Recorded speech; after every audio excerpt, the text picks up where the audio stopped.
Looks like the gang's all here!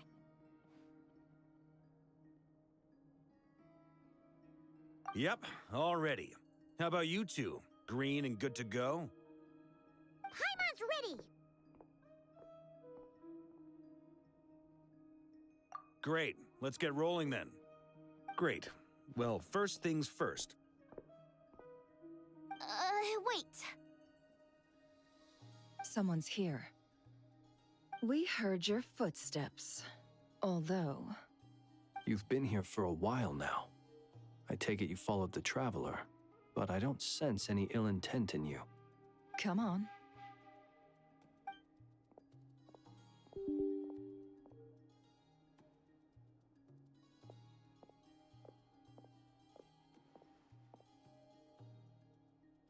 I figured it wouldn't take you long to notice me. I come bearing news from my lady, the Knave.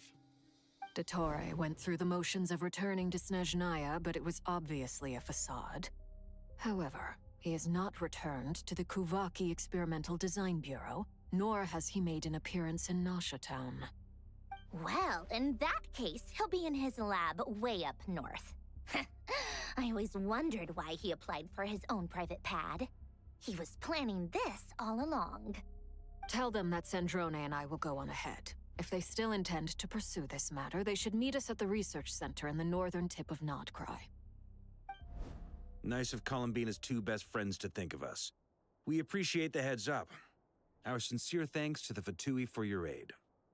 Lady Damselette may have left our organization, but at least some of her colleagues remain genuinely concerned for her well-being. Not to mention that the Doctor's increasingly cryptic conduct gives us great cause for alarm. We have crossed swords many times before, but it's not personal. We're just on different sides. We don't lack humanity. And so, as fellow friends of Lady Damselette, it's only right that you should be in the know about this. Arlecchino's situational awareness has saved us a lot of trouble. I'll leave the map here with you. If you do decide to head to the research center, please proceed with caution. And remember, at least while you're in Nodcry, Lady Arlecchino's subordinates are your comrades if you want them to be. This is very accommodating of you. We can't thank you enough. Just doing my duty. I shall take my leave now. If you need us, you'll find us at the Experimental Design Bureau.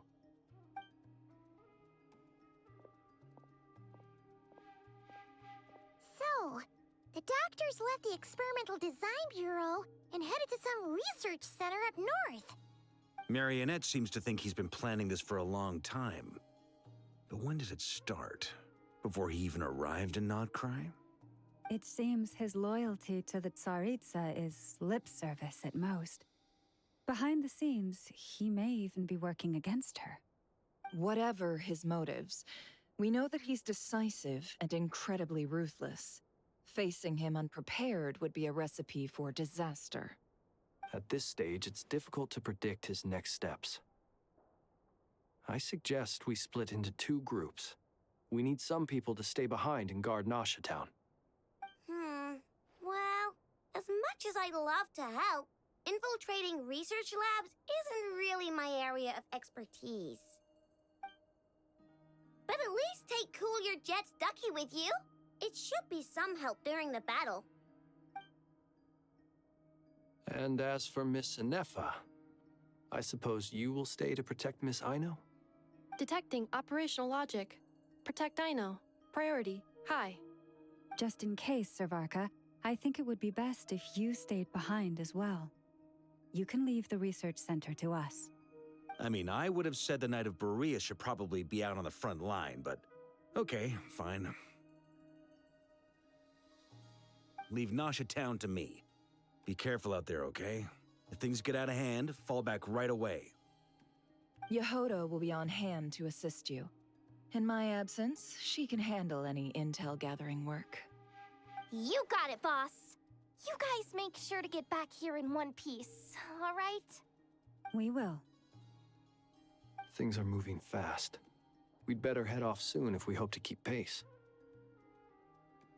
So, it's infiltrate a secret research facility, or... Yeah, all right. Paimon will help out here instead. Sounds like it's gonna be a pretty intense fight. We all have to bring our A game here. So, anything you need to wrap up before we leave?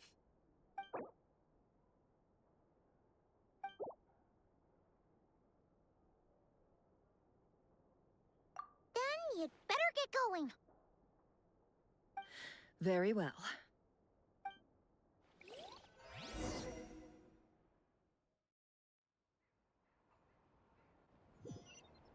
All these broken machines on the ground. Someone got here before us. Could it be Arlecchino and Sandrone?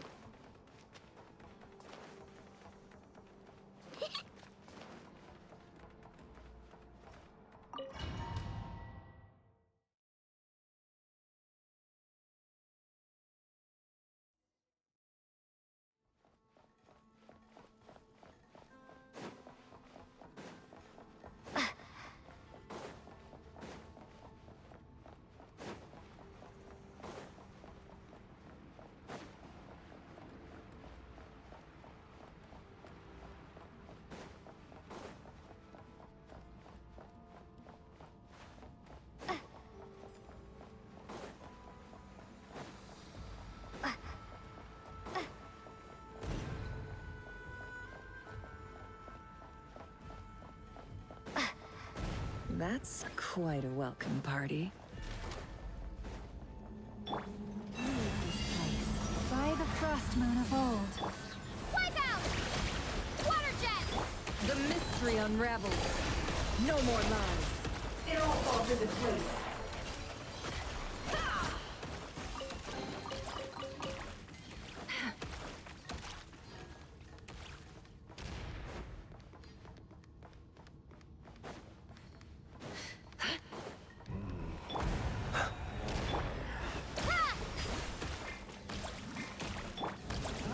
Be silent.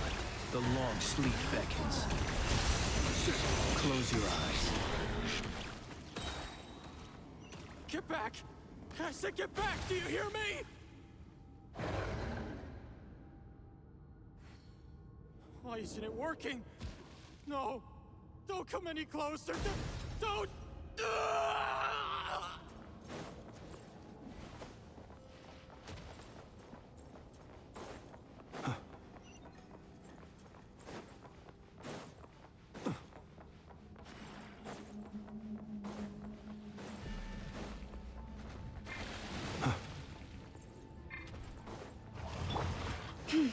Forest? Yeah.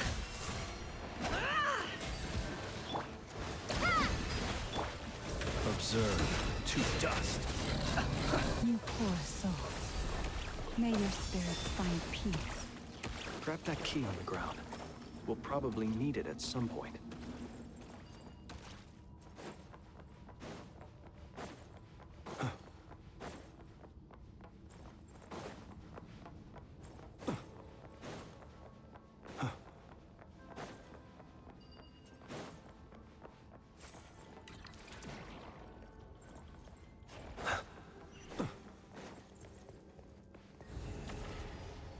Watch out!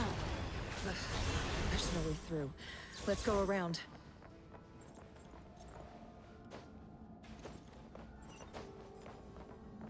Oh.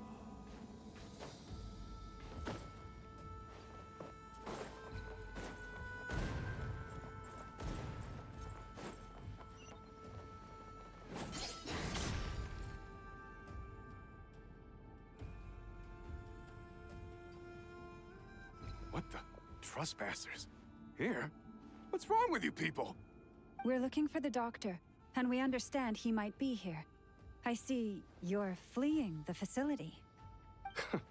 You looking to settle a score with a doctor? Good luck with that. I don't think you have many chances left. Perhaps. But you might have a chance to live if you start talking.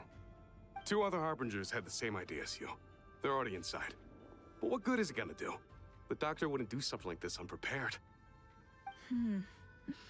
Seems to me that you're not too thrilled about being his subordinate. Also, is it just me, or do I sense monsters nearby? If you'd prefer their company to ours, that can easily be arranged.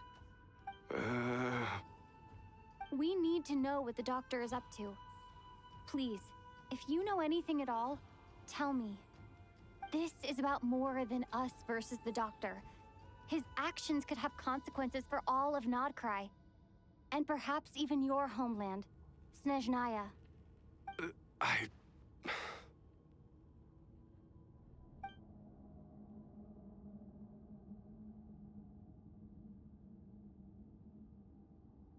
He's building something. Ambitious doesn't even begin to describe it. Feels like this could be the big one. God knows how long he's been planning it. A while back, he told us he'd be returning to Snezhnaya. We weren't expecting him back so soon. This time, he brought some gemstones with him, or something. 2 of them. The moon marrow spheres. He stole them from their rightful owner, Columbina. Oh, Lady Damselette? Last I heard, she left the Fatui. Before she went, she told us she'd finished what Her Majesty asked of her, and wished to focus on some personal matters. I remember thinking that leaving us might not be the best choice. I mean, I always looked up to the captain the most, and... Back when this all started, the higher-ups dispatched 3 units to Nodcry to execute their plan. They were led by the Doctor, Marionette, and the Damselette, respectively.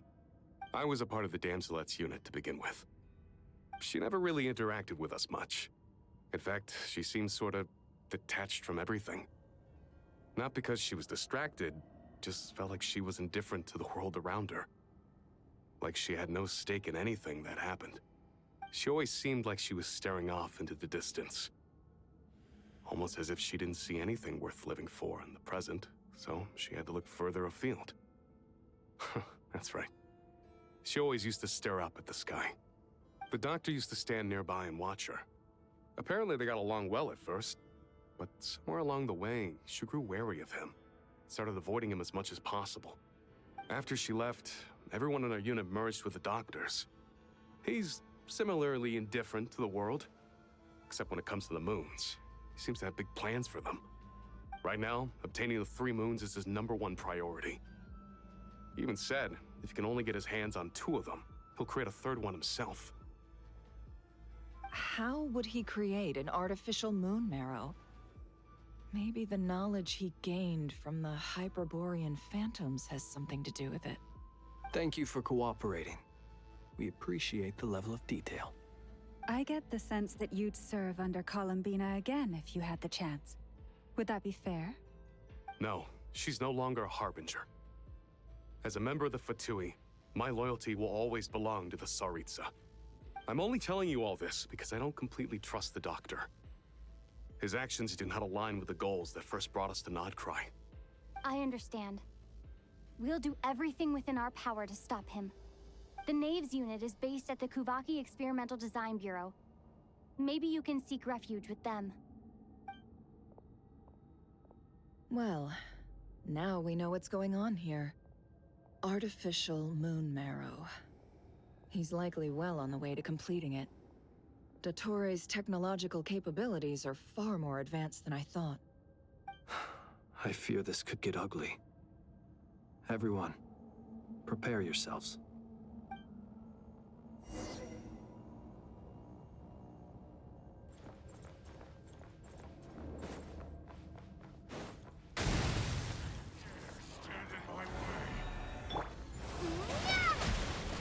With one heart, we pray, we hope. The deception ends here.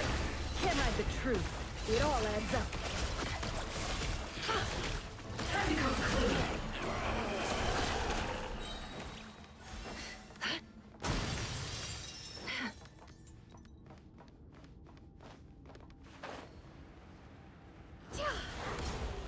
The mystery unravels. Leave this place. Water jet!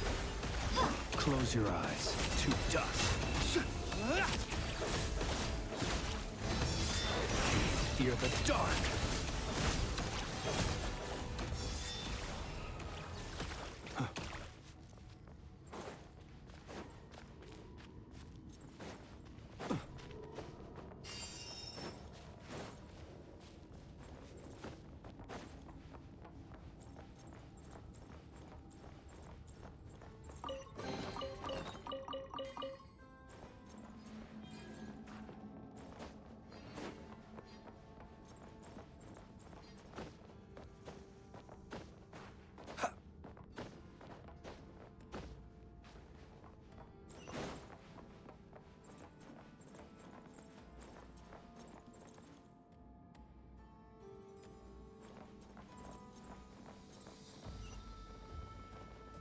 Burn no more.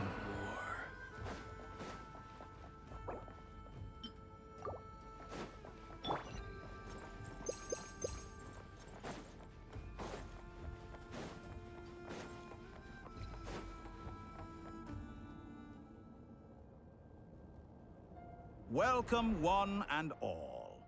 I've been expecting you. I hope my humble research facility is to your liking. Yeah, we really appreciated fighting our way in through a horde of monsters. The gall. You expect us to believe you've just been patiently waiting for us? Of course I have. Should I be worried about something? Everything seems to be going quite smoothly so far, and you've shown up right on schedule. First Sandrone and Arlecchino, now you. Ah, quite a surfeit of guests I've had today.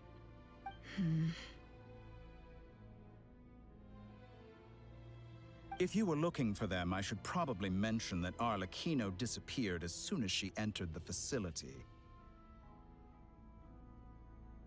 As for Sandrone, why, she stood right here only moments ago demanding answers from me at the top of her voice. Hardly out of character. She never was one for basic courtesy. But I have to admit, I was a little surprised to see her showing concern for someone besides herself. Does everyone you associate with undergo such a change in temperament? Speaking as a researcher, I have to say, it is not a change for the better. It threatens one's ability to remain objective. Well, since you ask... So you've got your hands on the moon marrow, and now you're claiming godhood. Don't you think that's a bit of a stretch, Dottore? I must protest what you are insinuating with that phrase, claiming godhood.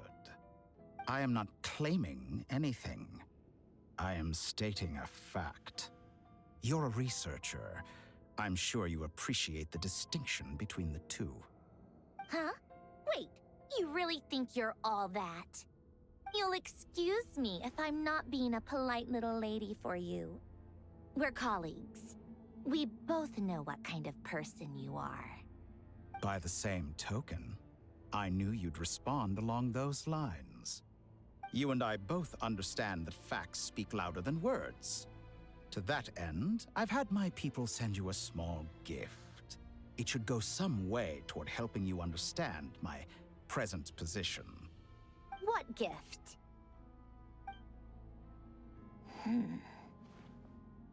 Where have all your troops gone? Who knows? Perhaps they are already marching toward a new world, following in the footsteps of an unknown god. As vulgar and arrogant as you may be, dear Sandrone, I have no intention of taking out my displeasure on your subordinates. They will enjoy equal rights to my own. You sent your people to the Experimental Design Bureau? That's the Tsaritsa's property. Yes, and I am very mindful of Her Majesty's instructions. But you know full well that they do not conflict with my present goals. In which case, all I'm doing is conducting another one of my experiments. Is there a problem with that? Now then, you have a judgment call to make. Am I simply lying to stall you? Or is it possible that every word I am saying is the truth? In which case, your subordinates really are in danger. So now you've turned on fellow Fatui soldiers. You're completely insane. I have set a new rule for myself. Each person gets one chance. Naturally, that includes you, Sandrone. If you wish to leave, I won't stop you. We are colleagues, after all. Scumbag!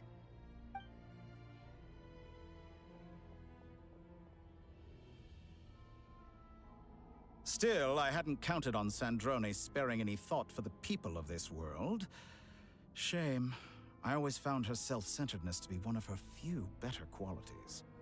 How can she ever hope to achieve greatness when she's so obsessed with protecting her little design bureau? It's more than a little disingenuous to speak of achieving greatness while taking hostages. Or does honor no longer mean anything to you? Honor? I have the marrow of 2 moons in my possession and will soon complete the construction of a 3rd. I will be the god of a new world. And you speak to me of honor? How charmingly naive. Those are sacred relics. You do not deserve them. In my view, many in this world do not deserve to be alive. And yet, I mercifully permit them to go on living, do I not? You'll come to regret your actions. Will I now? Let's see if you can make me.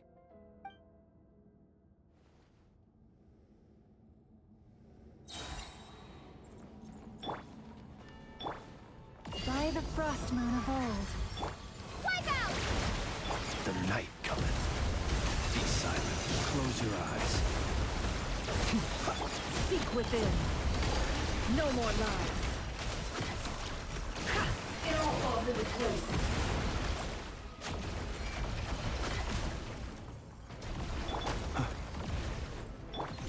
An exact Poor practice. last land.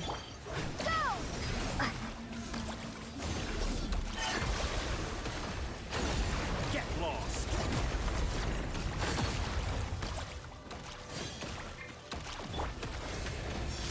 Night falls. Arlecchino. Thanks for the assistance. Arlecchino? They see you as an ally. What a farce. You're clearly here to destroy my research, not... I say your research is more valuable than my life. Am I wrong?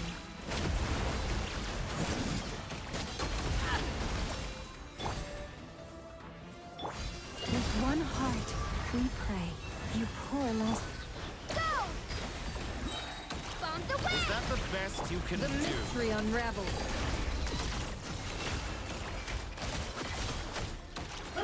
This is all it takes to tire you. Observe. Be silent. Night falls. Can't hide the truth. Let's see what you're made of. No more lies. By the frostmoon of old. Water jet! Can't hide the truth. Seek within. It all falls into place.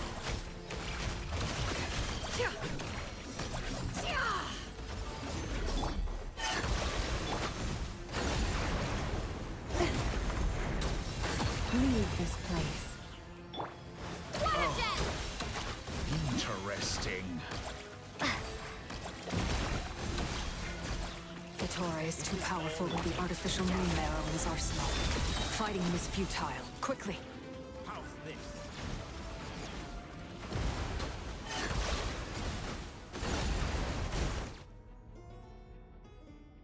Let's go.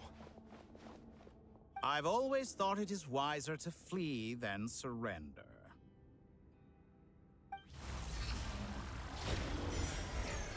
Watch out! What the? Forget about me! You should... Where's the traveler?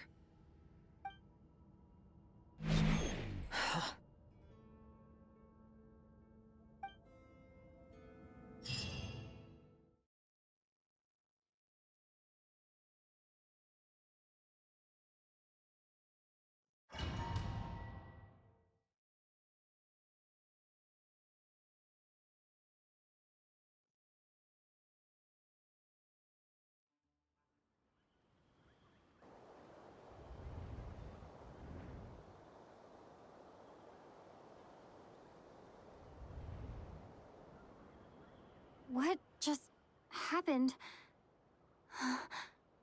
Nasha Town? How did I get here? Strange. I remember being trapped by Dottore during the battle, and now, all of a sudden, I'm here.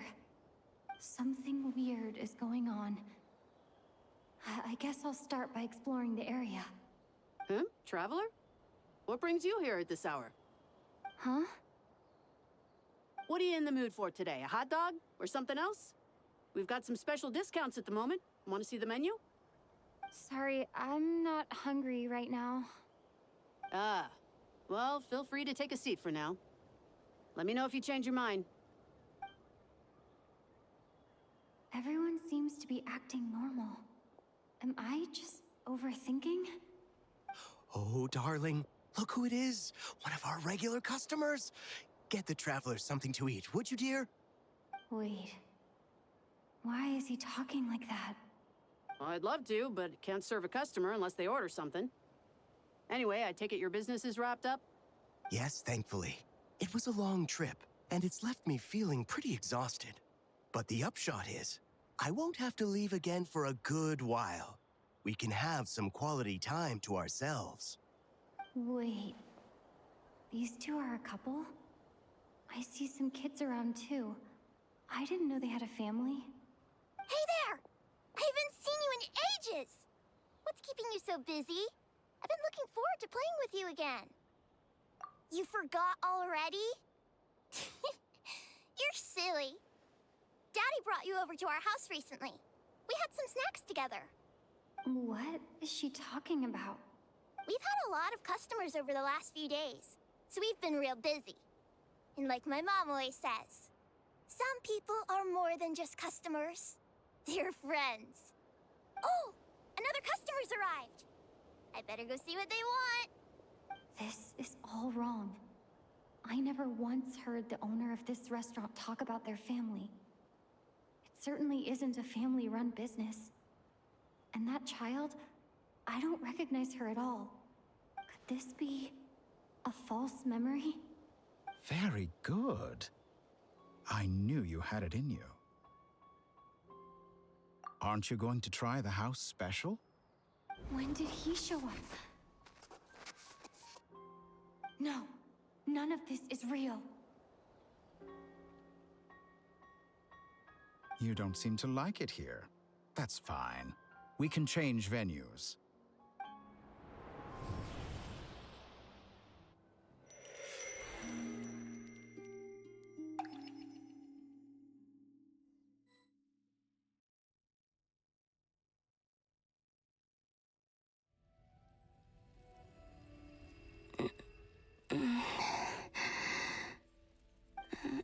I'm still alive. Where is this place? It took all my strength to open the moon gate, and then I leapt into it. So this is the moon's reflection? The mysterious realm beyond the gate?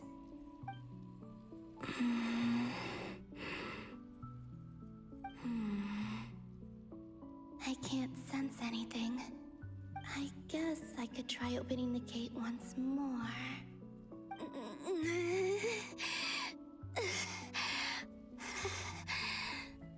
No response. Maybe this space can't be opened from inside.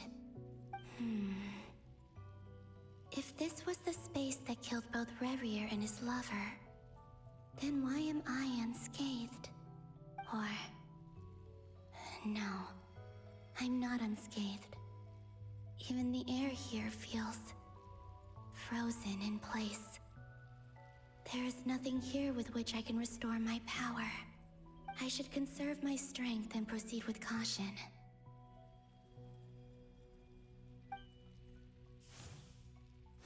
I don't believe Dotori's scheming will stop just because I escaped. If there is any chance that I can get back to the others, any chance at all, I must return.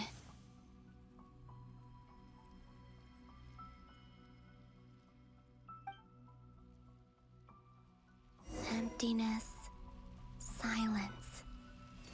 What is this place? Or maybe the real question is, what is it for? What's this? Looks like it responds to my power.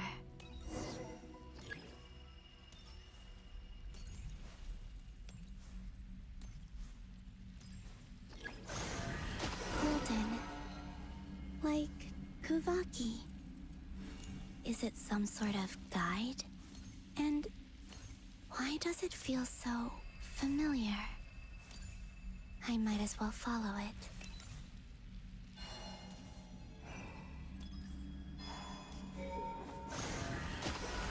Where does this lead? Could it be the exit?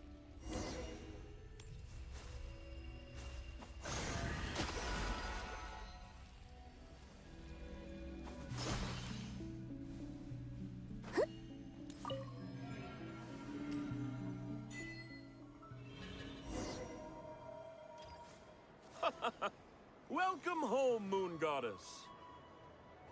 Is this Nasha Town? But isn't Moon Prayer Night over already?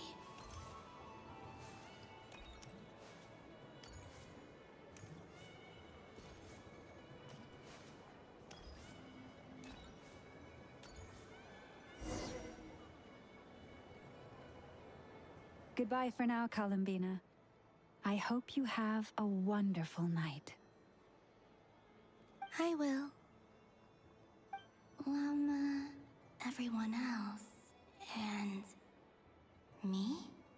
Are these my memories?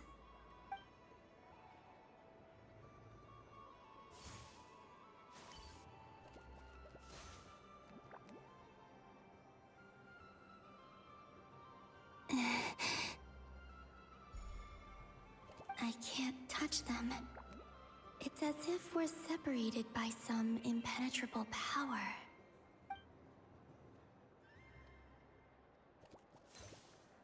Over here! Over here!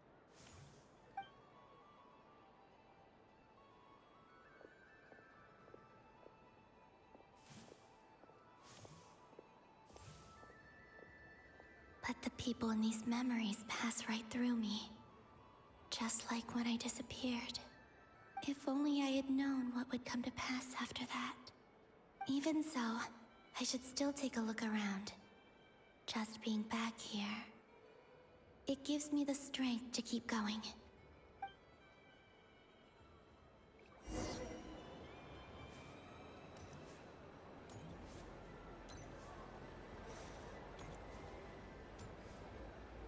Welcome home, Moon Goddess. Oh, you're the genuine article. Alice was right. This moon prayer night was worth watching after all. Oh, yes. That was the fortune-telling stall run by Barbeloth from the Hexen Circle.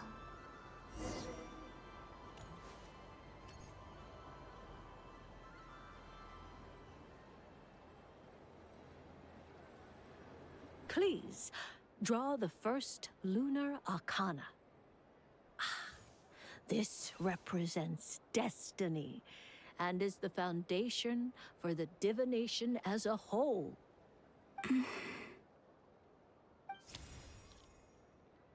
My destiny. I believe the card I drew was the moon. Now that I think about it, Barbeloth's divination was absolutely right. It's almost time to draw the last card. The one that represents the future.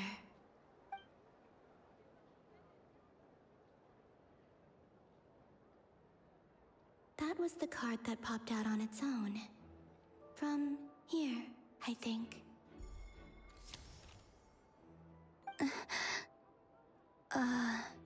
Kuvaki Pulse?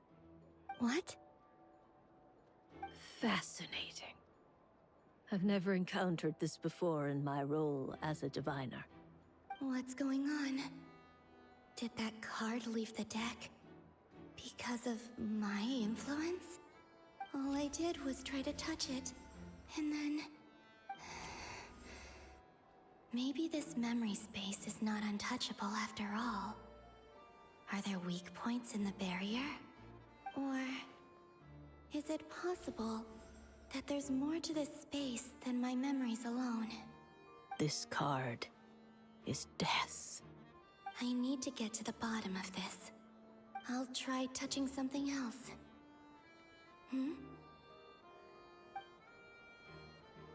Is this... the wind? No, it's gravity.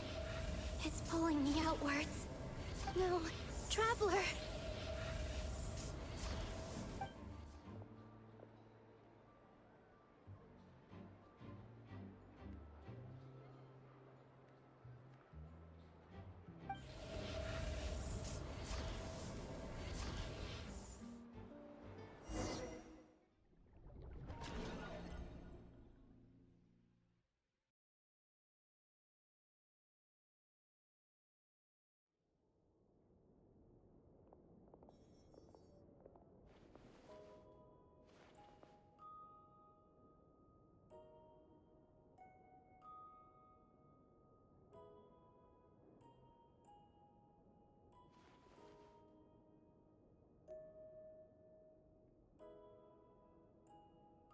Haimon, listen to me. From the bottom of our hearts, we are so sorry. We completely understand how you must feel. The Traveler is trapped, and we all feel responsible for it. Don't say that! Haimon's not a little kid! You didn't leave her behind on purpose! There was nothing you could do! But... she's all alone in there! What if something happens to her? What are we gonna do then? We've barely spent any time apart since we met. Is she gonna... die? We must find a way to rescue her. We were all involved in the operation where she was captured, and we do not abandon our comrades. That being said, it won't be easy. Through conversation with the others on our return, we've arrived at a basic idea of what we're up against. Dottore lab has clearly been in operation for a lot longer than we realized. We found many monster samples stored there. In all likelihood, They were materials he used to research his latest technology. We also know that through his contact with the phantoms of Hyperborea, he gained knowledge about the moons and certain Hyperborean technologies. Using this knowledge, he then fashioned an artificial moon marrow to serve as a replacement for the frost moon beyond the sky. Unlike Columbina, Dottore is not being rejected by Teyvat. And even with 2 of the 3 moon marrows, his power far exceeds all of ours combined. Once his 3rd moon marrow is complete, Dottore will have completely seized the authority of the 3 moons. Teyvat's most primordial powers will then be in his grasp. Does that mean... I'm afraid so. No one could have predicted this level of insanity. Not even from Dottore. And unfortunately, his insanity is coupled with an intellect and ambition that not even his peers in the Fatui can match. This is dire. Sounds like the world is done for. The 3 moons' authority can influence the very fabric of time and space.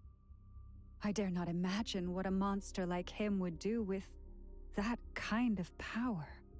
The trouble's already begun, I'm afraid. On our way back, we discovered that part of Nodcry is being enveloped by an unknown energy. We cannot ascertain what is happening inside. I'm convinced this is Dottore's doing. Not that there's any way to prove it. The issue is, we have no idea what his intentions are. The only thing more frustrating than facing down evil is knowing that it will surely come, but not knowing when. The Doctor is guilty of numerous crimes at Mondstadt as well. One of our knights, well, former knights, his father was murdered by Dottore. His ideology and methodology are a danger to everything in his path, from individuals to entire nations. He does not feel guilt, even when he acts against his own people. He doesn't see them as his own people, that's why. People like him see everyone else as beneath them. Right. He views other people only in terms of how they can benefit him. That's the basis of all his social connections. Granted, he's hardly the only harbinger to pursue their own interests. We all do. And Her Majesty is gracious enough to permit it. Still, her mercy has its limits. Dottore's actions have gone beyond even what the Fatui could have imagined. Usurping divine authority to become a god. For a servant of the Tsaritsa, that goes beyond being disloyal. It's treason of the highest order. We can't expect him to heed the Tsaritsa's will once he gains the 3 moons' authority. Even we harbingers consider him the most self-interested among us. Poor Traveler. Of all the people to get caught by... We have to go save her! Right now! Please! We gotta find a way! Paimon, I promise you, we are with you all the way. I get how you feel. I do. But it's gonna take more than strong emotions to take down an enemy like Dottore. What we need now is more information. Right. We can't even guarantee he's still at his research center. Before we can think about mounting a rescue operation, we need to confirm the Traveler's location. I'll find a way. Paimon knows, but... She's so scared. If anything happens to the Traveler... She might be the strongest person Paimon knows, but she's still human.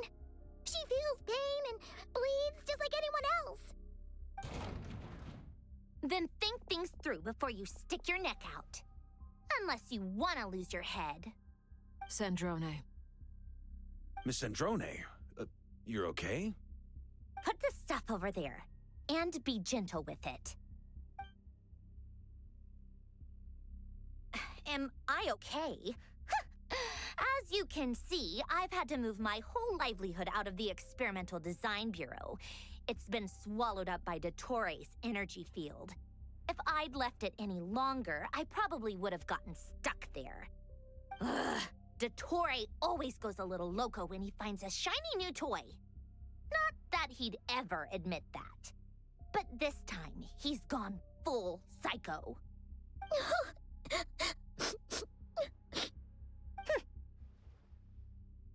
Go ahead and cry already. Sorry. Paimon's not trying to make a scene. It's just... She can't. Oh, Paimon. Let it all out. There's no shame in it. When you're overwhelmed by fear and despair, crying can help get it out of your system. You'll feel better for it. Okay then, while the baby of the group is having a moment, how about the grown-ups get to work? Give me your hand. You've made a discovery? Polonia, scan.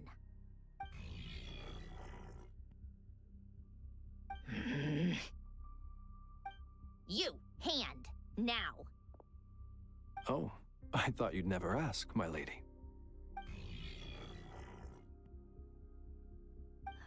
Curses! You're next, then you.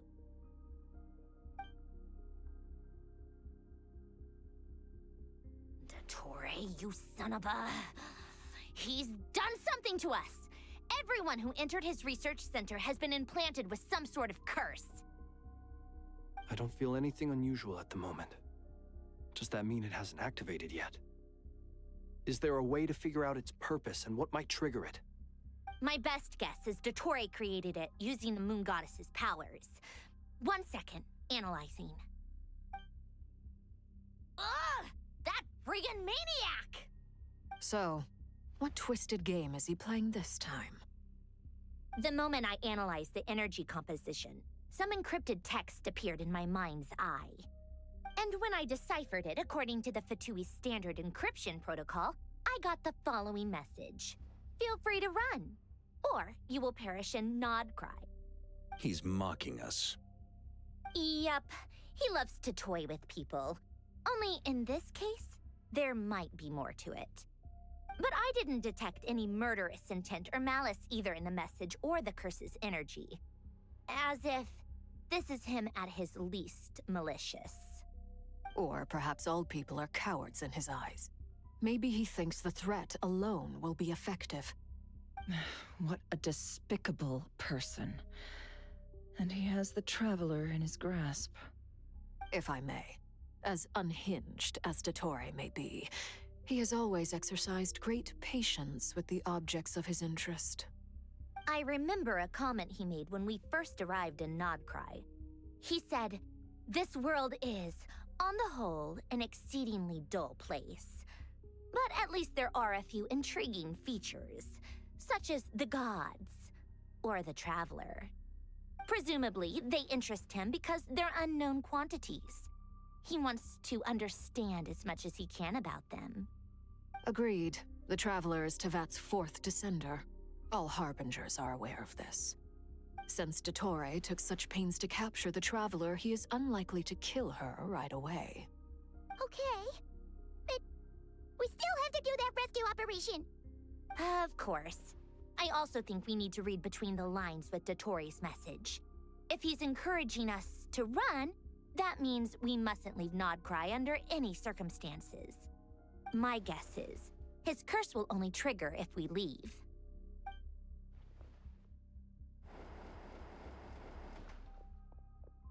We've discovered multiple energy fields.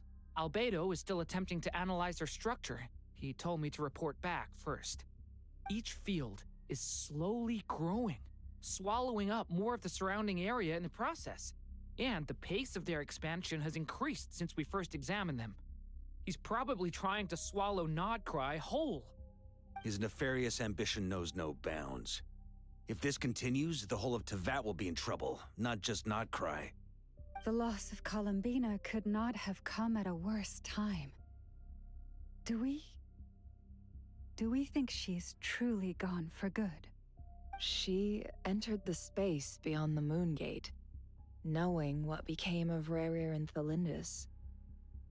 I'm sorry, but I fear the odds aren't good. Don't be ridiculous. If I know her, she's busy finding a way back as we speak just so she can annoy me. She isn't dead.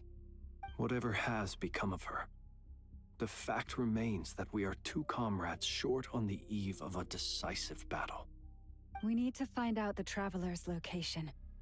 But there is also other work to be done. Agreed. Whatever Dottore planning, we have to get the local populace somewhere safe. So, as well as a rescue mission, we have to organize a mass evacuation at the same time. It would be best if someone could approach leaders of neighboring nations and negotiate emergency asylum for Nodcry's inhabitants. Can anyone handle that? Snezhnaya is one option. I'll see what I can do. This would be so much easier if the Traveler was here. No! Stop thinking like that, Paimon. Paimon will join you. She's pretty well connected thanks to the Traveler. Maybe it'll come in handy. Either way, that's what the Traveler would do if she was here.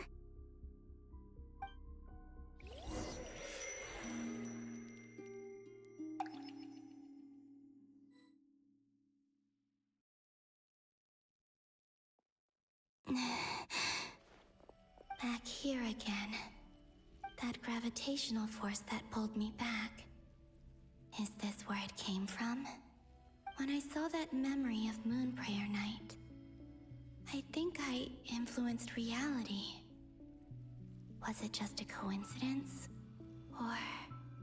if only I could have sent the others some kind of warning on Moon Prayer Night. Maybe we could have stopped Dottore. I feel...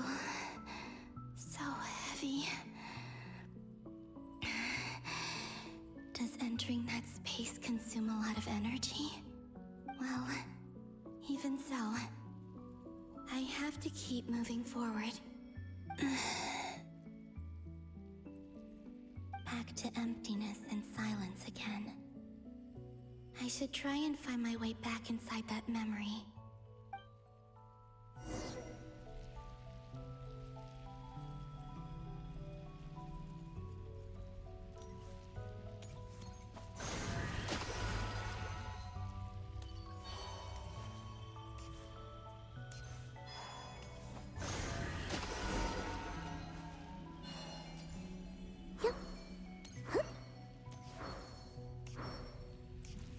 The entrance from last time isn't showing up.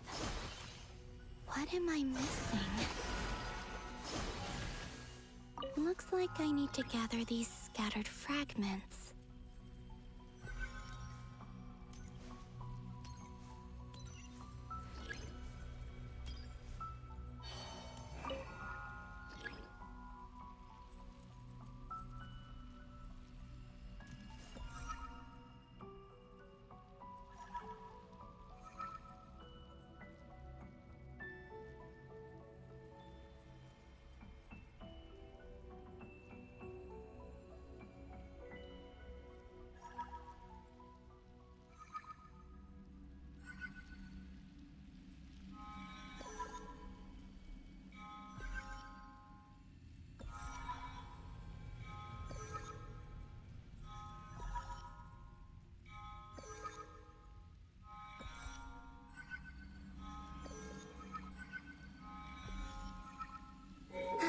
It worked.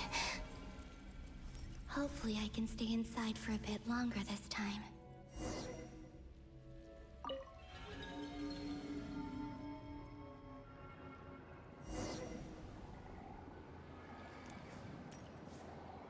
Ad Astra Abyssosque. Welcome to the Adventurers Guild. What? This doesn't look like Moon Prayer Night.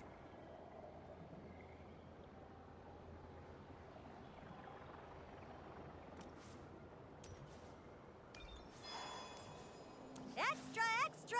Latest issue of the Nasha Express! I don't think I've ever been here. Maybe this space isn't comprised of my memories after all. There aren't any festive decorations around. Is this Nasha town after Moon Prayer Night ended? Did Dottore's plan not affect the town? Or is no one aware of what happened because he used the Three Moons' authority? Let me see if I can influence anyone else.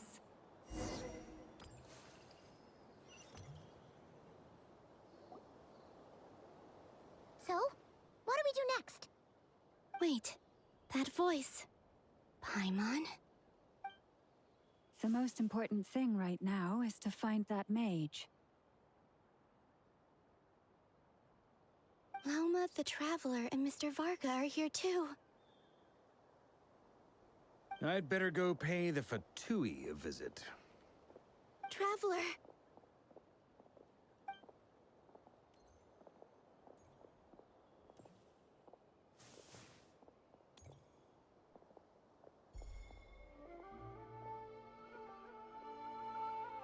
Huh?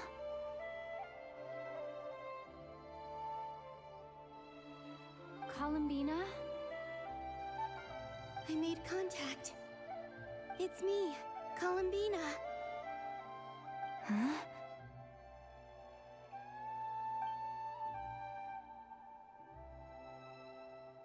Traveler? Let's go! This is no time to be spacing out! Huh? Huh? Wait a moment. This has happened before. Huh? This is what happened when I disappeared. I stood right over there, thinking that no one would ever find me again. It was only when she called my name that I decided to follow them. But did she turn around because she sensed my touch just now? Is it really possible that from in here, I can change the past? If I keep following them, maybe... Huh? It's that gravity again.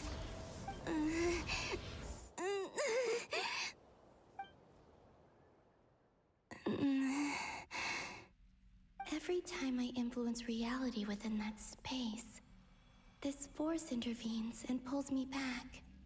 It's as if it's trying to stop me from leaving.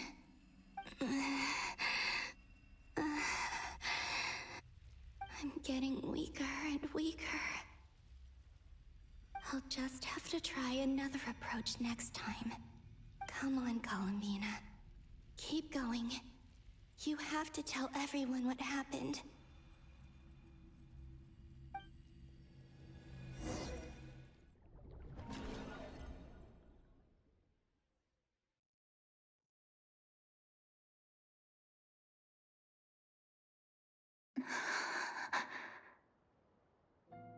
Suddenly, I've been plunged into darkness, alone. It feels strange, as if something has grabbed hold of me. Is Dottore now powerful enough to interfere with space itself? Look at you, standing so still in total silence. I almost didn't recognize you. Hello there, traveler. He seems to be in a good mood. Wait, what's that behind him? Ah, so you noticed. This is the completed Trilune. 2 primordial moon marrows and 1 artificial specimen. You are wary of it. Good. Maintain that reverence. You performed well in that recent battle. Brave and reckless as always. Courage is the sign of a true hero, and impulsiveness is the hallmark of those who strive to advance. I say this not to belittle you.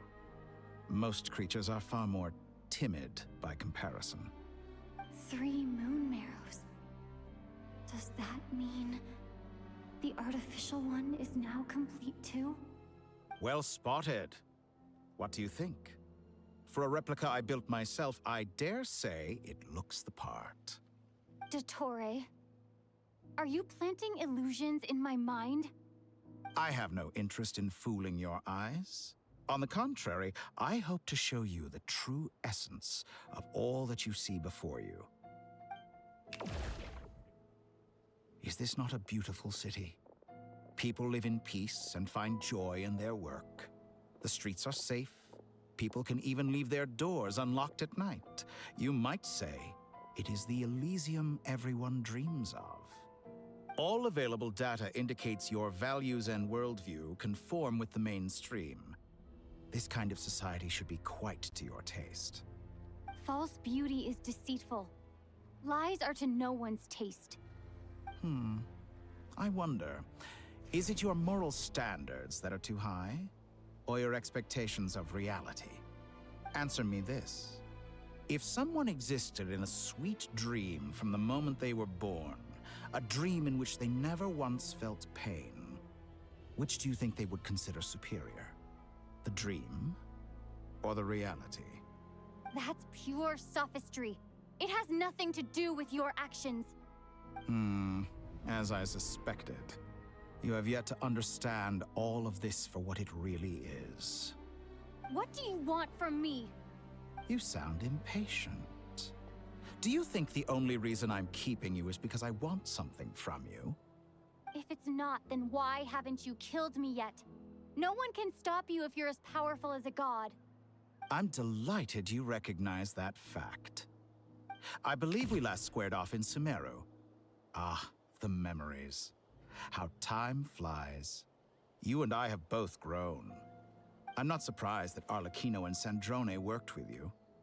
You've always a way of slowly but surely ingratiating yourself with all levels of society. People laud you as a hero, but I suspect there's more to it than that. Oh, but to be clear, I don't say that to flatter you. Do you always give your opponent an appraisal before you deal the final blow?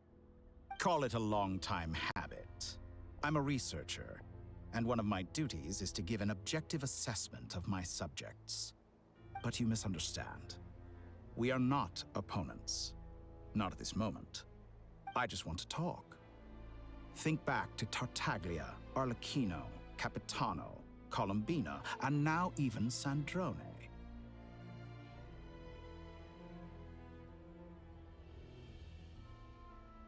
You've worked with each of them in the past. I believe you can work with me as well. What makes you so sure? Well, why not? Should the good associate only with the good and the bad befriend only the bad? I like to think we could have a more mature relationship than that. Surely you don't think all your relationships are grounded in friendship or shared ideals? People come together because it benefits them to do so. If you think of the people you admire, you must surely admit that they have provided some benefit to you. Morality, ambition, dreams. People have plenty of words to embellish the nature of their relationships. But once you break free from those ethical frameworks, you will see that the only thing connecting the two of you is mutual benefit. And that is what I'd like to talk to you about. We're finally getting into it. He's probably been planning to kidnap me for a long time now. But for what exactly? He has the authority of all three moons. I won't be able to gain the upper hand in a fight. Best if I pretend that I'm willing to negotiate for now. You say you're a god, but you also speak of mutual benefit. What could a god want that the three moons cannot provide? Excellent question. But before I answer, I would ask you the same thing. Gaining Columbina's allegiance was a rare and extraordinary feat. But the Moon Marrows are now in my hands, and I have the edge over her. For this artificial moon is not being rejected by Tevat.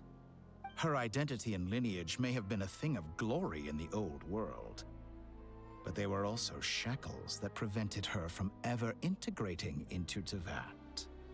I, on the other hand, you may view me as a thief, but I have overcome that limitation. So what is it that the Three Moons cannot grant you? What stops you from negotiating with me to get what you want?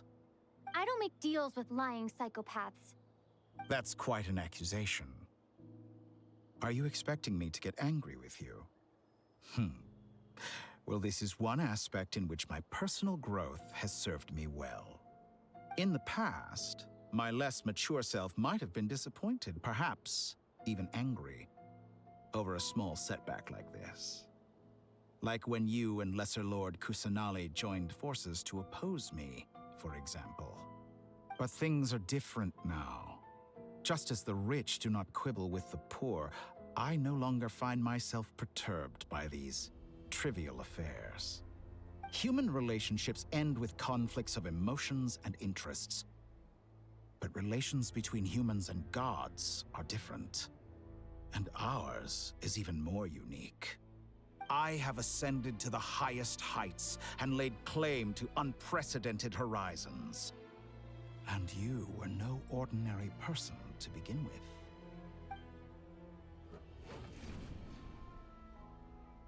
Allow me to show you the world, Descender.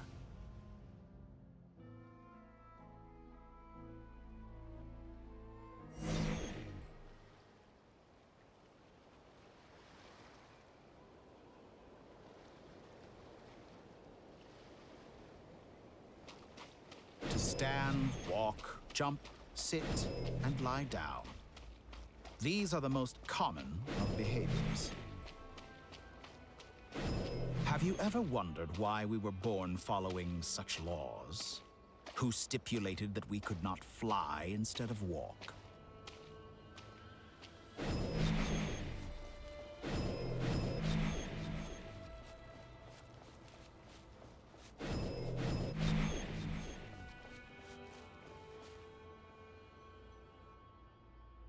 Someone of your talent and experience must surely know of the 4 great rulers who serve the heavenly principles.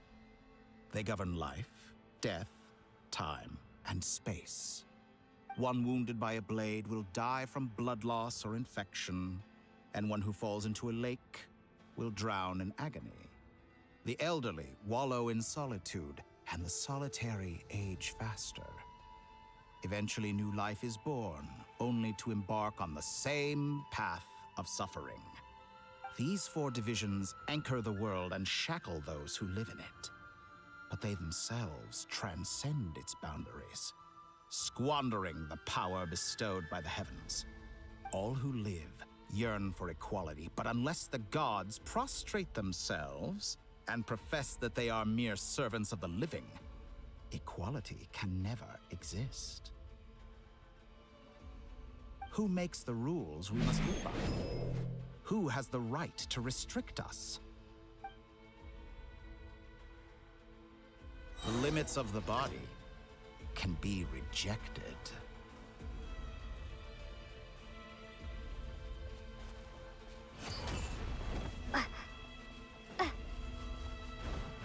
Be gone!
How does it feel to be among those with absolute power?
cannot conceive the extent to which your flesh hinders your mind and spirit.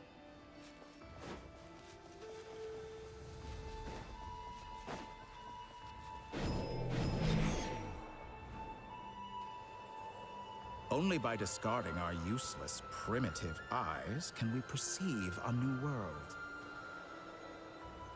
How narrow-minded we all were in the past.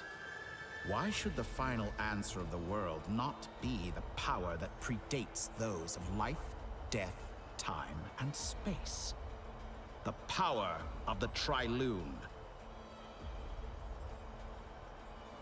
Through it, I have glimpsed new experimental possibilities. Nature suppressed, authority exiled, souls controlled.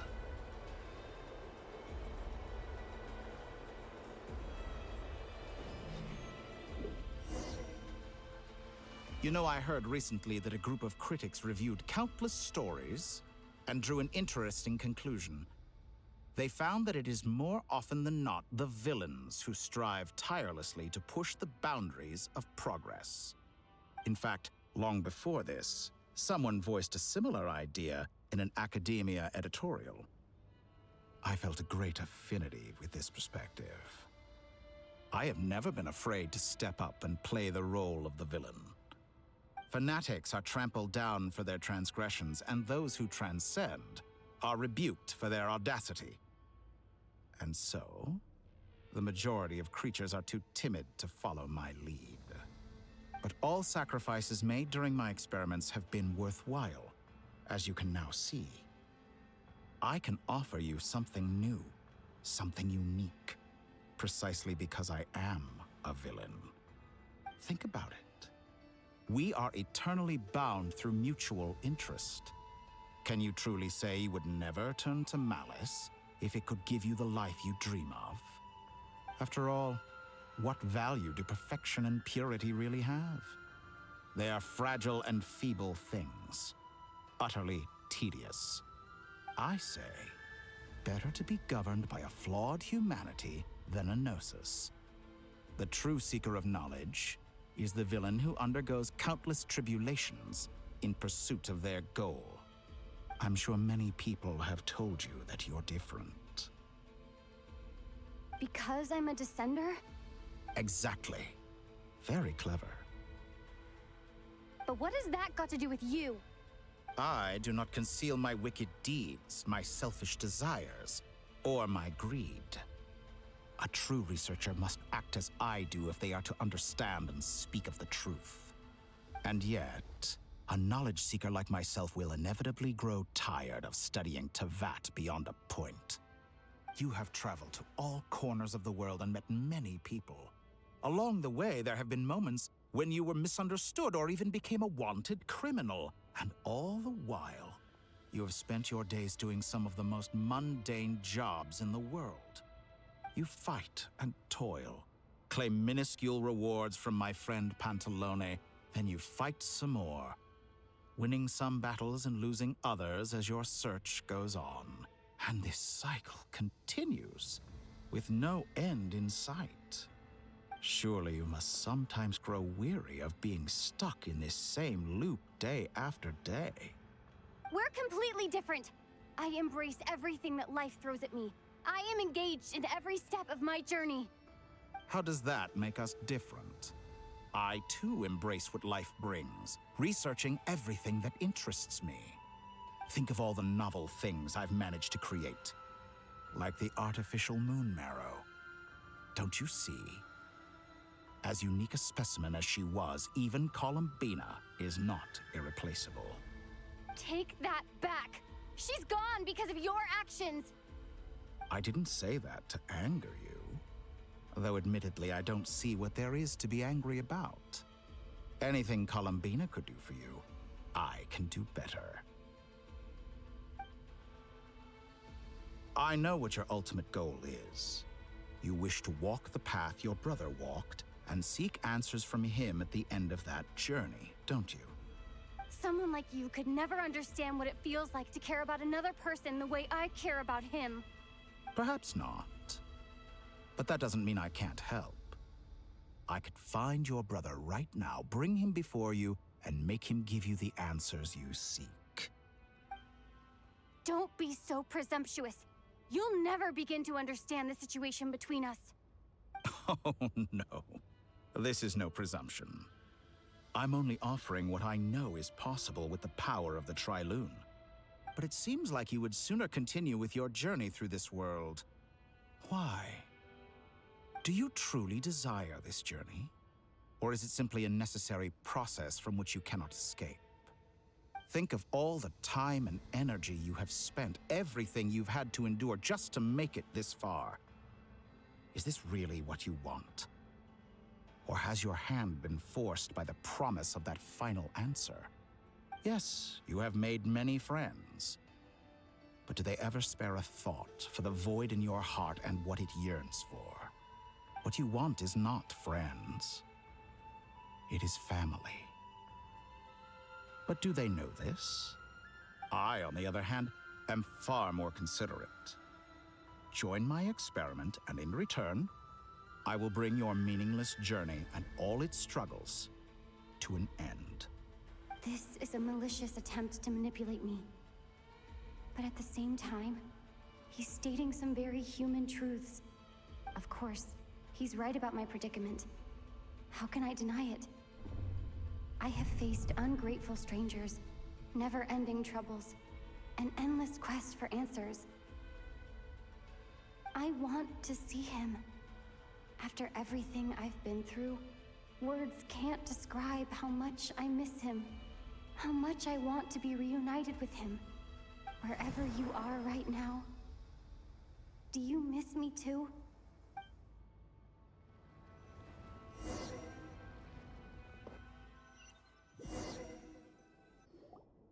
All right, everyone. Our next mission is clear. We need to contact all the major organizations, explain the situation to the public, and then begin the evacuation. The residents of Not Cry are quite dispersed. The two most populated areas are the Southern Isles and Pyramida. Miss Lauma, I will leave Hisi Island and Nasha Town in your hands. I will liaise with the Fatui and Pyramida. Agreed.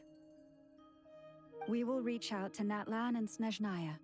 Anyone found north of the Experimental Design Bureau should follow the Fatui to Snezhnaya. As for those dwelling south of that line, I will ask the Voynich Guild to help persuade them to leave. Then I, Mr. Varka, and the Frostmoon Scions will escort them to Natlan. The Voynich Guild has dealings with the Curatorium of Secrets. I will send them a letter vouching for your credibility. Yehoda, you should help Lauma. This is too big of a task for one person. My wish has come true. You're willingly lending me your most capable employee for the day. Well, good for you if all this only takes a day. Of course, if it takes any longer, I'll be charging a fee. Boss, wait! Don't I get a say in this? Oh, I'm sorry. Something to add, Yehoda? Well, no one's more important to me than you, boss. And remember how Lauma healed your eyes after that big battle? I think that's worth at least 2 or 3 days' work for the Frostmoon Scions. Are you completely incapable of acting in your own self-interest? Or do you simply devalue your own labor? Are you sure you don't want to come with us? Who will see to our other work if we're all busy evacuating residents? Sandrone insists that Columbina is still alive, and we have a traveler to rescue. There's much to be done. But boss, I'm just worried that... Well, Nefer, I'll link up with you once my tasks are complete. What makes you think I'd need you to do that? I'll need it. And considering the way you approach certain matters, I think you'll be better off with me present. That's quite enough. Just focus on your work first. I bet we're in for an uphill battle here. But we can help out too. Inefa and I are gonna help Nasha Town's residents carry their stuff. Loading schedule. store essential local research data and technology samples, then escort the people to Natlan. Understood. I will execute this to the best of my abilities. Great stuff. Thank you, ladies. I've contacted the Lightkeepers. A colleague of mine will join us shortly. I will persuade them to conduct a thorough search of the region to ensure that no civilians get left behind. As for me, I guess I'll be making an early return to Sumeru. I think it's important that someone informs the Dendro Archon of what's going on in Notcry. Roger that. Someone should inform Mondstadt, too. Mr. Duran, can I trust you to handle that? I think you fly faster than any of us can run. As an added incentive, get there fast enough and I'll see about getting your gliding exam waived. Really? Ha! Mission accepted, sir. I intend to stay behind and help Miss Sandrone with her research. She has some alchemy-related questions that she'd like me to explore. She recognizes your expertise, then. I wish you a fruitful collaboration. Thank you. In truth, I was surprised to hear her express an interest in subject matter outside of machines. I believe she has been investigating some Fontanian technology recently. She made a point of bringing the relevant materials with her when she left the Experimental Design Bureau. She's sorting through everything in her room as we speak. I should mention that we have one other friend who isn't present. He hasn't made his position in all of this clear. But if we know anything about him, he's likely investigating on his own. Paimon's been very quiet today. But I know how close she and the Traveler are with the Natlanese. She should come with us to the border. Okay. Paimon will do her best. Make sure to heed Sandrone's warning. Many of us have been cursed by Dottore. As such, under no circumstances should anyone cross national borders. Remain within Nodcry. That aside, personally, I have faith in Columbina. Things look grim, sure, but who knows how it'll play out. Same goes for rescuing the Traveler.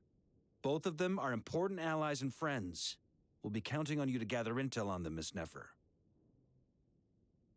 Oh, wonderful. You're all here.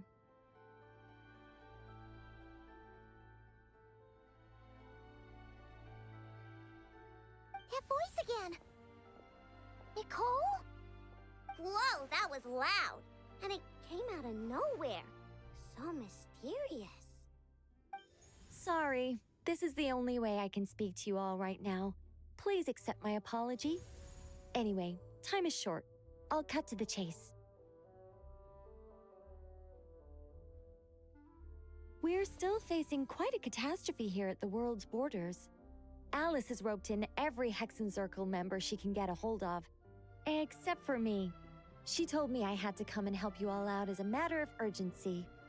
I quote, "You love talking, don't you? Well, now it's finally your time to shine. Take these. Make sure the whole party gets one each. You'll be in charge of making sure everyone stays connected." Huh? Is this a Dodo communication device? Scanning. Unknown device. Analyzing. Unknown device. Conclusion. Cute. Affirmative. It is cute and good. I believe that I quite like it. This is no ordinary Dodo communication device. It's my very own special modified version, specifically... Ah, sorry. I almost went off on another tangent there. Anyway, help yourselves.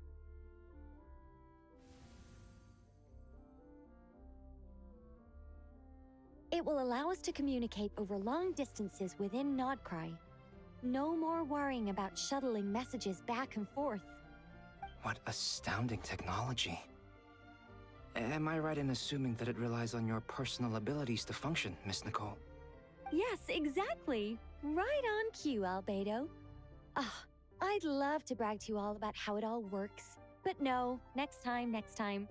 Anyway, I'll be right with you all, serving as a communication hub. That's all from me. Head off as soon as you're ready. I'll be staying here to keep watch, and I'll be sending you my blessings.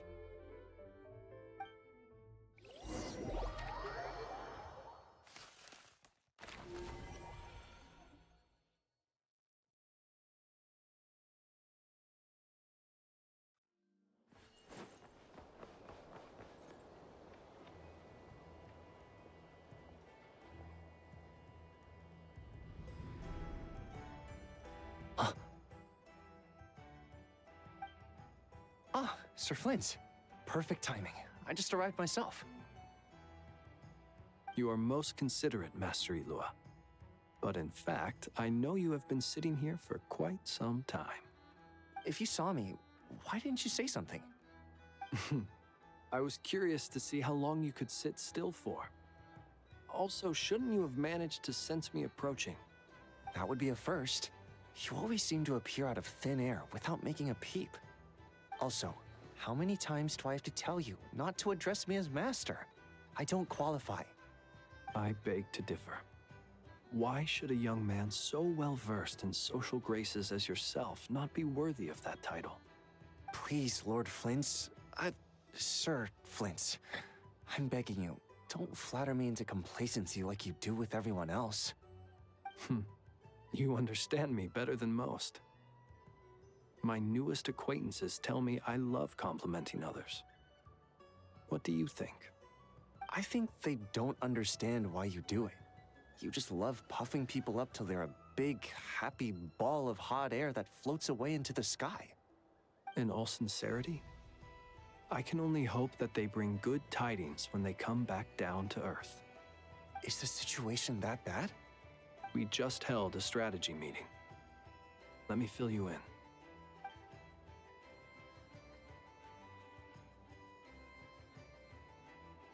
In short, we need everyone gone from Pyramida. We also need a team of Lightkeepers to scour the more remote regions of Nodcry for civilians to evacuate. I only hope we have enough personnel. We do. Old Man Nikita will definitely help, and we can recall anyone out on patrol to focus on this instead. Good. I'm sure you and the others will make short work of this. Now, don't forget, once you've completed this task, make sure you and the rest of the team evacuate to either Snezhnaya or Natlan as well. Flint? If you've got something to say, Master Ilua, why not guess what I'm thinking right now? You mentioned that you have something else to deal with later. How difficult is it going to be?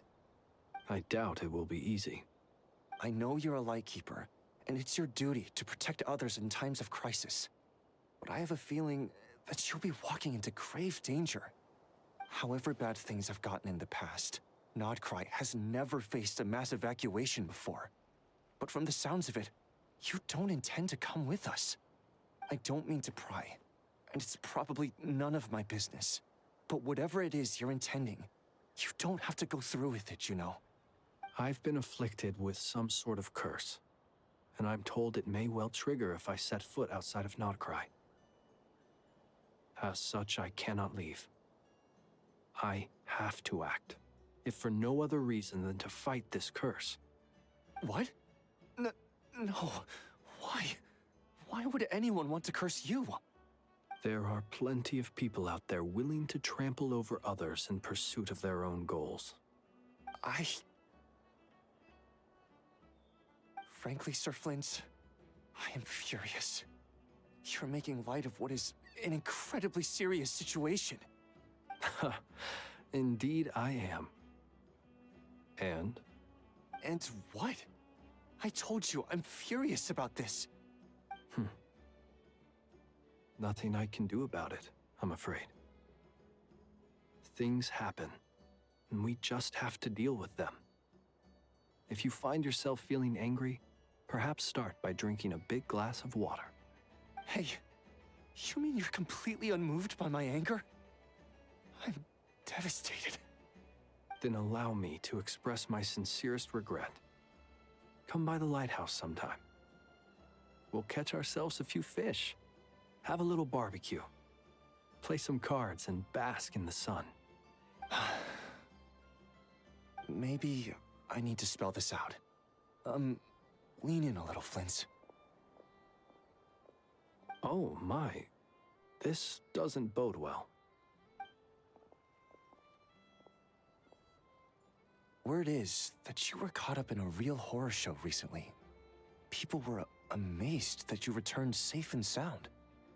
They've been debating whether you're even human. I've returned safe and sound from plenty of crises. When you say people, do you mean other people, Or do you just mean you? Fine. I'll be frank. You're not human, are you? Heavens. Now that's a horrifying thought. You know what? Forget it. We'll revisit this once it's all over. A sound plan. Albeit a little ominous sounding.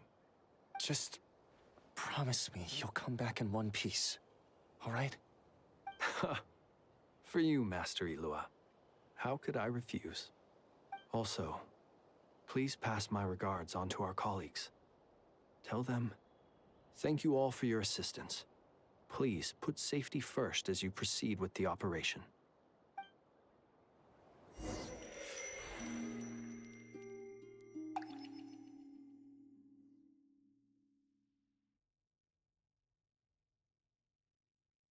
I have to keep searching for a path toward reality.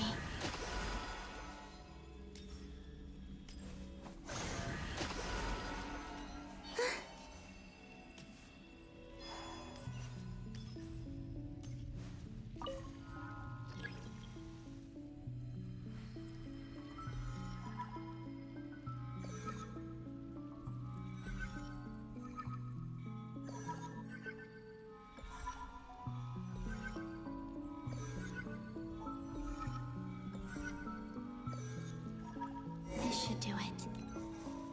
The last 2 times I tried to influence reality in this space, it consumed a lot of Kuvaki. I'll try and be more careful this time. I need to leave key clues behind using less power. I hope everyone still remembers what I said on Moon Prayer Night.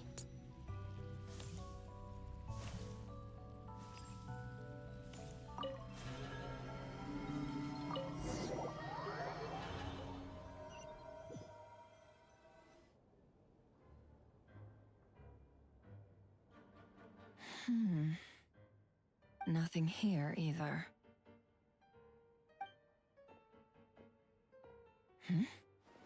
Flints?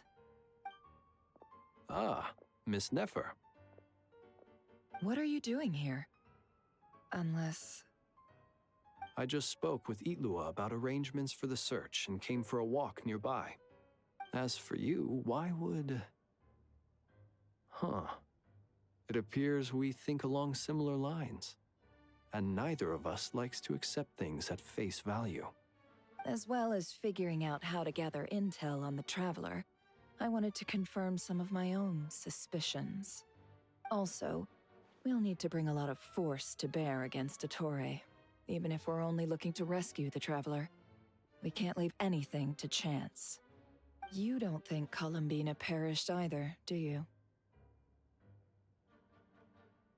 I'm merely considering the possibility that she survived, just as you are. How much can we really know about a deity like her anyway? Do you remember what she said on Moon Prayer Night? About using moonlight to send messages to us? Of course. I think that's why we're both here. Where have you checked so far? I've been focusing on the outdoors. Anywhere the moonlight shines. I checked most of Nasha Town, but didn't find anything. I checked the Curatorium of Secrets, and a few rooms where I thought I might find some leads. But no luck here either. The only places I haven't looked yet are the rooms in the flagship. But process of elimination isn't the only thing that brought me here. Oh, really? What's your other reason? After all that build-up, our mystery ally never showed up even once!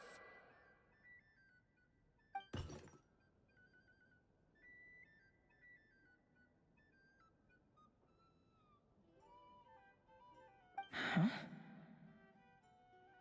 Am I imagining things?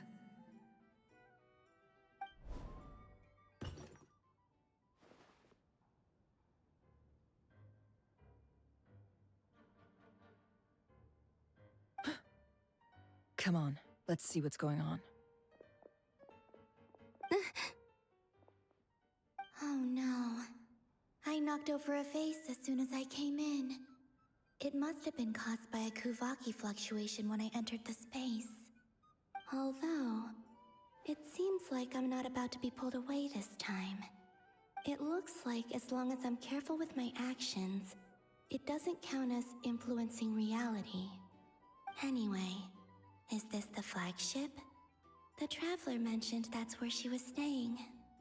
I only went into the lobby last time, so I've never actually been here before.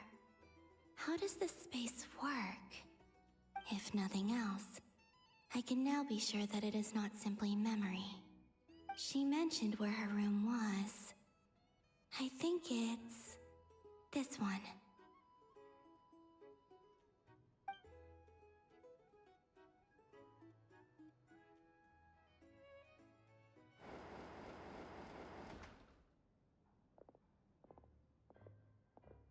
The door is closed.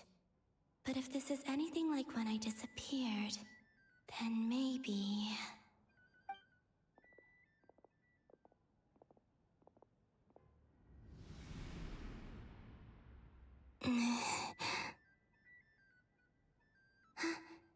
I'm in. She and Paimon aren't here at the moment.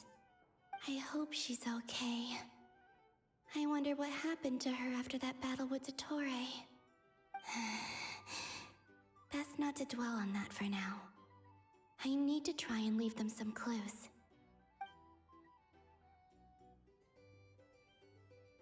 Please, Traveler. I really hope you find this.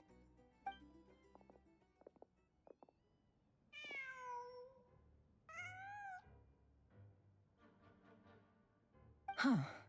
Just a cat. Nothing else here strikes me as noteworthy. Didn't you stay here for a couple of nights once? Before Rerir showed himself, yes. It's also where the Traveler and I first met. Did you notice anything unusual during your stay? I remember thinking how much noisier the flagship is at night compared to the graveyard. Other than that, no. The Traveler and Paimon were most congenial neighbors. This is where they've been staying, yes? Over here? That's right. I wouldn't usually condone breaking and entering, but we can make it up to them later. Focus now. I have to write a message on the wall using Kuvaki, just like I said on Moon Prayer Night.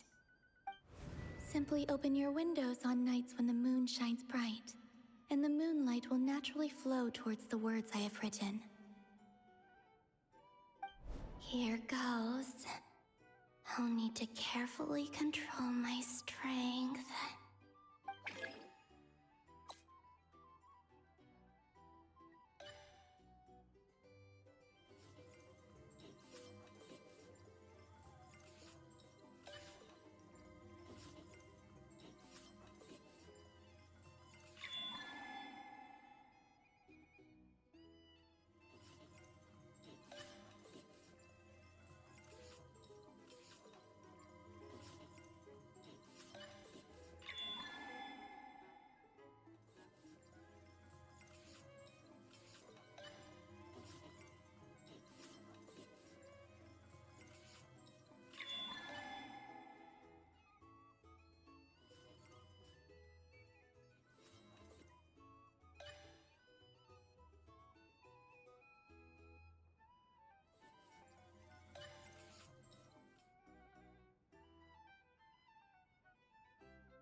There's a noise outside the door.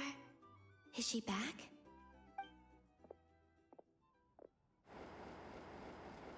Please, you have to see these words.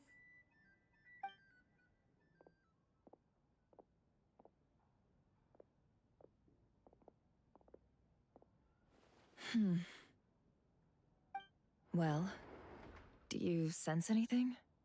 Unfortunately, no.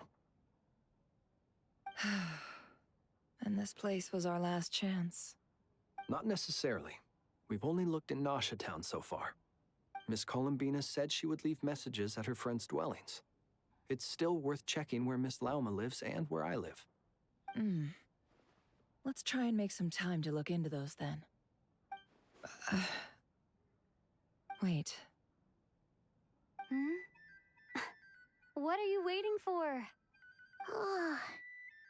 Paimon might have overeaten slightly. What's that look for? This is a victory feast. It's normal to eat a little more than usual. The Traveler in Paimon. It's really you. But why are they talking about a victory feast? Huh. You worried Paimon sick while you were out there fighting Rarier. So this is your chance to make it up to her, alright? Wait. So this is the night after the battle against Rarier.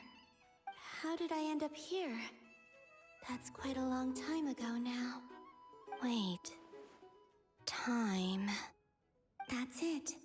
Every time I've entered reality within this space, it's been at an earlier point in time. Every one of those points has been before I fell into the moon's reflection. And everything I've done to affect reality really did happen in the past.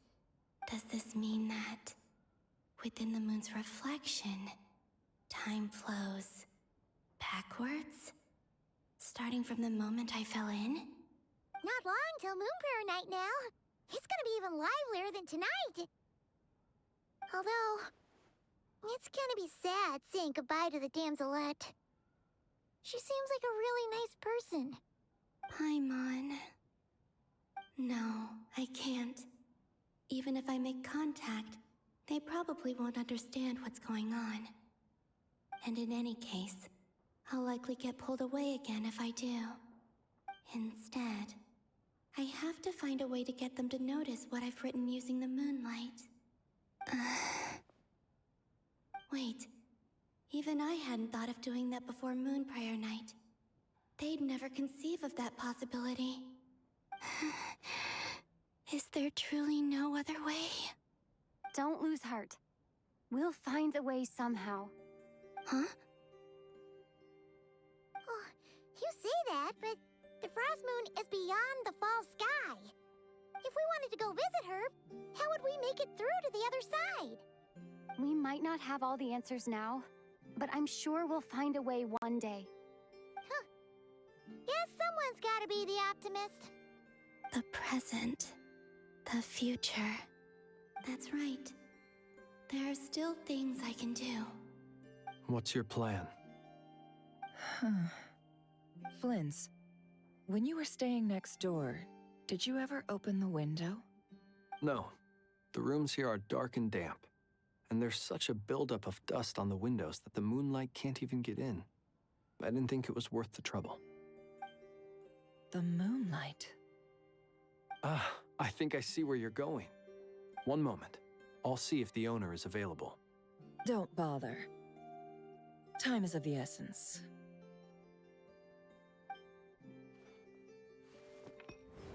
Time. Even if no one sees what I've written at this moment, maybe someone will remember what I said after Moon Prayer Night. I need to write down as much information as I can. And maybe one day... Huh? What's up with you? You can't even hold your cup steady. Are you getting tired? A little. Well, you should probably hit the hay then. You've had a really tough couple of days for you.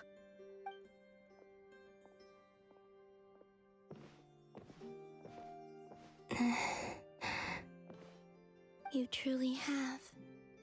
You helped defeat Rarier, helped me reclaim my name, and you helped the others organize Moon Prayer Night.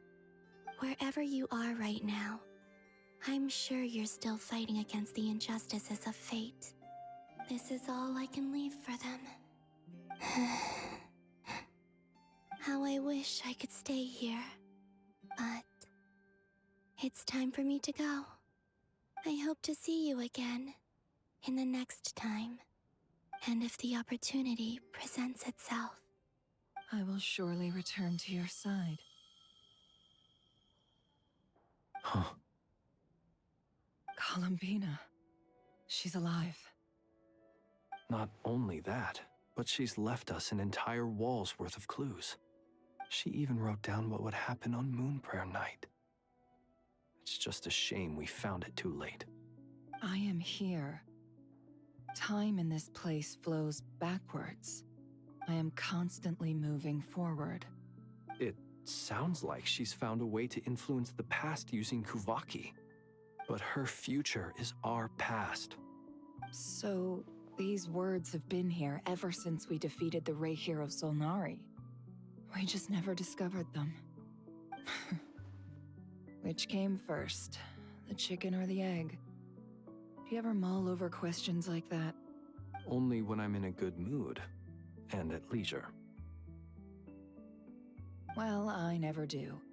Everything that has happened already belongs to the realm of fact. As a business person, and especially an intel broker, what I do is extrapolate from those facts to try and read the future. An admirable philosophy. It's a means of survival. Let's go. We have a wall's worth of clues to share with the others.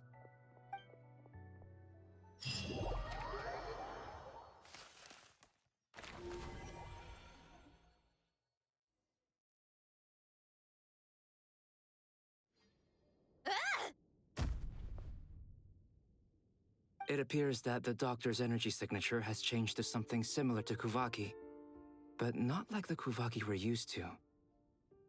Nodcry's Kuvaki devices will only have a limited effect on it. I can see why you've chosen to place your hopes in alchemy instead. Also, I must say these books are rather profound.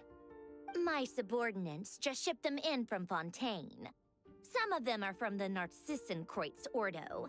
Some are incident reports from Petrichor, and then there's a few test reports for these junk machines. Additionally, after some further scanning, I've discovered something extremely annoying. What's that? Teyvat's skies contain multiple moons. A long time ago, when I did my first scan, I detected 3, just as the legends say. But when I checked again just now, I detected 4 moons. So there's one extra? Yeah. Originally, I thought that if I could still find 3 moons, that would at least mean Columbina's still alive. But then it occurred to me that apart from the frost moon, Teyvat's moons are just husks. And husks surely shouldn't show up in the scan, since they're not alive. It's weird, isn't it? If we can't even distinguish between a dead and a living moon, how are we supposed to know whether a moon goddess is still alive? Or does this mean that the moon marrows are equivalent to the moons themselves? It's certainly possible. In which case, the 4th moon you detected may be Dottores' artificial creation. So he wasn't bluffing. He really built his own moon marrow. Ugh! I'm so mad right now! It's easy to get overwhelmed when you have too much on your plate. Maybe you need to relax. Perhaps try going for a walk. Or simply take a few deep breaths. Nothing can calm me down at a time like this. I need more time, and I need progress.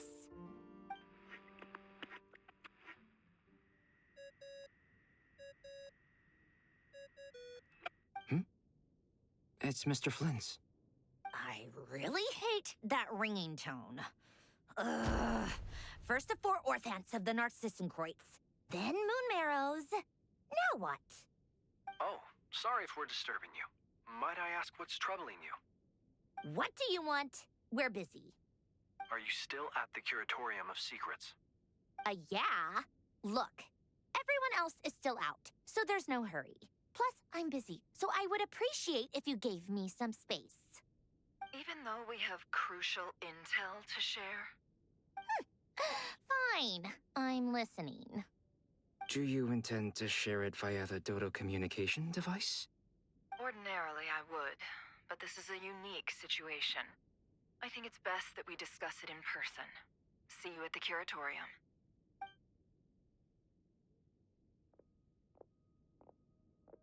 All right then. So, what's the situation? The rest of the team is still out working on their missions and evacuations, but we've decided to fill you in on the most crucial information first. Sandrone, you were right. Columbina is most likely still alive.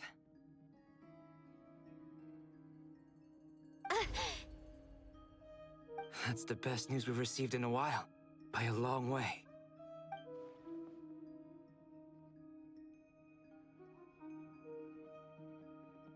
Random locations. Appearing in reverse order? Are you serious? So not dying isn't enough for the moon goddess, huh? She has to show off too. Anyway, does this mean we can deduce her condition from the moon marrows? Miss Androne, there's nothing wrong with simply admitting that you're happy to hear the good news. I'm not. And she's the least of our problems. We're facing a huge crisis. If she can't control the flow of time in there, she's just gonna keep moving backwards. Different points in time won't intersect, and she'll never find a way out. Let's say life begins with a drop of water. When did time begin? The moment this planet came into being? No, that's not right. Her final destination would be the moment at which the space she is in was created. But it doesn't seem like we can influence that space from the outside world. So how can we help her? Also, if she's alive, Rarier and Thalindus might be too. But as far as we know, neither of them have come back out. That space may not have an exit at all. I'm afraid I must concur with Miss Nefer in this. Can't exactly argue with that. Let's leave it there for now. I've taken notes on everything you said. Will it help with your research? I doubt it's gonna help with breaking Dottoro's energy fields. But who knows when it might come in handy. Better to have it all written down than try to remember everything when I need it. All right, I need to get back to my research. Mr. Albedo has made a lot of suggestions that will require my undivided attention. Sure, I'll stay here. I have things to work on.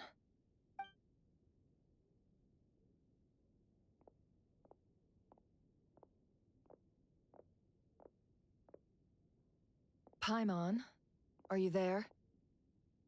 Oh, right. She went with Varka to Natlan, didn't she? Good thing we've moved her and the Traveler's luggage in here. Speaking of the Traveler, where could they be? There's a note from Paimon. Paimon here. Not in at the moment, but if anyone needs to borrow her stuff or the Travelers, go ahead and help yourself. Paimon won't be mad. Also, Traveler, if you get back before Paimon, make sure to get some rest. Paimon misses you a lot, but put your health first, all right? How sweet. Well, since you offered, Paimon, don't mind if I do. This is the Traveler and Paimon's luggage.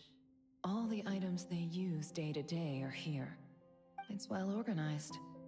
I wonder which of them is responsible for that. What do we have here?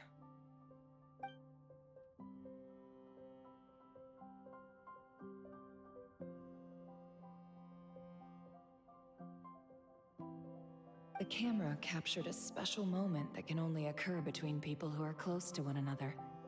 You can really sense how the photographer feels about their subject. I wonder why this picture was placed outside. Is it because Paimon recently looked at it?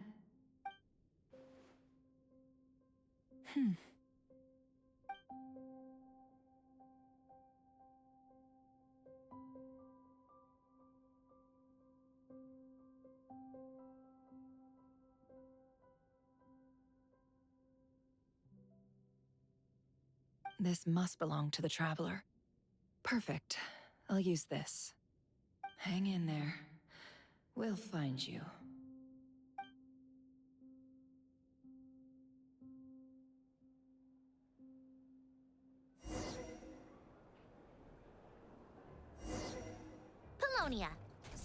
keyword world formula and bring me all relevant books.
Let's see. This one is on Tonki's sermon dictation concerning the apocalypse.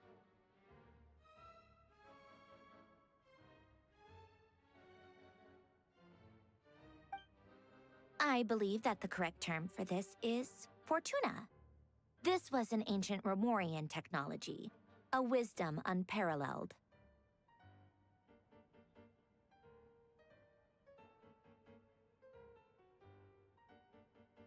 I never imagined that Romorian ideas would be so similar to the diagram I have named, the World Formula. This is strong evidence that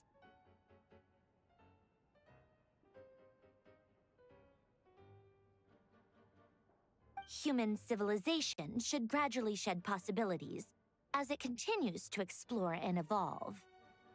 The end of humankind may well be upon us right now.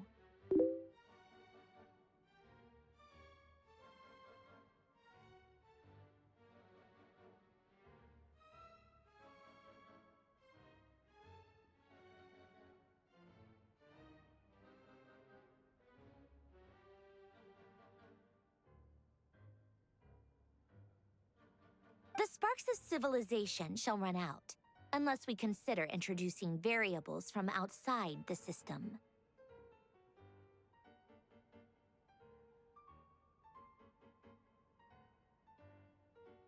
Variables. Surely that can only mean one thing.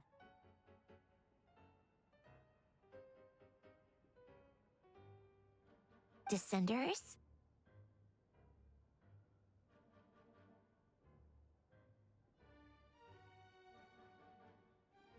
Dottore likely captured the Traveler because of her descender status. But the Three Moons' authority comes from the world itself. Why would Dottore need anything beyond that?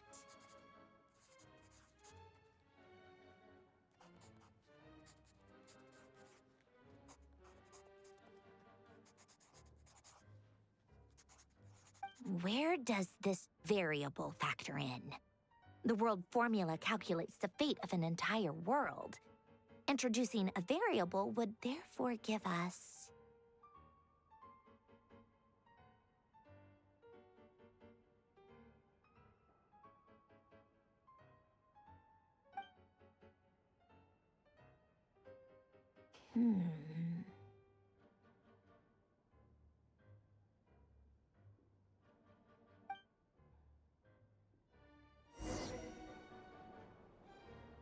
Polonia, search keyword pathway and bring me all relevant books.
Otonki Sermon Dictation.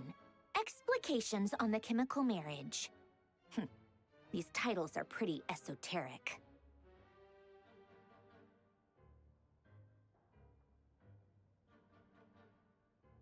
Observe and compute the pathway displayed in the guidance diagram. Deconstructing and reversing its effects could generate potential ideas. So, it's one of Renee's draft lectures. Deconstructing the pathway. I suppose that could lead to a breakthrough.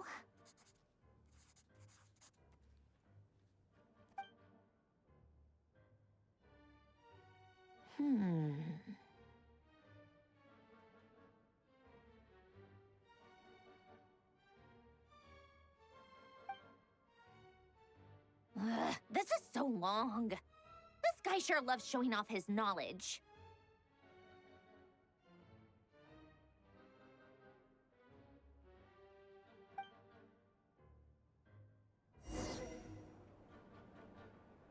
Polonia. Search keyword tree model and bring me all relevant books.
Most of the experimental devices proposed by the Lilia Crucis Ordo are built based on the simple and basic logical structure of a tree model.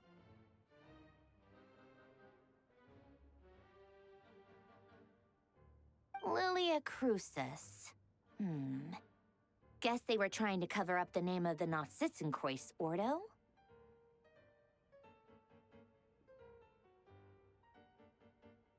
When Duke St. Germanus departed, he said, "It seems that there's no going back."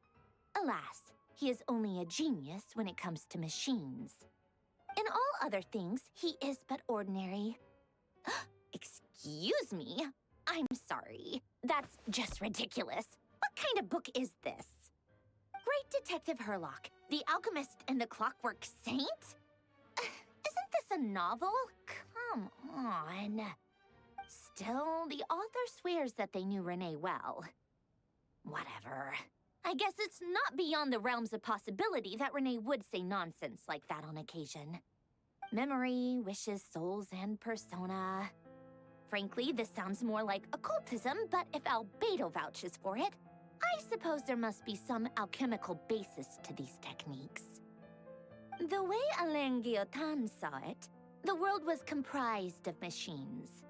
The universe needed machines, and thus his technologies were created. That's why I was born. René, his full name was René de Petrichor, if I recall correctly. Sounds like he and the town must be intricately connected. That place was also the source of most of our information regarding Remurian civilization. Seems like some of his projects were based on their technology. The cutting of souls and storing them in vessels. These seemingly unrelated techniques underpinned René's research. Assuming that the four orthants correspond to alchemical categories. The chemical marriage model? Alain would have scoffed at that. He never would have let those theories or parameters anywhere near his mathematical formulas.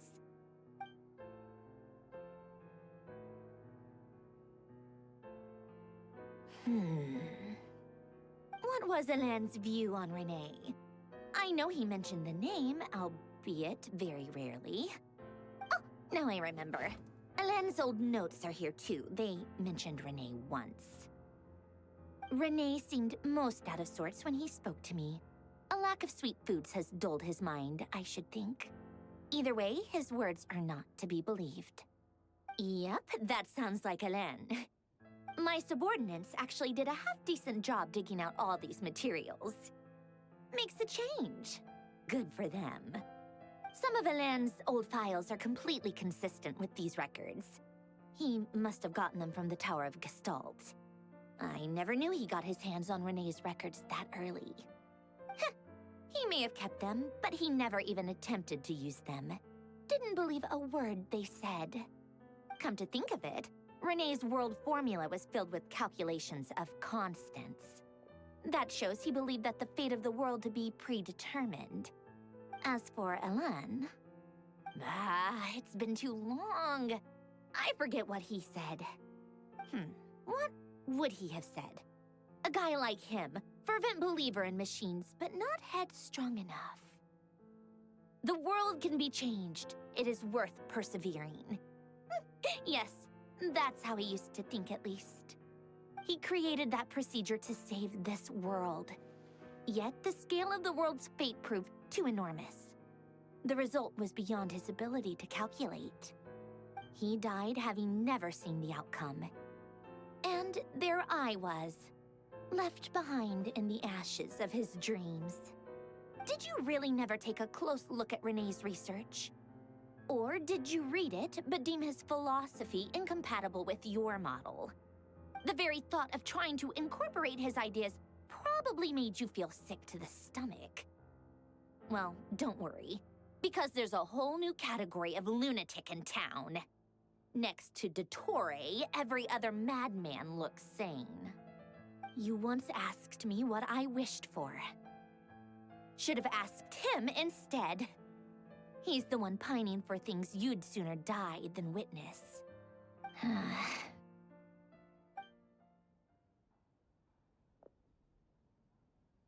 Even the tiniest variable can make big waves in the present.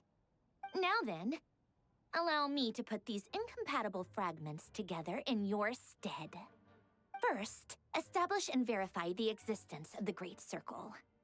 Absolute nihil on one end, absolute reality on the other.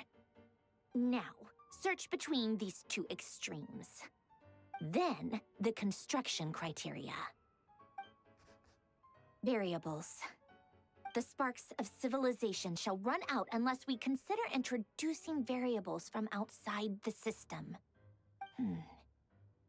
Input variables. Traverse the world, space-time, and civilization. Then extract the essential nodes from the records to determine which variables they point to. The primordial power that differentiated itself from the void. The power of light. Yes, light. Records. Hyperborea. This is so horrendously complicated. After all that, I'm still missing a few variables. I need to think this through again. How do you think it looks, Polonia? Like the frenzied scrawlings of a madwoman? Fine, keep it to yourself. It's not like you can talk anyway. I'll assume you gave it a passing grade. I jest. But true madness does often start with trying to save the world. What would Arlecchino and Columbina think if they saw this incomprehensible hen scratch? They'd probably have me institutionalized. So would Rosaline. She's been dead for a while now. When I close my eyes and think back, I can still see her face. And that enormous dress she used to wear. Such a bizarre choice. What possessed her? Oh, and the clack-clack of those heels used to drive me insane. No one's asking me, obviously, but I hope you all know that I never wanted to save the world. I'm not crazy. I don't have delusional ambitions, and that's a clinical fact. The world needs a solution, but I don't need the world's validation. It's the world begging me for answers, not the other way around.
Oh, cookies to go with the tea.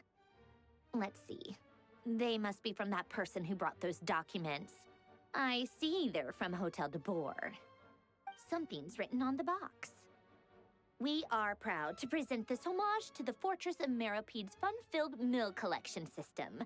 Fortune cookies. Have a lucky start to your day. Sounds like a dumb gimmick to me. Be early to bed and early to rise. Get plenty of sun and drink plenty of water. Then things will surely go well for you. What? Are you kidding me? Somehow I doubt that an early night and a glass of water is magically gonna save a world on the brink of existential peril.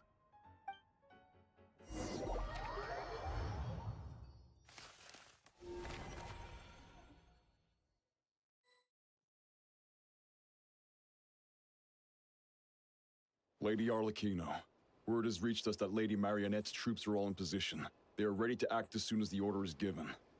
Excellent. The only thing is, they are fewer in number than we expected. It looks like many of them must have lost their lives at the hand of the monsters released by the Doctor. Can't be helped. Allow them to join our ranks, and keep in contact. As you wish.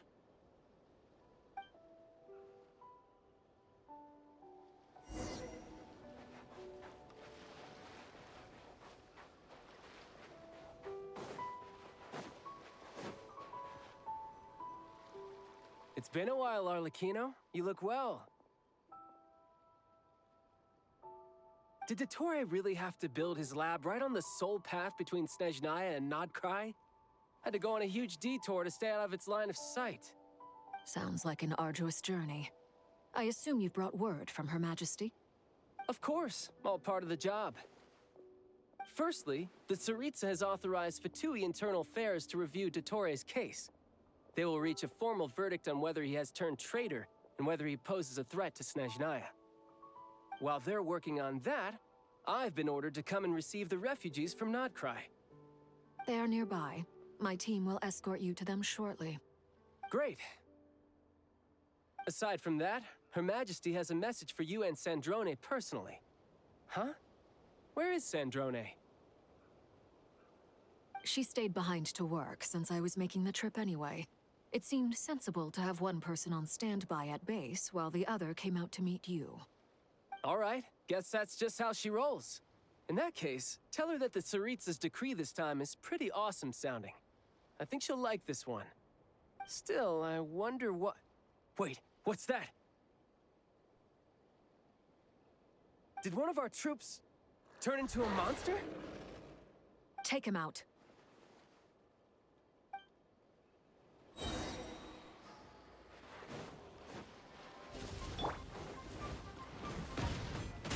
Shouldn't let your guard down.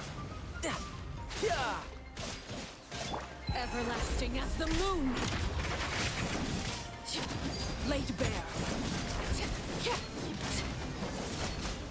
You've gotten stronger, Arlecchino. Nice. Stop that right now. I appreciate the praise, but I am not fighting you today. I knew it.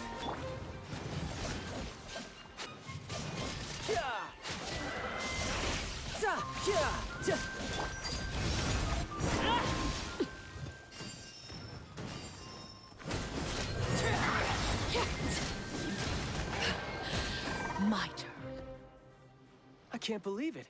He was a living, breathing human one moment, and the next? Another fine piece of work by our dear colleague, I'm afraid. What in the world has been going on in Nodkrai? A lot. But long story short, Dottore stole 2 moon marrows that should have belonged to Columbina, then built a 3rd moon marrow of his own to concentrate the Tri-Lunar Authority in his hands. What? What do you mean he built a moon marrow? People build roads and houses, not moon marrows. What's his next DIY project? He's gonna build a god? You could stand to be less surprised. We are harbingers. The work we are engaged in makes the creation of gods seem mundane by comparison. I tell everyone who asks that you once crossed swords with Rex Lapis while serving as a key supporter for Rosaline's plan. But right now, you're acting like a common adventurer. Thanks for speaking up for me. Those 2 really took me for a ride back then. Then again, surely no common adventurer would manage to get tangled up with them the way I did. That's gotta count in my favor, right? It almost sounds like you wish to repeat the experience. I might have to lower my opinion of you. No. I'll stop talking. Please, go on. Dottore is currently still experimenting with his newfound power in ways that continue to corrode the outside world. As for the human mutation, I believe this is simply a consequence of his experiments, and not a strategic move. That radiant beast was once a subordinate of Sandrone's. I suspect he was only allowed to live so that he could become an experimental subject. Also, those of us who fought Dottore have been afflicted with a curse. As such, I cannot leave Nodkrai. This is so much worse than I thought. No wonder Her Majesty's decree is so extreme. While these exceptional circumstances persist, the Harbingers are hereby authorized to use unilateral executive powers. Should Dottore pose a threat, Arlecchino and Sandrone are permitted to eliminate him. My thanks to Her Majesty. I will pass these good tidings on to Sandrone. Her Majesty has also declared that she will refrain from launching an attack on the now evacuated Nodcry due to the presence of unretrieved research material. A wise decision. By the way, how's my old partner doing? I'm assuming they're with you? Partner? You mean the Traveler? I'm afraid I have bad news. She was captured after our failed assault on Dottore lab. Her whereabouts are currently unknown. What? Why? Since when does Dottore have a bone to pick with her? That is indeed the question. I'm not sure he does. He must have some other goal in mind. This won't do. I have to rescue her. You can't. We have no idea where the Traveler is. What am I supposed to do then? Stand here twiddling my thumbs? Sandrone is working on it. The best thing you can do right now is complete your mission. Fine. I guess I'll leave this to you then. One last thing. Tell the Rooster to get the message out to the gods and citizens of every nation in Teyvat. Beware. An uncontrollable pollution is spreading forth from Nodcry. The source of that pollution is a madman drunk on the success of his experiments. The Fatui and our allies will endeavor to contain the threat. However, if Nodcry falls, things are likely to escalate. Considering Dottore is one of our own, all Fatui stationed in Nodcry consider it our duty to stay and fight him to the bitter end. Whatever the cost. Hey, don't be too pessimistic. If it comes to it, I'm sure Her Majesty won't stand by and do nothing. I hope you're right.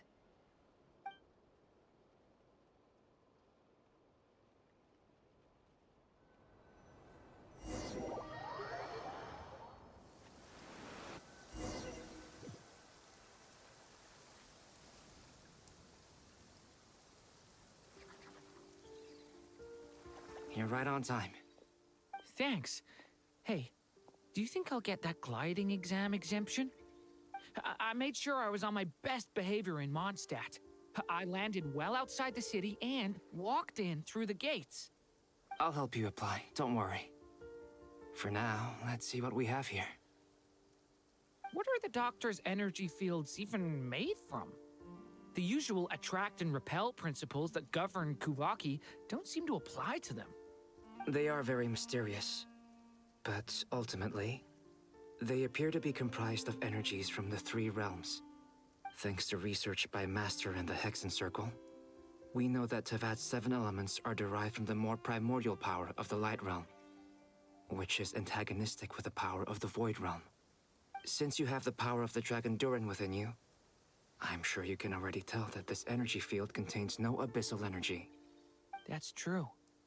It's not abyssal energy, it's something pure, wild, and untamed.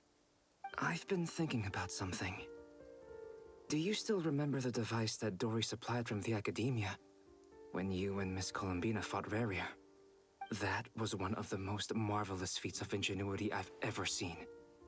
The design, the craftsmanship, the material selection. I couldn't fault any of it. Not to mention the operating principles. Surely the most ingenious feature of all. Dory didn't go into detail on how it functions, but I have a working theory. The clue was that Miss Columbina was somehow able to use the pyro energy that you provided, despite the fact that, as a moon goddess, she should only be able to use Light Realm energy in principle. Now, all elemental energy is, of course, derived from Light Realm energy to begin with. Hence, I suspect that the device works by restoring elemental energy to its original state. This presumes a theoretical model of the 7 elements akin to that of light refracted through a prism. Perhaps it is no mere analogy. Maybe there is indeed a prism in this model. I almost wonder if the idea for the device was conceived based on direct observations of said prism. It would explain how such an ironclad design concept was achieved. It is at once a masterwork of engineering and a groundbreaking application of the Academia's latest elemental theories. I suspect only Lesser Lord Kusanali herself could have devised such an ambitious technology. But Back to the energy field before us. If this is pure light realm energy, its relation to elemental energy is one of integration versus division. Or you could say that the former contains the latter. Could this mean that elemental energy can dilute the power of the light realm? Should we give it a try? We should.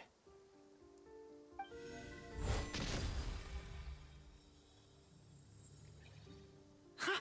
It works! Clear signs of disruption were detected at the periphery of the energy field. This indicates that elemental energy can disturb or even negate the field. Now you try. All right, here goes. It's working! Switch to abyssal energy and attack again.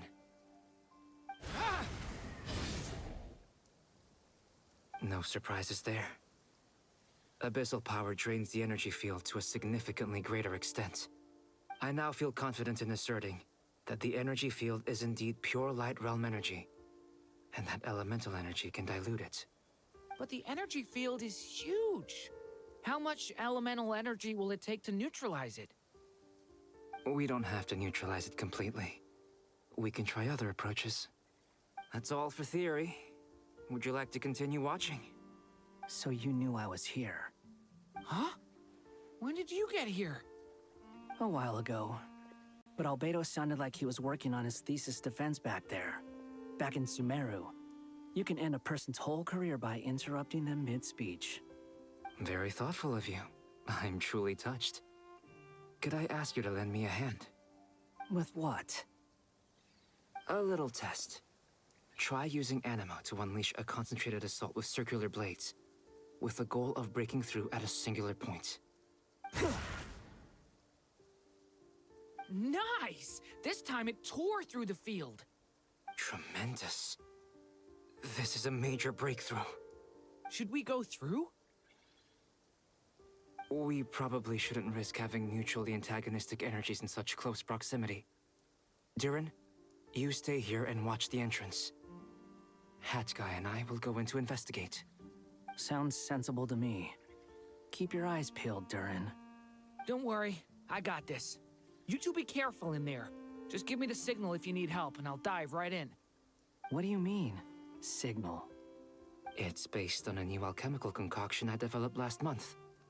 When 2 bottles of it are smashed on the ground together, they emit a blinding burst of light. If it comes to that, remember to shield your eyes with your hat. Glad I asked. Thanks for the heads up.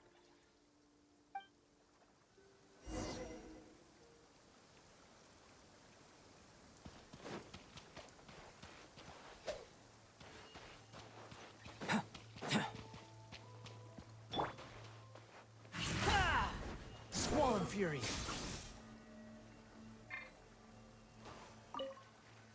Like I thought. Beyond a certain distance, we can't see the opening where we came in. Maybe that's to prevent people from escaping. Sounds like Dottore style to me. Not much has changed. Things are basically the same here as they were before the energy field appeared.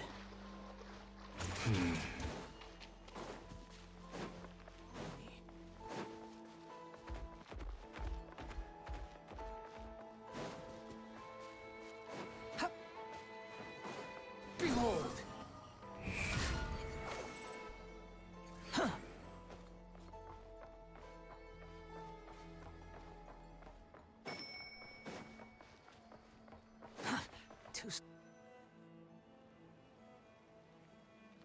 They have no heartbeats and they're not breathing.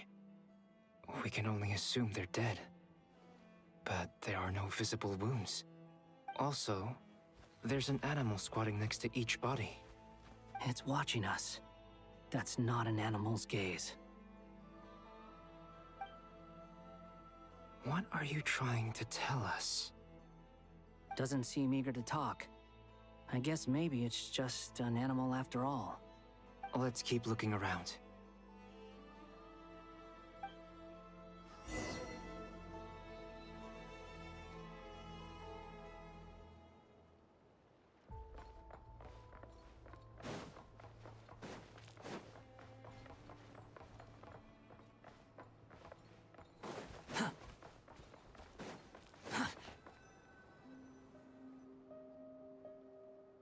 same situation everywhere. Not a living soul in sight. Just countless bodies with animals standing watch over them. Well, I think we can safely rule out the possibility that they're all pets. Is skirting around the topic your way of showing consideration for other people's feelings? Just being cautious. I don't doubt that you can handle the truth.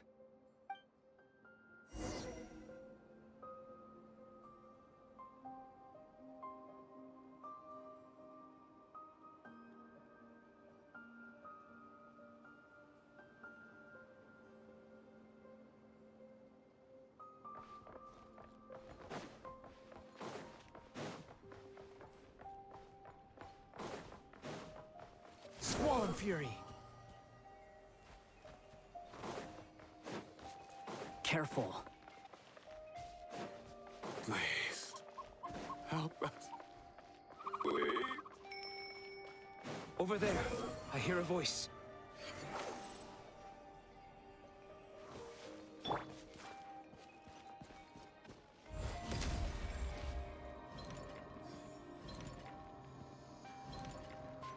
Live!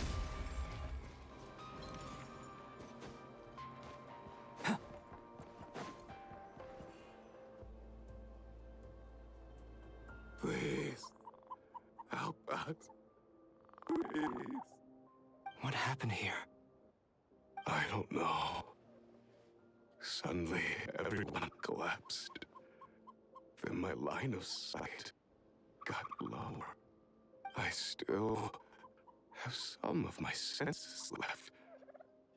I gotta get out of here.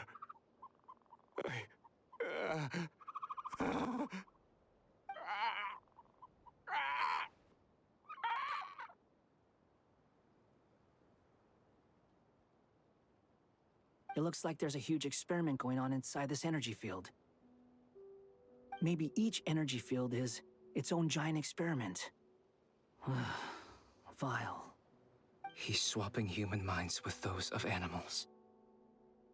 Even without the other circumstances, this would be an extremely radical experiment. Those people may have lost their sense of selves, but they are not fully animals either. If they were, they would have left. But instead, their instincts are driving them to remain by their dead bodies. We should go. No sense in sticking around here longer than we need to. Agreed.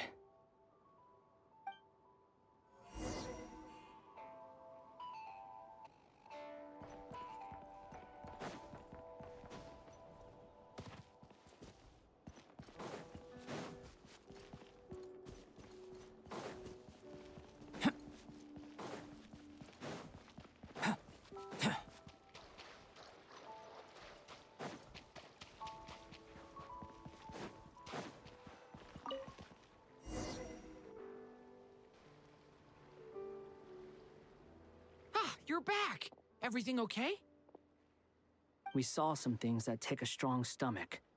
Otherwise, we're fine. We should share our findings with the others.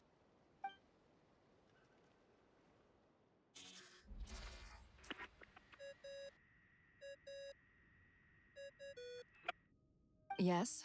Who is it? Miss Nefer, it's me, Albedo. We found a way to break through the energy fields. With enough control, it's possible to tear them open using elemental energy. Also, we managed to take a look inside.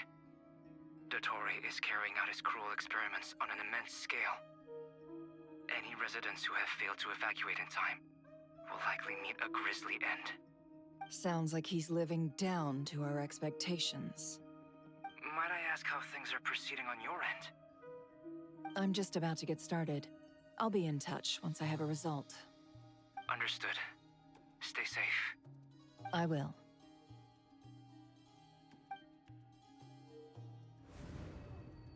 Well, Nefer, I'll link up with you once my tasks are complete.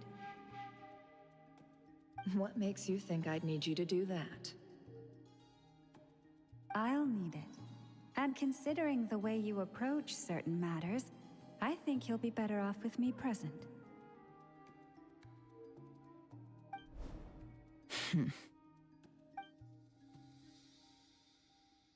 Let's begin. Entering simulation mode. A vast wasteland. Is this the Traveler's inner world? I was expecting something more vibrant, to be honest. Wait, someone's there. What are you looking at? In that case, I'll look at it with you. I want to know all about everything you've seen and experienced. Is there somewhere I should return to? Or should I stay here and be the hero everyone says I am? I don't dislike my current life. Roaming the land, fighting battles, accomplishing missions, earning a living, looking after Paimon. It's not so bad. I guess the only thing that's missing is that you're not here with me. This is the conscious layer, which contains a person's true feelings. It is filled with both longing and kindness. I suppose anyone who lives long enough ends up wishing for someone who can't be there. Maybe it's the only way we can feel truly alive. Time to delve a little deeper.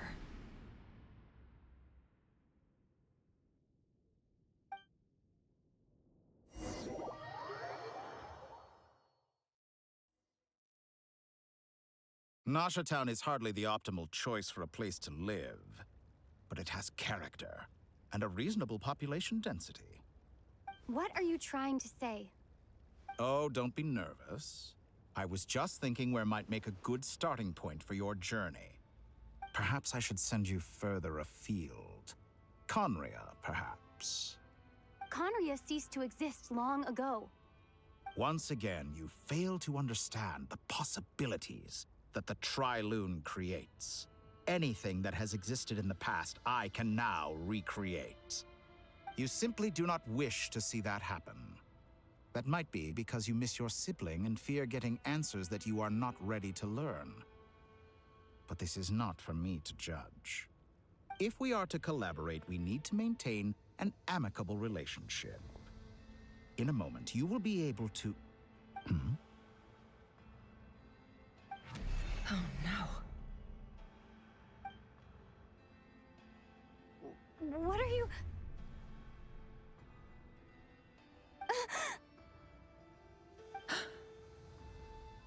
What are you gonna do? Don't move. Something unwanted has crept into... Oh? Gone as quickly as it came.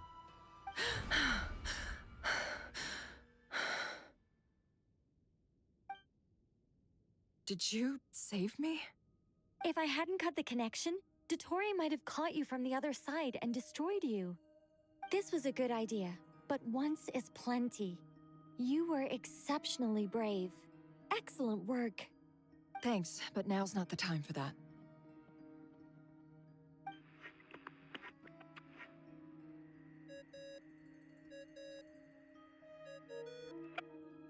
Albedo speaking. I think I know where she is. What is this endless darkness? I can't see anything, even though my eyes are wide open. But why? What happened?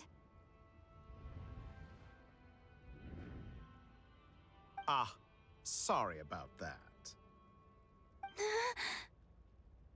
I take it you didn't notice. Just now, a friend of yours took a little peek into your mind. Could it be Nefer? How did she do it? Did she use something as a medium to connect to me? Do you think she's aware of your current circumstances?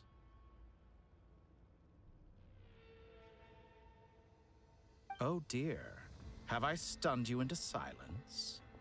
I only wanted to slow down your time a little so I could stop your intruder in her tracks.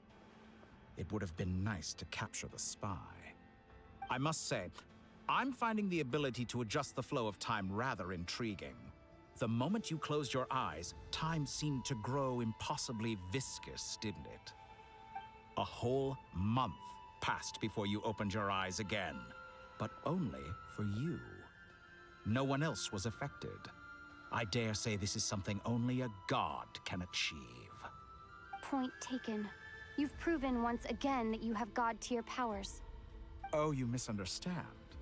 This wasn't about proving a point. I was testing things out. I find I learn best by doing, and I have to admit, time is not the easiest dimension to control. I only wanted to make you sleep for a short while, but it ended up lasting a whole month. Clearly some finesse is required to wield the authority over time as I wish. I hope you're not angry with me. It was only a month's discrepancy, nothing too serious. Had I been off by a year, a decade, or even a century, that would have been quite a different story. You could have frozen me for millions of years.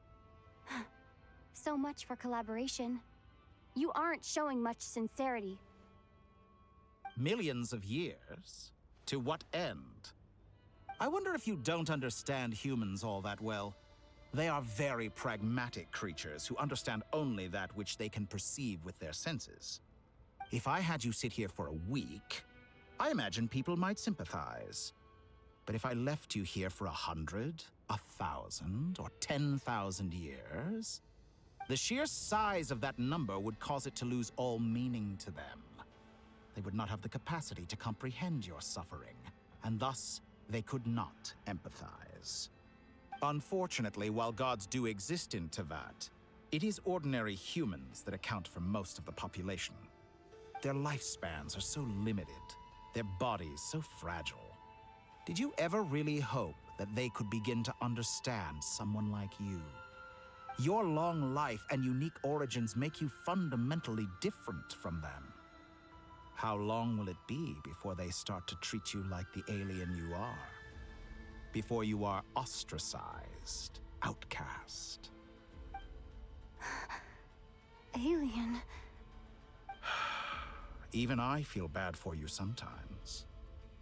This world has made you into a slave.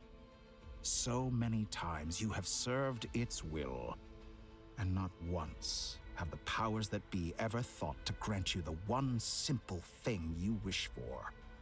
You have been treated most unfairly. I can change that. I will grant you special privileges and give you back the status you rightly deserve as a descender.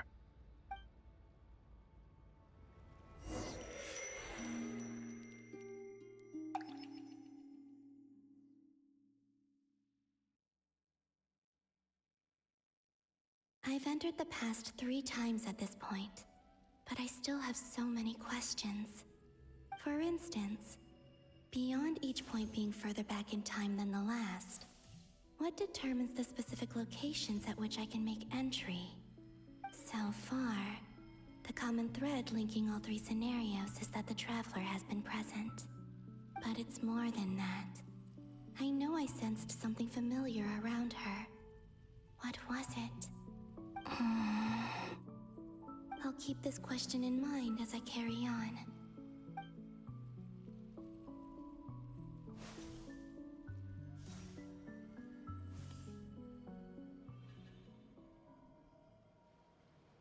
Humans, you never change.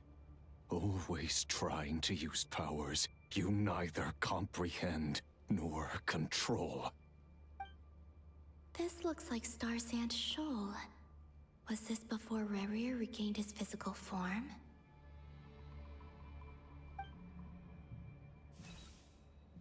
You've messed with the cannon again, huh? Sorry, but this round's not gonna go your way. The cannon.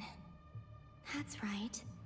I was at Silver Moon Hall and I sensed an abnormal Kuvaki fluctuation coming from Nasha Town.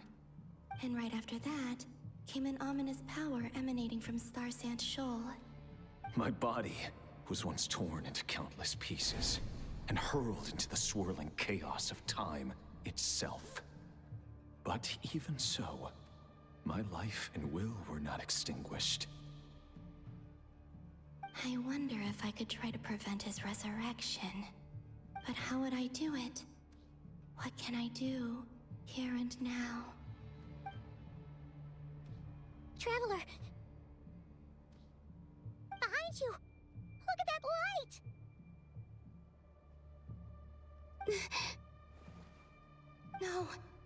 won't make it in time. She's using the Kuvaki shield like I taught her. Is she gonna use it to block the cannon's beam? She's strong. I'm sure she can manage. But the force released when the beam impacts the shield might lead to collateral damage. Easy Island. The Frost Moon Scions will be exposed to lethal levels of Kuvaki. A question, if I may. Kind Miss Columbina. When the cannon's Kuvaki beam was deflected earlier, I saw several bolts of energy streak toward Hisi Island, only to be blocked. Did you also have a hand in that? Maybe that really was me after all. Well, future me. But I don't know if I have enough power left. Sigi sato pasa sais, niti ipotuvtos. There's no time. Osestikos paratin tiran to risuiku, to pir to aithion feraton. I have to make it. Oh, Frost Moon. Oh, great land. Oh, slumbering moonlight of Nodcry. If you can hear me, if you can sense my call, then please, heed me once more!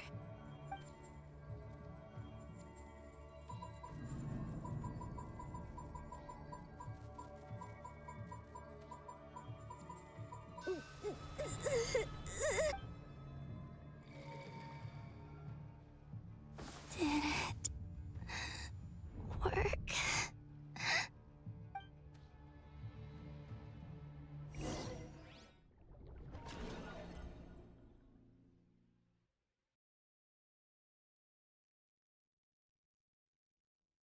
Hey, wake up. Hey, did you hear me? Columbina, I said wake up now! Oh, good morning, Sandrone. It's 3 in the afternoon, actually. And could you kindly not use my quarters as your personal nap room next time? But I feel so safe here. And your coffee, right? It's so bitter, but it smells lovely. It's like you were raised by wolves in a forest or something. What did you drink growing up? Grass tea? The Frost Moon Scions certainly led a more frugal existence than the Fatui. Then I'll bet you've never eaten one of these before. It smells delicious. That's because it's a Fontanian recipe. I had a little free time today, so I made a batch. Rosaline will be here shortly, but if you really can't wait, I guess you can go ahead and...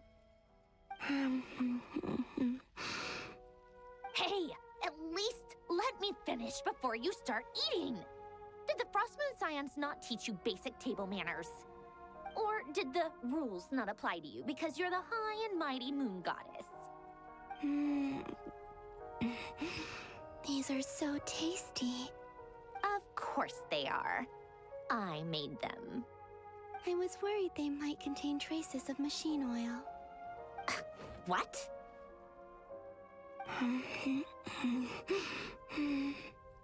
You know, there's something I've always wanted to ask you. Why did you leave your old home and join the Fatui? I mean, I'm sure their food was awful. But there's gotta be more to it than that. Well, life there didn't go quite how I imagined. What were you expecting? You're a god. Your followers are gonna make some demands of you, right? Surely you can just answer a few prayers here and there in return for the free food and drink. How bad can it be? Well, would you help other people just for free food and drink? The doctor told me that you were created by a great mechanic. Lord something Fisher. The Lord Artificer. Ugh, some people can't keep their mouths shut. Oh, Lord Artificer. And didn't he have something to do with the, narcissist? Narcissenkreuz Ordo. Yes, that was it. Narcissenkreuz Ordo. So, would you try to fulfill their wishes? You must be joking. I wouldn't go even if they paid me. I don't even know them. Exactly. Well, I felt the same way. I did not know the people who made demands of me. Huh. What do you know? We're on the same page for once. In his later years, Alan did ask me if there was anything I wanted to do. If I had any wishes of my own. Well, I don't. And I'm not in any mood to fulfill someone else's either. Who's Alain? He was the... You know what? Never mind. You're not gonna remember. Anyway, the point I'm trying to make is, neither of us is the self-sacrificing type. Let me ask you this. What sort of place would you like to live in, if you could choose? A place where people don't ask me for things I cannot give them. Where they don't worship me, or fear me, but just want to chat with me like a normal person. I'd also like the freedom to come and go as I please. And ideally, it would be somewhere with the smell of coffee and snacks. Not to burst your bubble, but no such place exists in the world. Now, take your snacks and scram.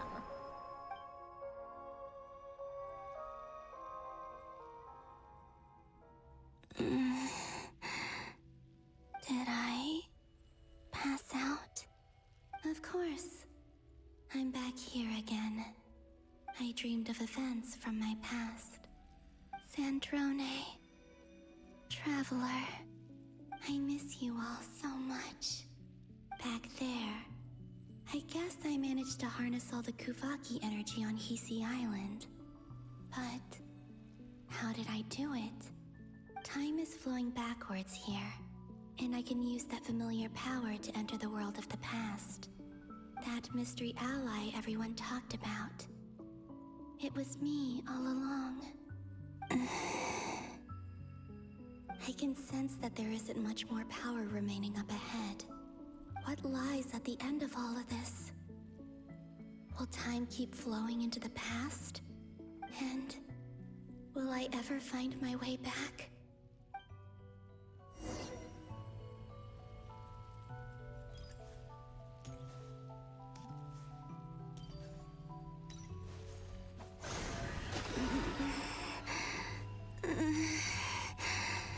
It's getting harder and harder to use my power.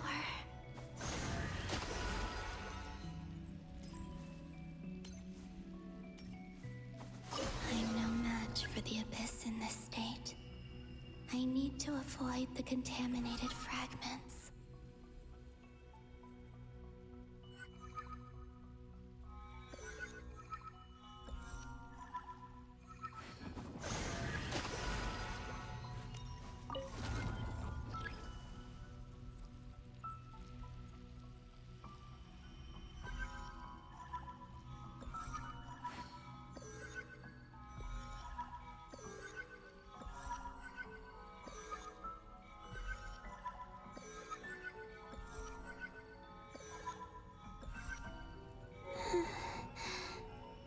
Time to go. I wonder where I'll find myself this time.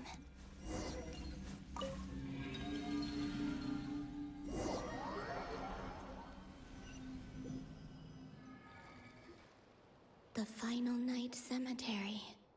This is where Flint's is based.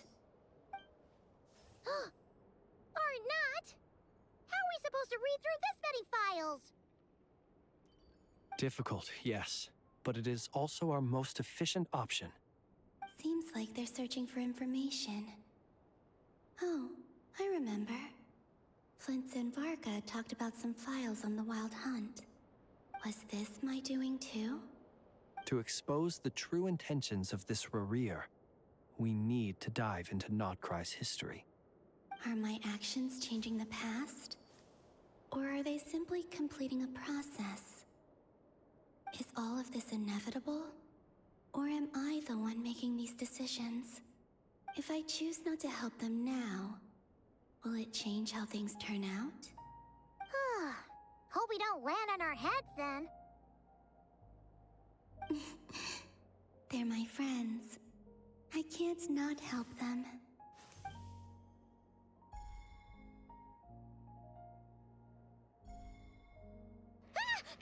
Ghost! And the other one was... here. Hey! Another file's moving!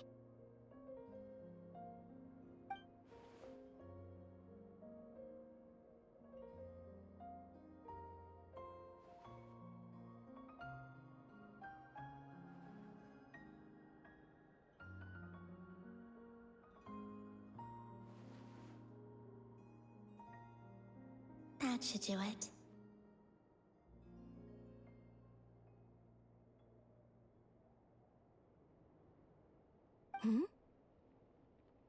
Luanatar? You can sense my presence? Wait!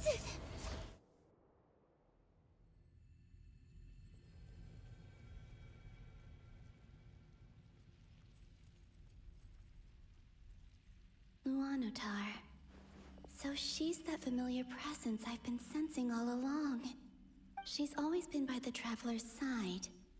That explains why the Traveler has been there each time I've entered the past. But why Luanatar? Is it because she has a connection to me as the Moon Goddess's familiar?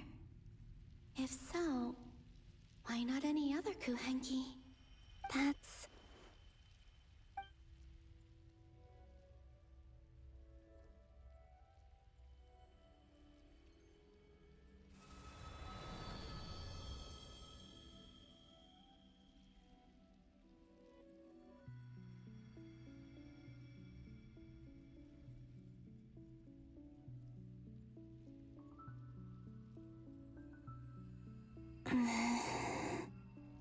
I cannot sense any power up ahead.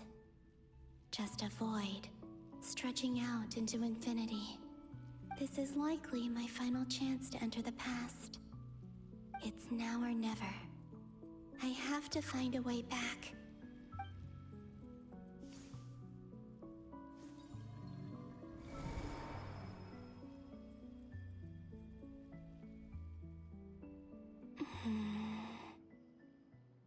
Easy Island?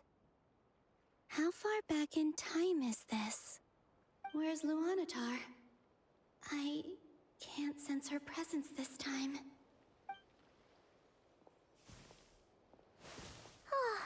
Seeing Anafa and Aino reunited like that sure was heartwarming. Traveler, Paimon. No, stay calm. I don't have much power left to change things. I don't even have that much time left here. Think, Columbina. How do I find a way back? A way back... to where? Do I go back to Moon Prayer Night? Or to the future that followed? And if I return in my current state, what will become of me then? Dotori's actions that day proved that he'd been planning that for a long time. He had already seized the power of 2 moon marrows before capturing me. Even if I managed to get back, how can I fight against him when he wields the Tri-Lune Authority? I can't. If I go back like this, I'll be playing right into his hands. I have to find some way of rivaling the power he has usurped. Wait. Time flowing backwards. The Tri-Lune Authority. Does that mean... I think I know what the final destination of this lunar reflection might be. I know what I must do. Speaking of homes, we must already be close to where the Frost Moon Scions live. The vibe here feels different. Just like the scenery. But how do I communicate my plan to my friends? Should I write it down here? No. Someone else will see it. I need something with a close connection to me. Something I can use as a medium to tell them what's happened to me in here.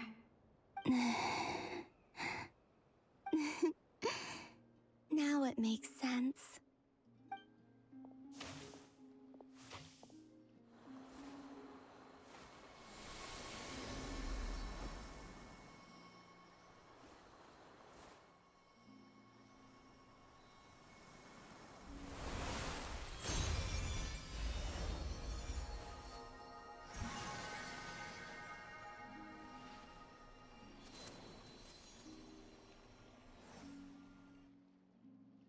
Hey, what was that? Felt like some sort of breeze blew by, and then the petals suddenly turned into... Huh? It was I who brought Luanatar into being. I gave up a piece of my own soul to create her. That's why I could sense a familiar power from the moment I entered this space. It also explains why she's been present in every past location that I've entered. Because we have a deep connection. Hey there! What's your name? And the reason why there are no more gates to the past after this point is that Luanatar hadn't been born then. No wonder I sensed the trace of a blessing when we first met. But I still didn't recognize the soul hidden within you. Back then, I was just a little lost dove. I had yet to become Columbina hyposelenia. Go on now. We've got stuff to do. Best you find someone else to hang out with. Hey, you scared it off. I'll be counting on you. Remember to stay by the traveler's side, guide her, and help her in my stead. Oh, and bring her to the garden where the moon prayer blossoms grow. There's a little lost dove there who will need her help.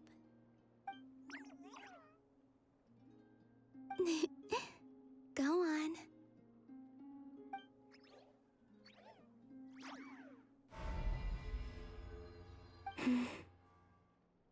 You too. Go and live your story. As for mine must go in a different direction.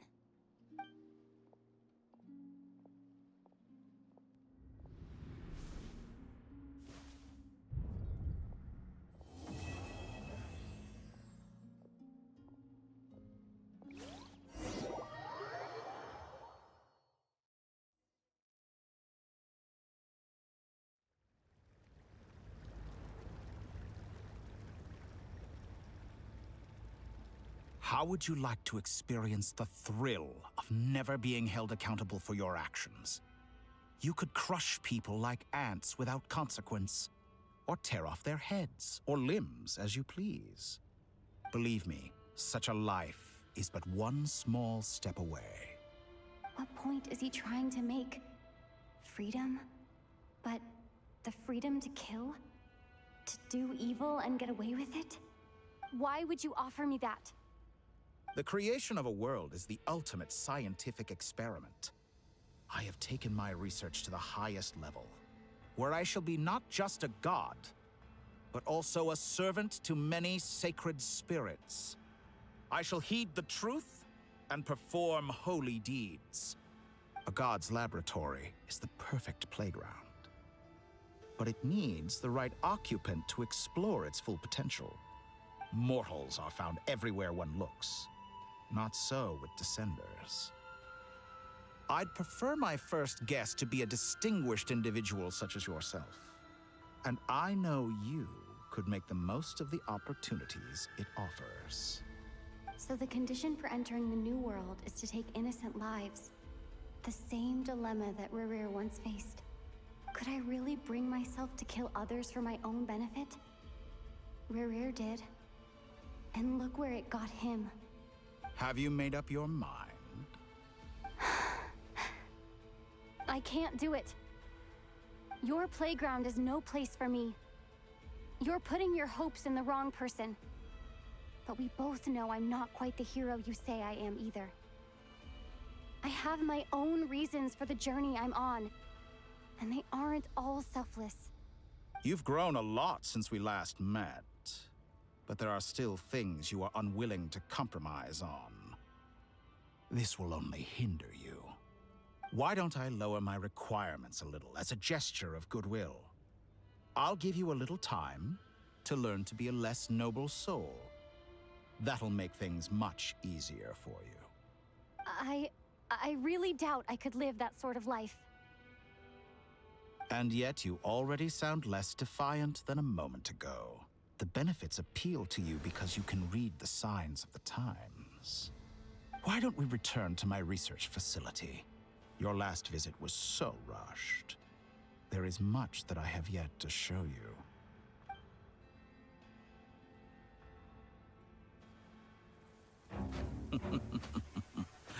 Now to that question, Heroes don't attack from behind. Guess I'm no hero. This is most disappointing.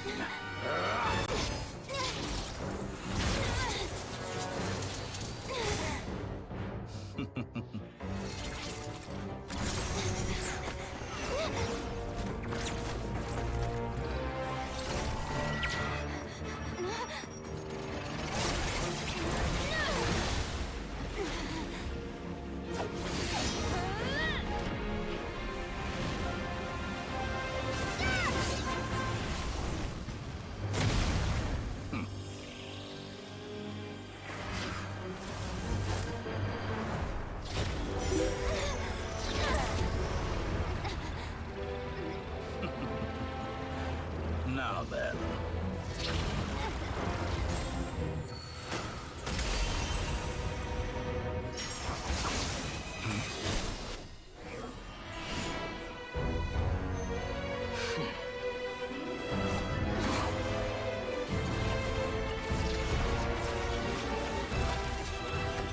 A new face. Interesting.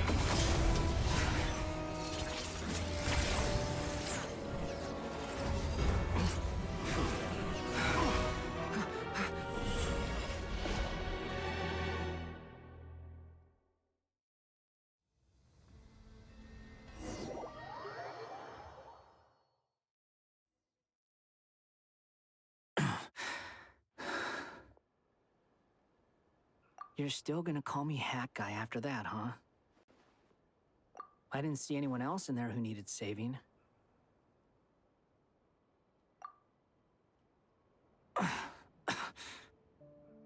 It's nothing. I'll be fine. Why are you looking at me like that? Is it that shocking that I'd come to your rescue? I owed you a favor back in Sumeru. Now we're even. Distracting Dotori was tough. I won't lie. He's not gonna fall for the same trick twice. That was my one shot. I'd hoped to use it to take him out. Ugh. I never wanted to obliterate someone more than I do right now. Dotori doesn't recognize me, but his segments were originally made based on an analysis of my operational principles. I expect it's only a matter of time before he figures out what I am. So Dotori doesn't recognize Wanderer because he deleted himself from Irminsul. Did he really miss his only chance for revenge by saving me? Why the long face? Hey, I'm not blaming you, okay? And I'm not complaining either. Rescuing you and killing Dotori are equally important goals. Everyone would be pretty stuck without you. It's best you live to fight another day. How are you holding up? Are you all right? Hat Guy said to put safety first, so we agreed to run as far away as we could after leaving the energy field and only meet up once it was safe. You don't look injured. It seems that Dotori didn't do anything to you. All right. Rescue operation complete. Let's head back. There's a lot more work to be done before this is over.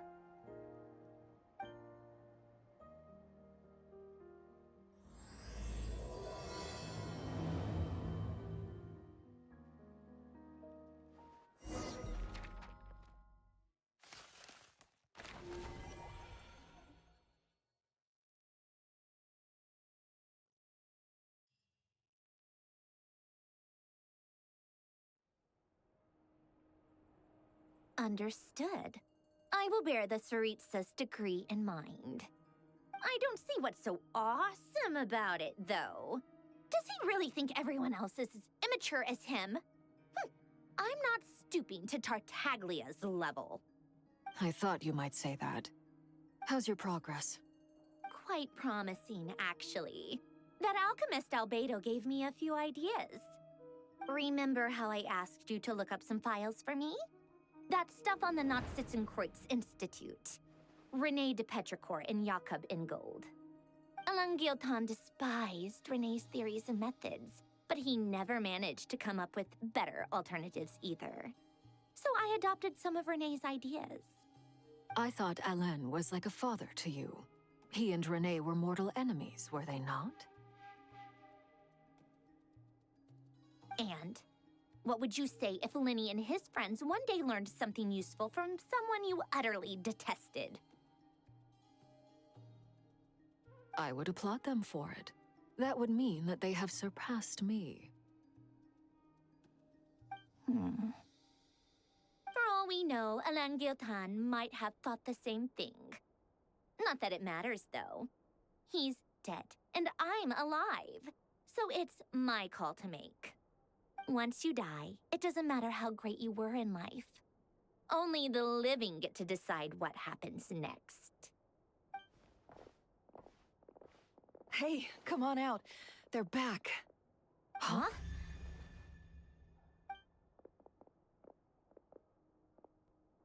You're back? And your head's still screwed on? And you still have all your limbs? What does it look like? Way to keep your composure, madam. Excuse you. I am perfectly composed. Glad you're okay. Yes, it's a huge relief. Worry?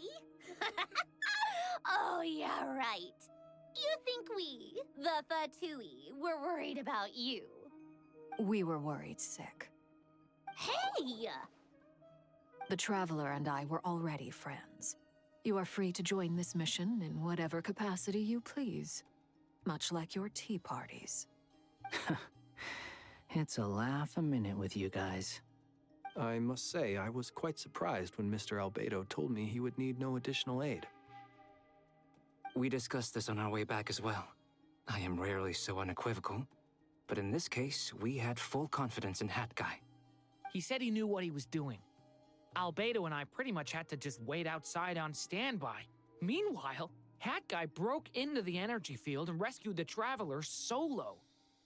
You didn't have to mention that. Well, I'm thoroughly impressed. You are a force to be reckoned with, Hat Guy. Is she back? Is she really back? Traveler! It's really you! Oh, thank goodness! Paimon missed you so much! You can finally breathe easy, Paimon. It's great to have you back in one piece! Oh, Paimon's been having nightmares the whole time you were gone! Look at them. You know, once you reach my age, there's nothing better than watching a misty-eyed reunion between friends. It's nothing. Same goes when you get to my age, too. I bet Ino and Anefa would be tearing up as well if they were here.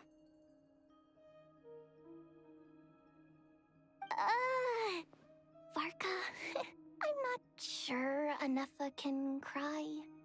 Oh, yeah, good point. Hey, your eyes are looking a little red and puffy. Come here. Let's hug it out. What? Ew, no! No, thank you. You're not my dad, okay? Knock it off! Everyone, I'm sorry for all the trouble I caused you. But the silver lining is, I didn't come away from this ordeal empty-handed. While I was being held captive, I learned a lot about Dottoro's current capabilities and what he plans to do with them. Allow me to explain.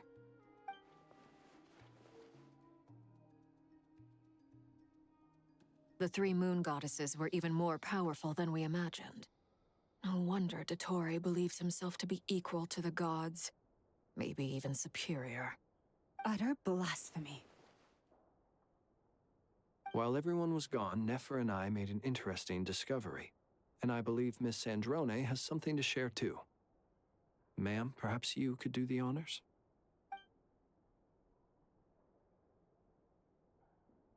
Called it. Getting rid of a pesky troublemaker like her is like trying to clean up after a crumbly cake.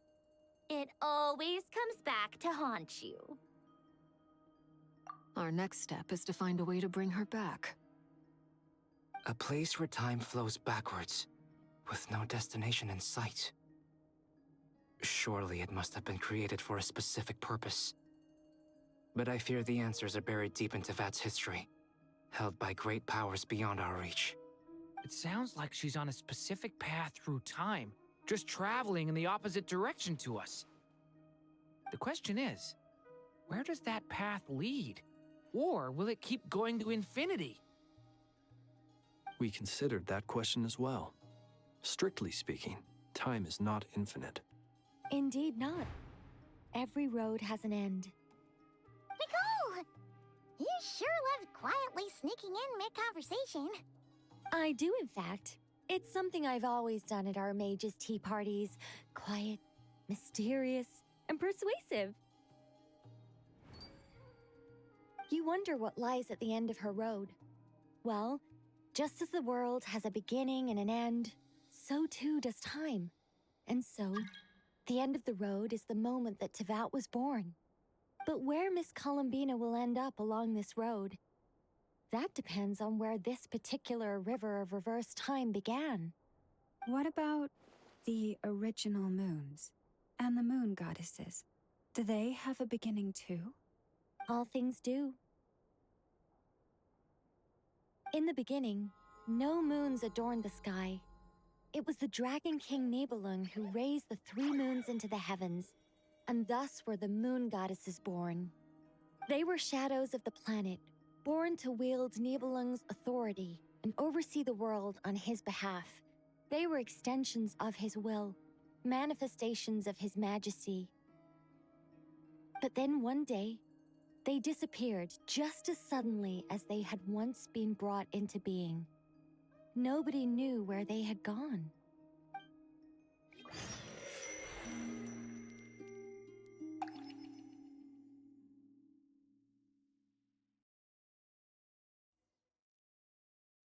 Like I thought, no more paths back to reality have emerged since. But how can I be sure that I'm going the right way without scenes from reality to keep me on track? I can't even be sure of how long I've been walking for. The further I travel, the less stable this space becomes. There are even moments where I can sense something that feels like abyssal energy. They can just materialize out of thin air. I have to keep my wits about me.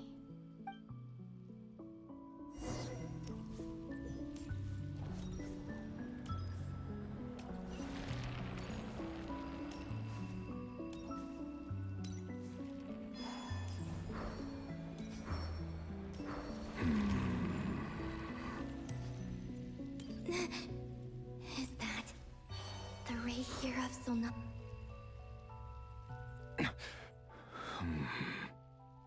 You are the moon goddess. But how? Please, there's no need. I'm not interested in fighting anymore. I find that a little difficult to believe. Yeah. Honestly, so do I. The way you used my own power against me was... It was a brilliant strategy. And then, in the final moment before I was thrown into this space, I got to see an old friend. Mr. Dainsleif. Right. It was so long ago now. But we were friends once. When I first got here, I was filled with hatred, remorse, and rage. How I cursed and devoured. I tore everything here apart. I was consumed by the desire to leave this place and have my vengeance. But to no avail. This is a place with no exit. This is the second time I've entered this space. Though I have no memory of the first. I was torn to shreds the moment I entered.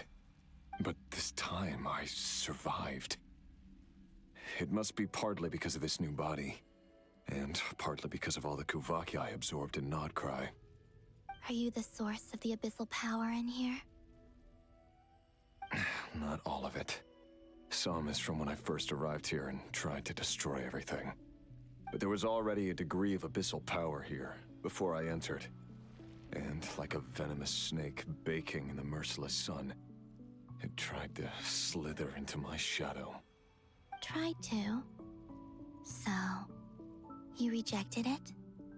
Yes. Because after that, the world suddenly became silent for a moment. What do you mean?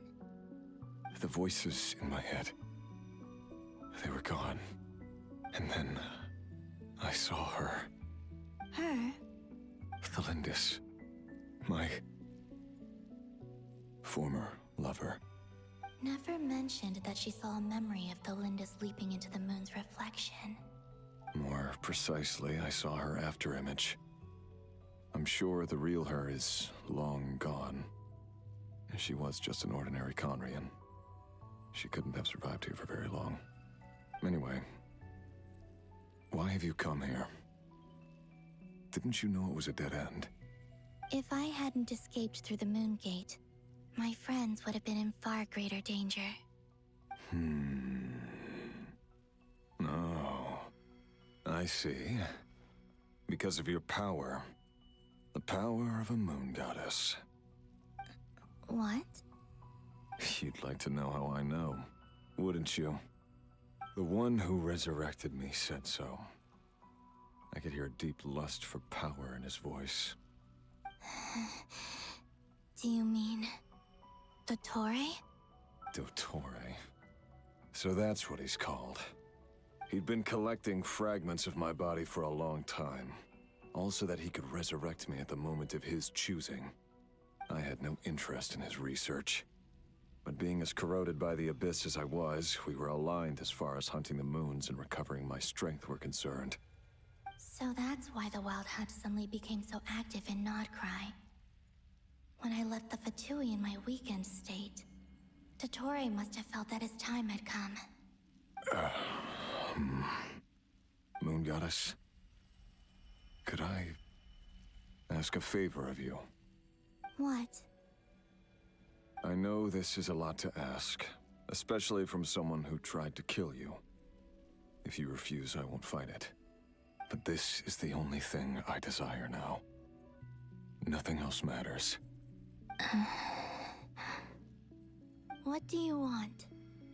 I'd like you to take a message to Thalindis for me. Thalindis? But... Yes, she's dead. But like I said, I saw her afterimage. I can sense that some part of her soul remains here. Far, far ahead. Why don't you go and speak to her yourself? I can't. I don't know why, but I can't move freely in this space as you can. All I can see is a glimpse of her, walking away. Just like the moment when I last saw her in life. In return, I will clear these abyssal obstacles for you. No, not in return. I'll clear them for you, whether you want to help me or not. It feels like something I ought to do. Why? Yeah. Why, indeed. I've been asking myself that question a lot recently. Why did I do the things I did? I'm tired of it all. Tired of the person I became. People used me. And then I turned around and started using others.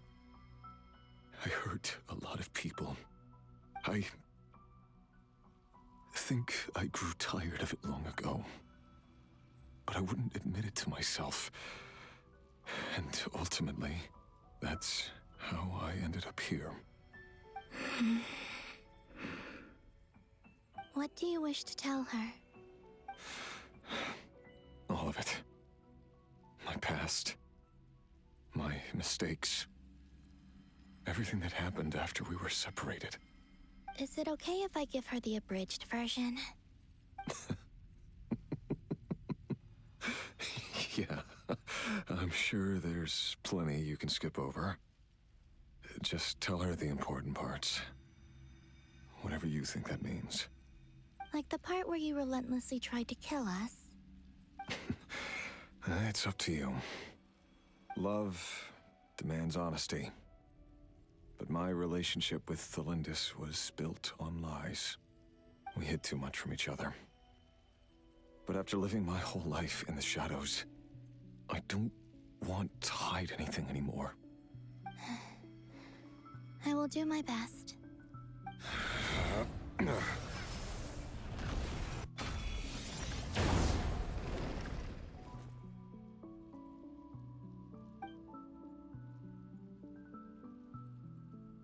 There. The Abyss will no longer stand in your way. Even though Mr. Dainsliff felt he had to fight you, I think he still regarded you as a friend. Dane? He said that you betrayed him, but he also felt great remorse at never having understood what you were truly going through. Why tell me this? Because if he'd known that someone could take a message to you, I believe that's what he would have said. Thank you. It means a lot. I know this will sound strange coming from me, but don't die, Moon Goddess. I can tell that you're determined to get out of here.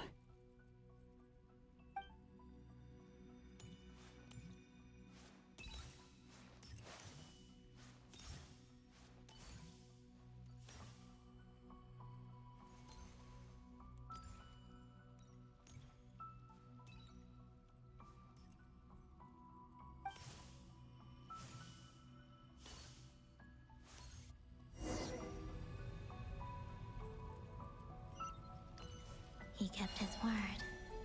The Abyss is no longer obstructing my path.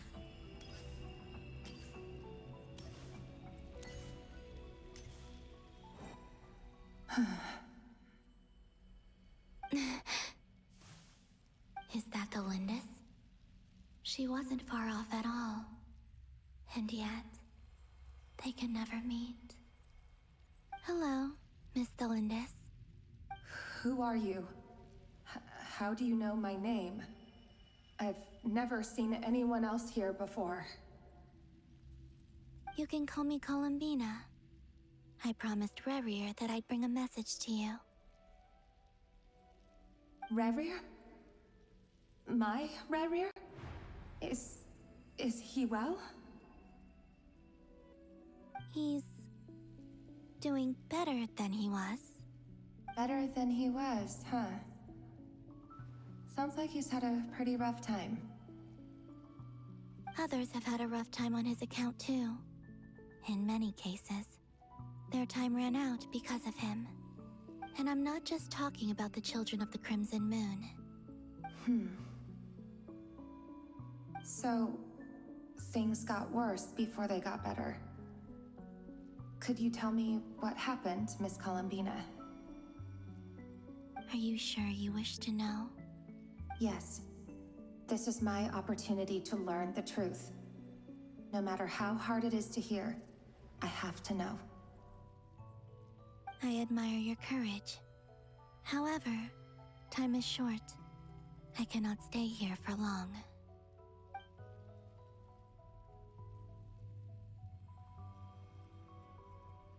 Rerir had seeds of hatred in his heart, and many people nursed them for their own ends. On some level, everything he did was to try and find a way to see you again. But in the end, He came to regret his mistakes. He wanted to apologize for hiding his past from you. Beyond that, he did not say specifically what it was he wished to convey to you, but I'm sure that you've always been on his mind. You are what has kept him going over all these years.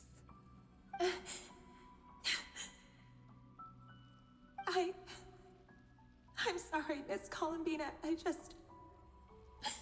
This is so upsetting. I'm not sure how to put my feelings into words. It's all right. I understand. Well, that's everything from me. So, I guess I'll be... Wait. One moment. Time flows backwards here.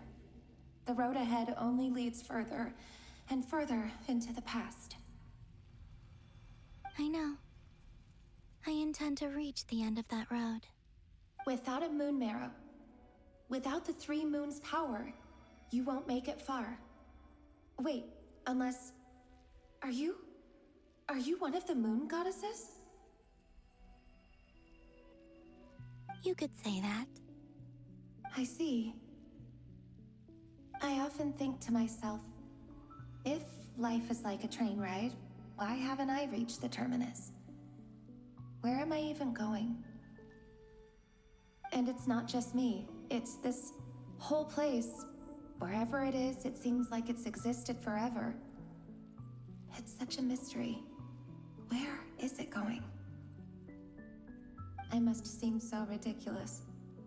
I can't answer these basic questions, and yet I jumped right in here without hesitating, only to be torn apart the moment I entered by powerful energy currents. Only my soul remains now. Thinking back, I was suddenly overcome with fear and terror in that moment. Perhaps I too became bewitched by the abyss. I may have been the leverage it needed to control Rayrir. I used to be a researcher at the Universitas Magistrorum in Conria, researching the iridescent moon's marrow. Eventually, I came to the conclusion that time in here flows in reverse. Rayrir was one of the Vinster King's retainers. With me, he was in an impossible position. It plagued him constantly. I wanted to help him escape his lot in life. I wanted him to be happy, so I thought I'd use this place to return to the past. At the time, I thought I could just go back to the day that the Vinster King first found the prince. It was only after meeting the prince that the Vinster King started going too far with his research into the abyss. That was the day all of our woes began. I thought I could stop the king from ever meeting him and solve everything. I couldn't kill the Vinster King himself, so I had to find another way to save Rayrir. That's why I wanted to go back, to kill the person who had brought new possibilities to our realm. I'm sure it was a futile endeavor, but the abyss probably enhances the basest human desires. So I naively hoped I could change everything. But I was simply too weak. Like a speck of dust against the whole universe. Look at me. I didn't even survive the journey here. Not physically, at least. I know I'm never getting out of here. But you're different. You can make it, and I want to help you. I owe you that much. How do you plan to help me? Have you noticed the golden energy that exists here? Based on my past research and my observations since coming here, I believe they carry you forward faster. I can share what I've learned and help you understand the pattern in which this energy appears.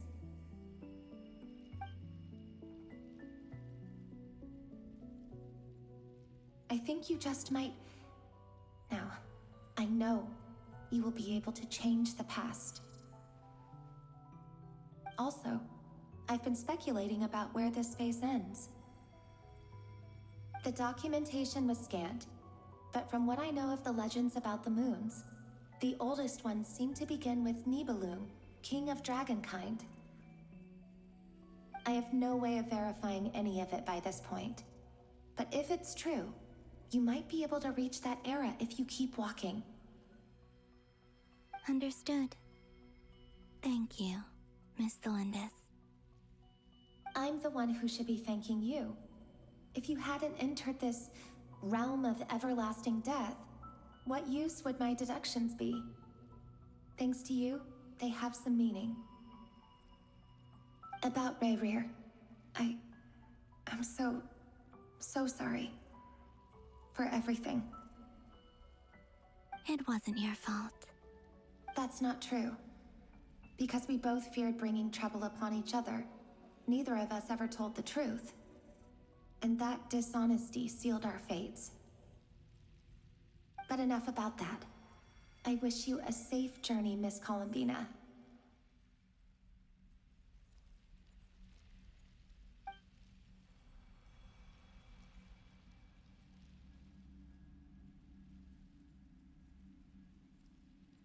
And may the outside world never have to experience pain like this again.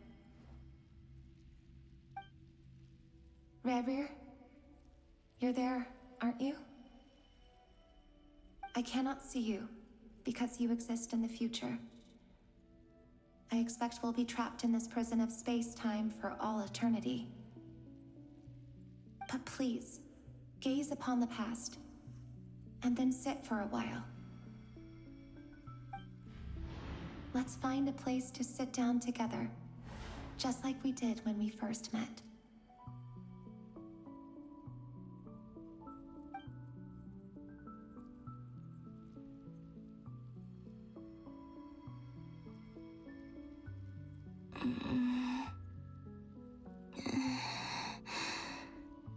How long have I been walking? How much further till I reach the end? Is there even an end to be found? Everything's getting blurry.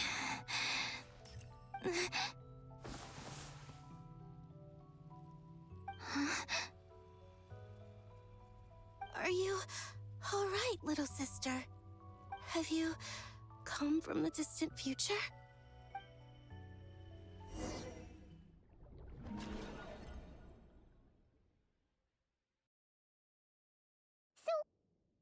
Exactly did the moons just disappear?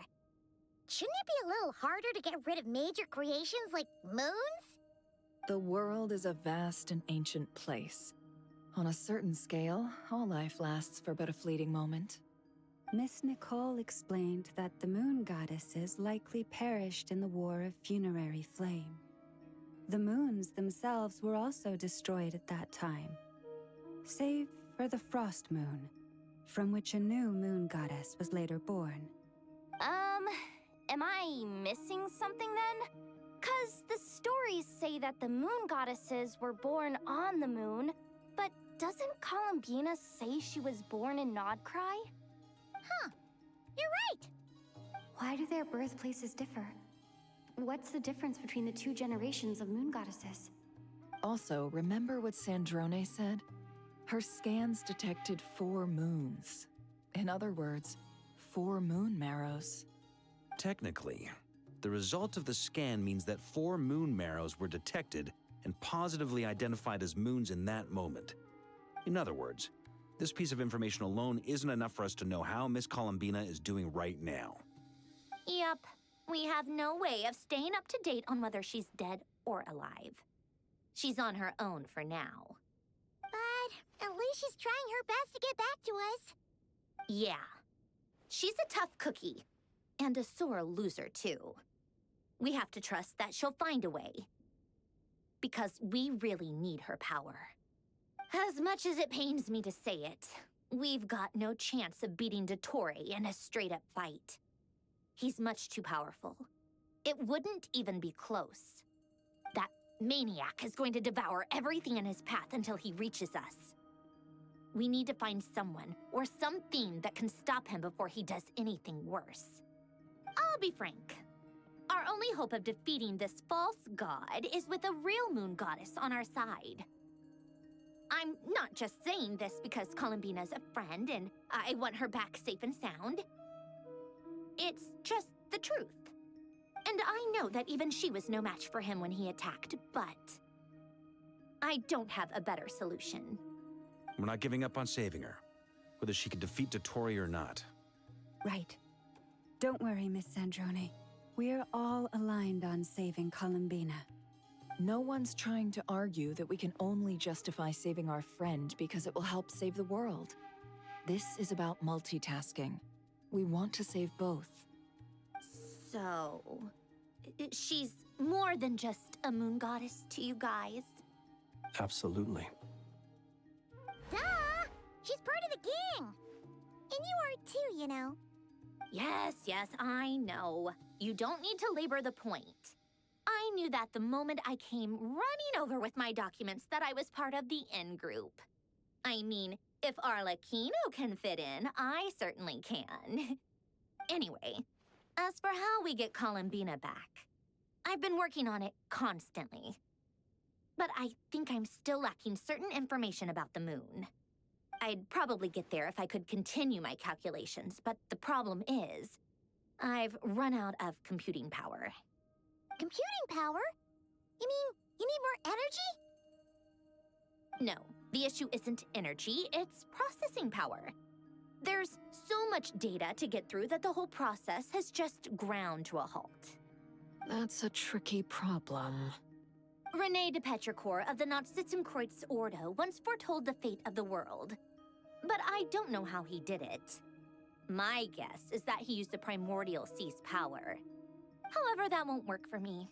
His methodology was vastly different from my own. What's worse, they're incompatible. And to top it all off, we can't even leave Nodcry. Ugh, this is so annoying. If I'd known we'd run into a bottleneck like this. Well, no, the design bureau's a bust as well. Curse that Dottore! Couldn't have made this harder for me if he tried. Oh, what do we do then? How about we grab a bite to eat and take a break? Maybe something will come to mind after you've cleared your head. You don't get it, do you? I'm trying to calculate the fate of an entire world here. And I need accurate results, not big prophecies. Where the heck am I gonna find the computing power for that? Ahem. Anyway, time to shelve the discussion on technical difficulties. Being a killjoy isn't very ladylike, after all. Either way, we've done what we can. Rest well, everyone. Remember to let us know if anything new comes up. Hawkeye? Is he hinting that we should talk outside? Let's go somewhere a little more private.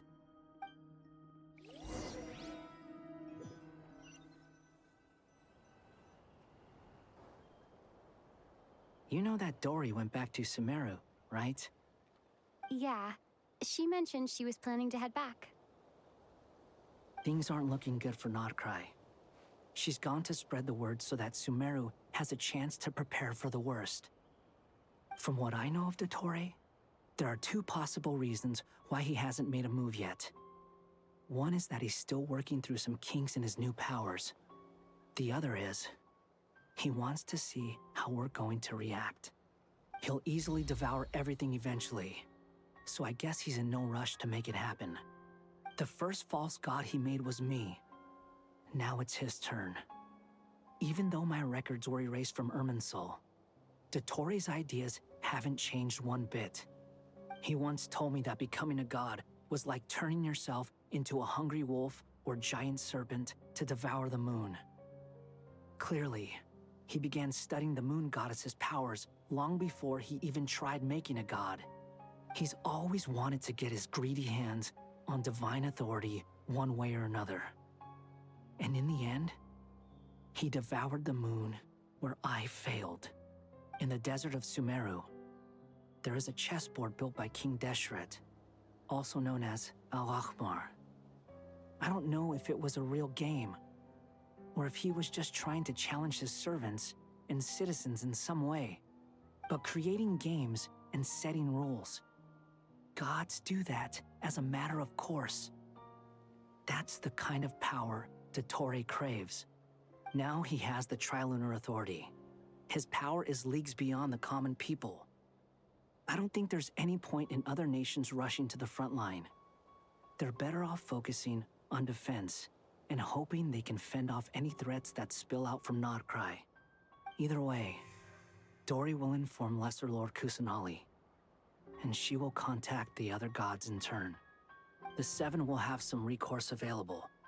If nothing else, their protection should keep the rest of the world from descending into chaos as quickly as Nodcry has. So on the bright side, even if Nodcry is doomed, your friends in other nations won't be in any immediate peril. That's good to know. But I'm not ready to give up on Nodcry yet. There's a word for people who refuse to let anything go. It's called being greedy. Maybe it sounds greedy to you, and probably naive too. But whatever you call it, that's what gives me the determination to keep fighting. Battles are fleeting, but the will to fight is a long-term commitment. Give up for even a moment, and your resolve will shatter. Why do you always feel the need to do the right thing? No one is born to be a savior. I mean, who's gonna criticize you if you fail or give up? Don't take this the wrong way, but Dottore said something similar to me. I guess the Fatui attracts people who don't believe in saviors. Not necessarily. It's less about belief for me. I just want to know how determined you really are. After all, I don't owe anything to anyone else here. Only you. You look kinda worried. If your arch-nemesis was about to achieve their ultimate goal, I think you might feel a little worried too. That's true. Dottore is about to become an omniscient, omnipotent deity. That's gotta be a bitter pill to swallow. Still, you're calmer than I expected. Obviously. I have to admit that my past self was a reckless fool who misunderstood not only the point of revenge, but how to achieve it. And as much as I want my vengeance, I know I'm not gonna get it by acting alone. If the world's taught me anything, it's to think before I act.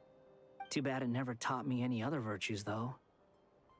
So, I am going to destroy Dottore, no matter what it takes. So, what's your plan? I'll get to that. First, tell me, what do you think of Sandrone? Just like Paimon said, she's a friend, part of the gang. How much do you trust her? This is a serious question. Think carefully before you answer.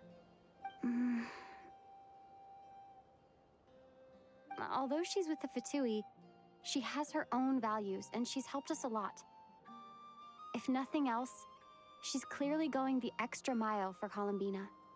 I see no reason not to trust her. If you say so. In that case, the three of us need to talk. I have some thoughts about her computing problem. It can be solved, but it will come with a cost. How much? If I can afford it, I'll cover it. Sometimes your heroism really backs me into a corner. You know that? Come on, let's go talk to her.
Miss Androne, Traveler. Hey there. Paimon's here too! She was just helping them sort through their things. How did your chat go? That was fast.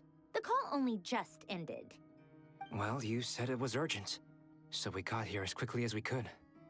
Albedo, I have some alchemy questions for you. I see. Looks like my knowledge proved useful after all.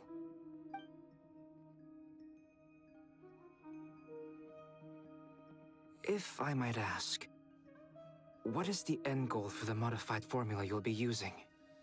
I needed to predict the future of the entire world. But I've run into some teething issues since trying to implement Renee's theory of the 4 Orthants. I see. I'll have a look at it. Still, computing power is the real issue here. How do you plan to solve it? About that, it's been sorted. Oh, with the Traveler's help?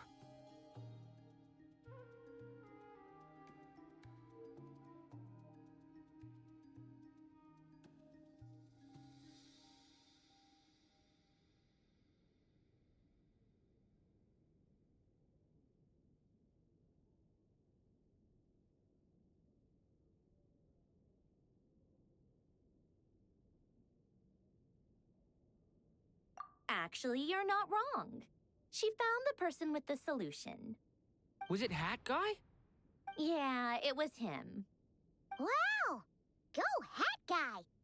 Seems like all that time studying at the Academia is paying off big time. But where is he? Wasn't he the one who asked Albedo and I to come here? Come with me.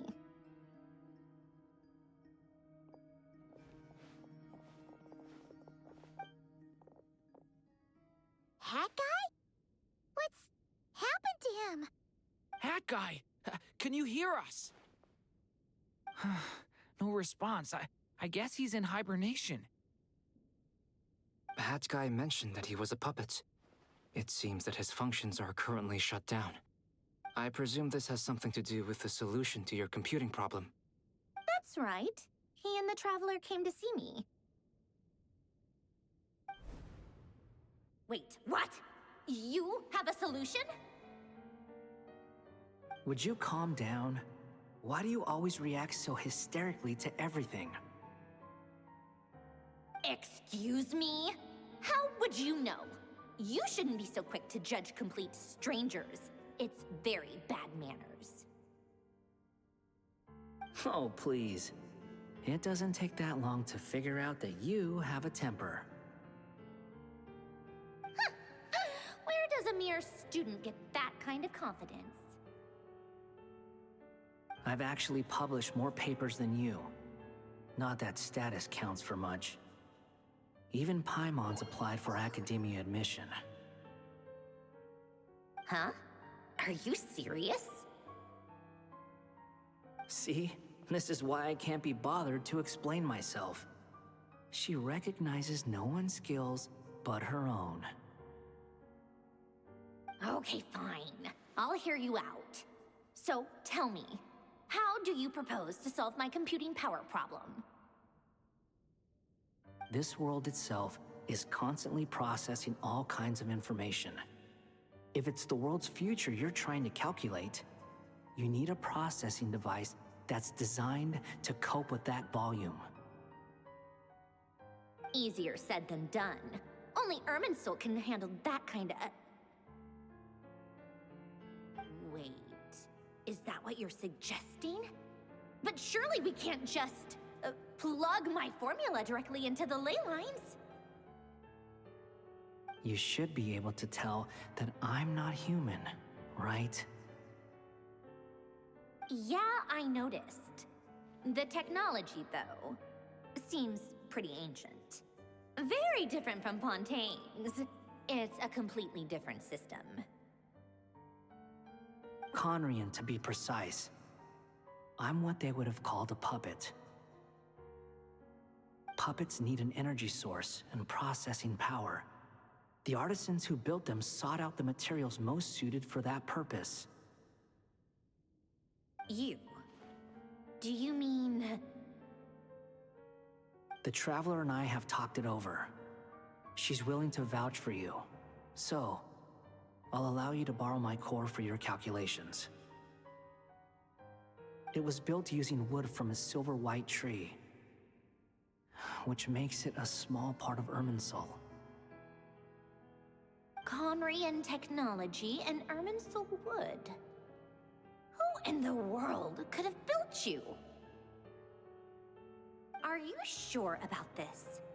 A puppet without its core will cease functioning completely. And if it's left in that state for too long, it might not recover. You could die if you do this. You do realize that, don't you? I can put 2 and 2 together, yes. No need to rub it in. I won't lie to you. This has never been done before. I cannot guarantee your safety. Doesn't matter. I'm prepared for the worst. Did you two actually talk this through? Is he... Are we really considering this? Yes, we discussed it. The bottom line is, he trusts me and I trust you. Let's give it a shot, shall we?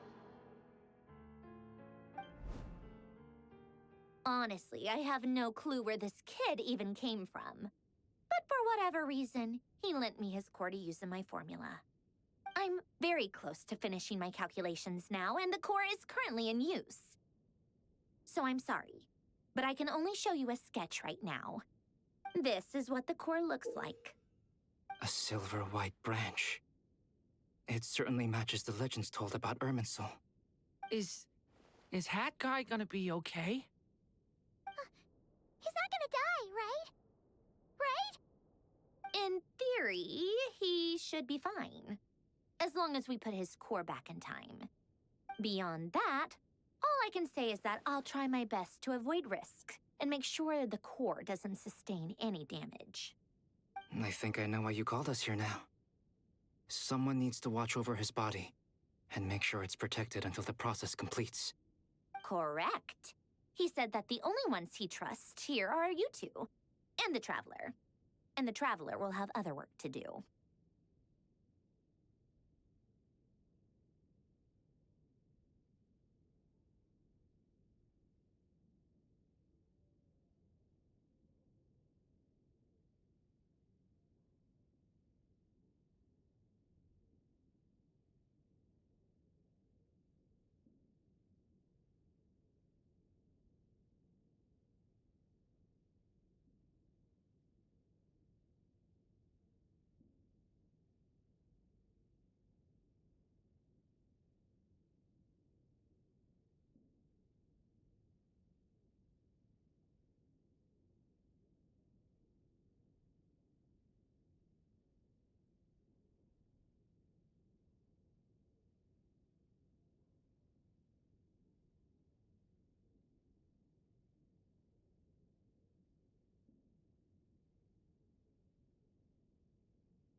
He will have our undivided attention.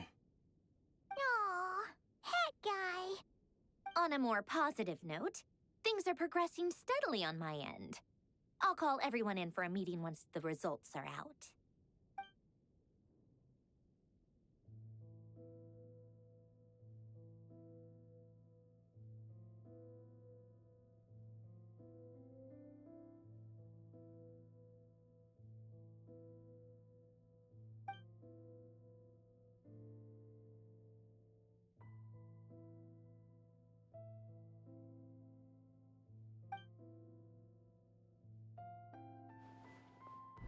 The worst case scenario with the core removal is either a system reset or a total loss of function. But I'm not afraid. A quiet death should have been my fate long ago. A core is completely different from a heart. It's like another vital organ entirely. I never believed it could be a true replacement for what I sought. But in the end, it turns out the core was more useful to me.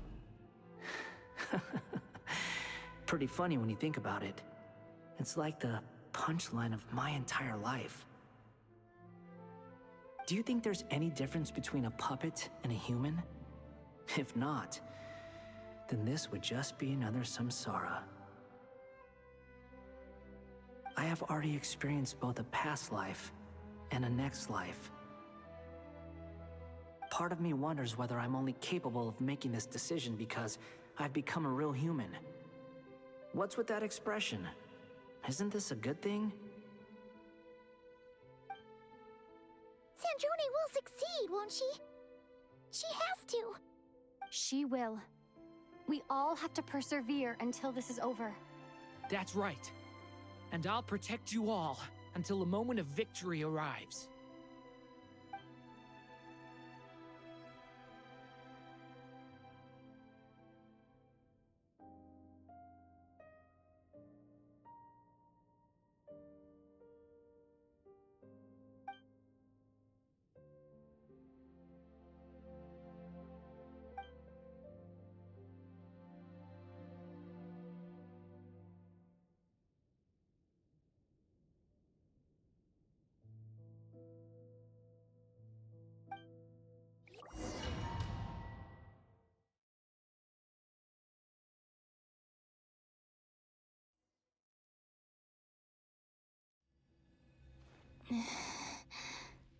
Who are you? Call me Sonnet. You have the same power as Canon.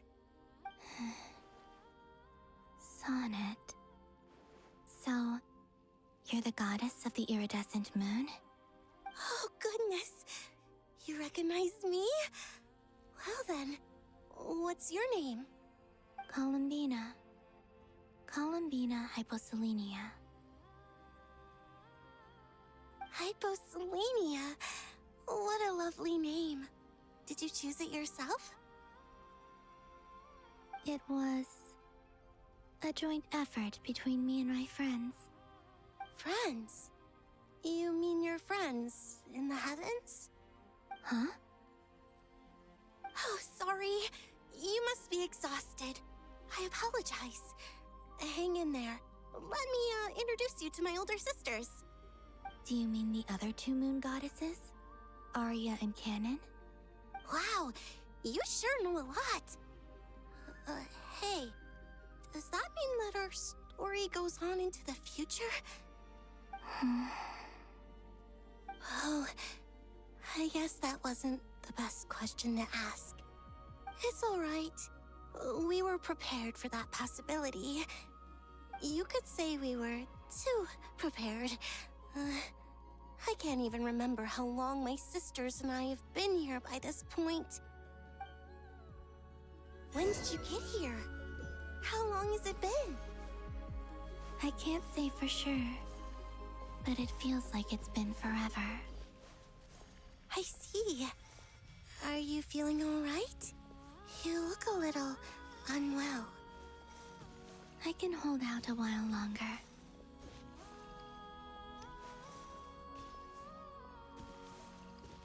We don't have far to go. The place where my sisters and I are based is just up ahead. Don't worry, they're both really nice. I'll introduce you.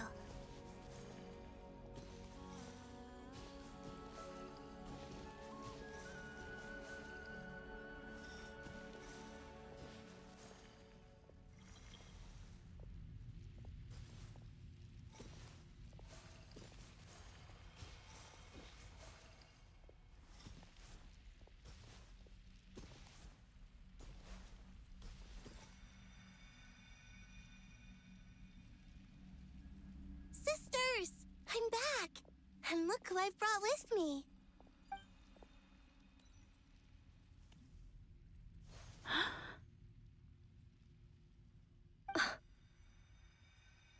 It's our lovely little sister, born in the far future. The pleasure is all mine.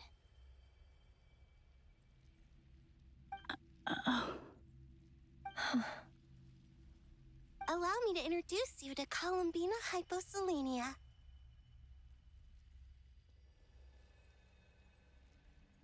This is Arya, the goddess of the eternal moon. And this is Canon, goddess of the frost moon. Canon, don't you think Hyposelenia's power is similar to yours? Hello, Columbina. I apologize for our startled reaction just now. And please, forgive our little sister if she's been annoying you. She tends to talk a lot. It's fine. You seem shy. Don't worry, Columbina Hyposelenia. No one can hurt you here. Could you tell me where here is? Please. I must know.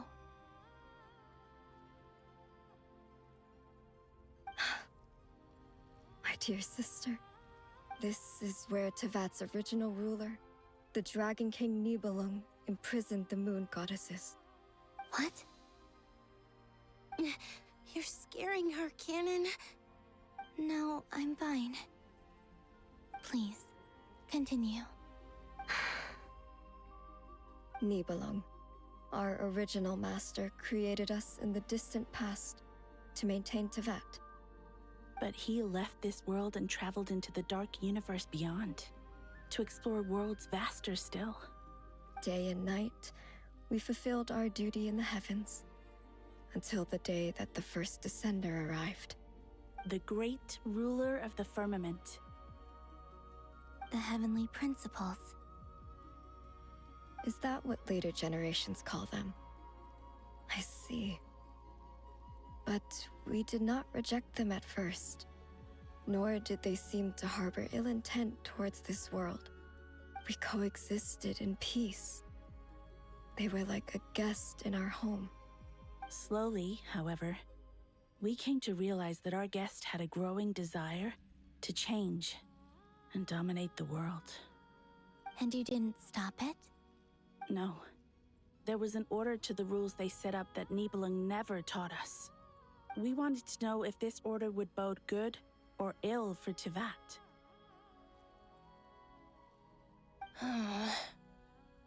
All right.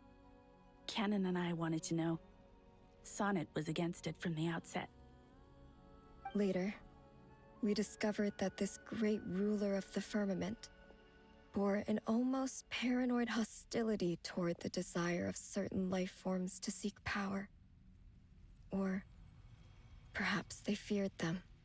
They would even cast down celestial nails as manifestations of their power, to punish the civilizations of the world below. Only this was far beyond mere punishment. Right. Their rules brought order, but the price people paid for merely testing the limits of those rules was far too great. I did everything in my power to help the punished escape catastrophe, but still, too many lives were lost. The ancestors of the Frost Moon Scions were some of the ones you helped. But just when we had decided to take countermeasures, the Dragon King, Nibelung, returned. And so began the War of Funerary Flame. So, that's the name the world gave that war in the future. Well, who won in the end? As far as I know, the Heavenly Principles won, although it came at a great cost. They remained in Teyvat, where they continue to rule to this day. And the world's original master, the Dragon King Nibelung, was destroyed. And what of the moons? Are there still 3 moons in Teyvat's skies? You can tell us the truth, Columbina. We know we are but remnants of a bygone age. We are prepared for the answer. Only the frost moon remains. But it has been cast beyond the false firmament by the Heavenly Principles. The eternal and iridescent moons were both shattered during the war. So death finally came for us in the end. Sonnet. But you're still here, aren't you? A moon goddess cannot live without her moon, Columbina. She's right. That's why I began to disappear. Because the frost moon is cut off by the false sky. How much worse it would have been if it were outright destroyed. Our souls may endure within this lunar palace, but if our moons are destroyed, then we shall disappear the moment we depart from it. I'm sorry. There's no need to apologize to us, dear sister. If anything, we owe the world an apology. If only we'd decided to act sooner, rather than arguing amongst ourselves. all the more reason not to spend this time in regret and repentance. Instead, we should focus our efforts on how we might help our future sister. Sorry? Don't you see, Columbina, your story is not yet over. Is that not why you are here?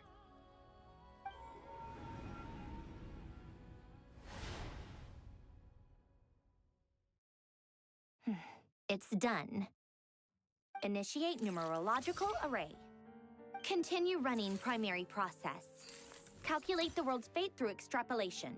And identify nodes of potential change. Secondary process, scan for moons.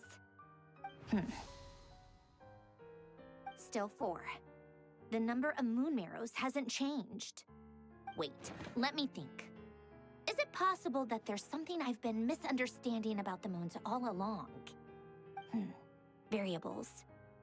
Variables in the world. I know where potential variables within the world come from. So what about the moons? Are there any variables there? Like their life or death, for instance. What if being alive or dead makes no difference to a moon? But that's so strange. Even immortal gods can die. Why would the moons alone be? Wait! I've got it! If alive or dead is considered a variable, we might have had this wrong the whole time. No one ever said that a moon marrow equals a living moon. We just made that assumption ourselves. Initiate secondary process. Scan again. This time filtering out interfering perimeter, moon marrow. I don't care if they're natural or artificial. Get them out of my search results! Why? It says 3 moons still exist in Teyvat, even after excluding the moon marrows. But we know for a fact that 2 of them are dead. Redo the scan. Narrow the results to living moons and real moons. No, scrap that. Narrow it down to moons that have lunar authority and remain alive. Why? Why is it still 3? What is this, Columbina? Has the world lied to us? Or are you the one pulling the wool over our eyes?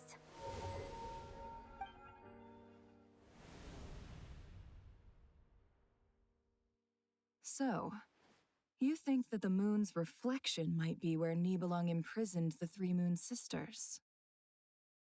Yes, it would explain a lot, such as why that space would respond to a moon goddess's power. opening the moon gate at her command. It would also explain why Miss Columbina has been unable to leave, and why time flows in reverse there. In the messages she sent, Columbina promised us she'd find a way to return, but we have no way of knowing how, when, or where this might happen. The fact that she still has yet to reappear in this world indicates that returning from that place is no easy feat. We cannot afford to simply wait for her. So you're saying, if she could return by her own power alone, she would have done so long ago? Yes, she certainly wouldn't leave it to this late stage when it's so touch and go. I've been giving this some thought, and I've come to believe that Luanatar might be an anchor that she left behind, as a sort of future waypoint. This could also explain why Luanatar is always by the Traveler's side. Sounds like a plausible theory. If that's the case, there must be some criteria we need to fulfill to allow Columbina to return to the present. The question is, what could they be?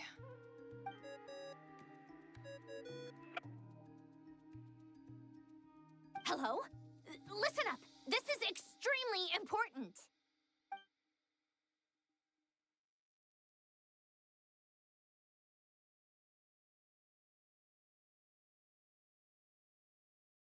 Not only is Columbina alive, but she may well exist in a form unimaginable to us. I'm still unclear on the details, but she's done something truly inconceivable in the past. And the clue to what she's done lies in the moon and Tevat sky. Truly amazing. Oh, I'm so delighted for her. I'm sure we all feel the same.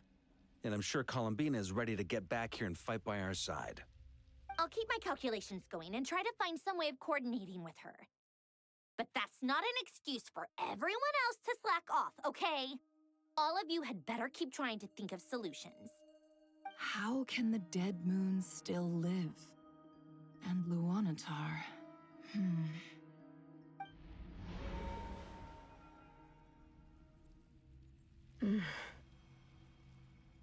It's hard to believe that's what will happen in the distant future.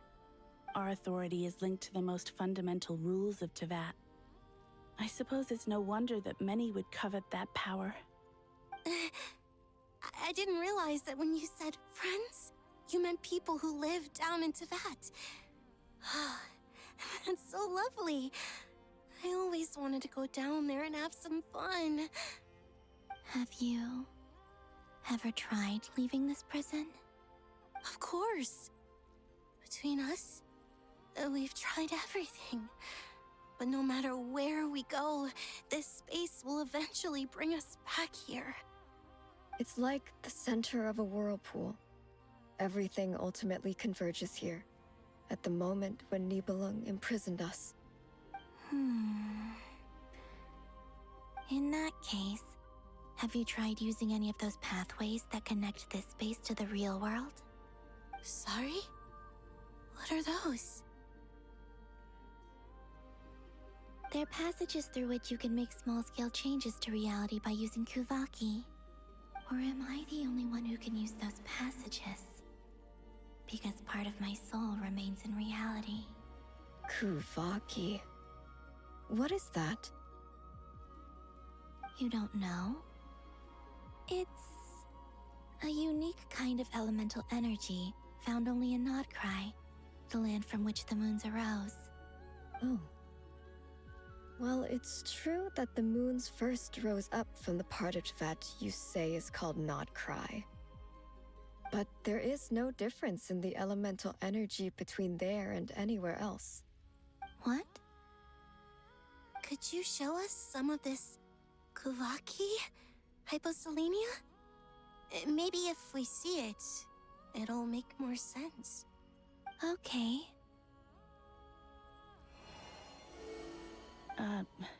Isn't that just your power? What? But it's everywhere in Nodcry. In the air, in the land. Even the creatures who live there have adapted to its influence. How curious. This Kuvaki certainly did not exist anywhere in the world before we were imprisoned. let alone influence living creatures. So, how exactly does it affect them anyway? Can they float in the air like us? This is so strange. Why would their reality differ so much from mine? Columbina, you're looking for more than just a way out of here, aren't you? Yes. If I am to help my friends, I will need trilunar authority on par with that of our foe. You mean... you'll need our power? This sounds extremely risky. The Three Moons' powers are not mutually compatible. Concentrating them into one goddess will be a very painful process. And if anything goes wrong, it could tear you to pieces. I know. But I'm willing to take that risk. Even so, let's say we successfully transfer our authority to you. How will you take it outside this prison? Niblin constructed this realm specifically to prevent us from using our powers to interfere in his war. No moon goddess can leave this place alive. What if I don't leave alive?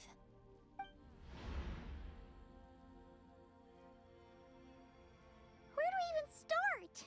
How are we supposed to figure out what we're meant to do to help Columbina?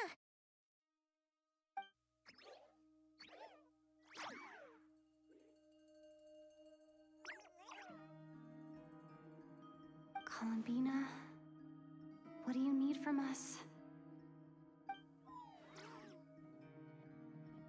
If she really got to the beginning of time in there, how do you think she'd leave us a message?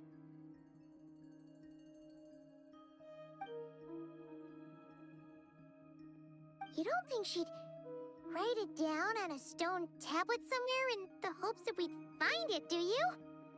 Seems unlikely. Columbina may not talk a lot, but she thinks deeply about issues like this. Let's review what we know. This is the Columbina who fought alongside us against the Rahir of Solnari, and with whom we celebrated Moon Prayer Night.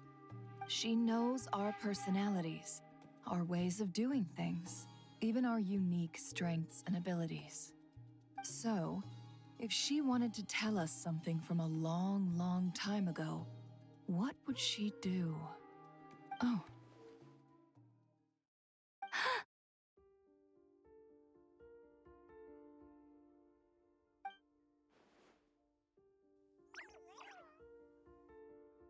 Traveler, you once said that those golden ripples also appeared when Luanatar was born. What if Columbina left Luanatar here, not just as an anchor to the real world, but for some other purpose? If she is part of Columbina, and Columbina knows that I can see past events through her... Oh yeah! Like when you peeked into Rare's past through his heart! Nefer, wait! If you're right about this, and you can really see past events through Luanatar, your eyes, they'll... Oh, I know. Looking at Rarir's past in Conria was already enough of a strain on my eyes. Looking this far back into the past, it'll surely blind me. But it's our only chance. This is the only way. Boss. We spoke about this once, a long time ago. Do you remember what I said, Yehoda?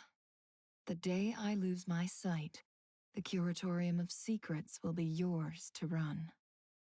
But... What's wrong? I'd be overjoyed if I were you. This day's come a lot earlier than either of us expected. I need to know you'll honor our agreement, Yehoda. Promise me. Yes, Boss Neff.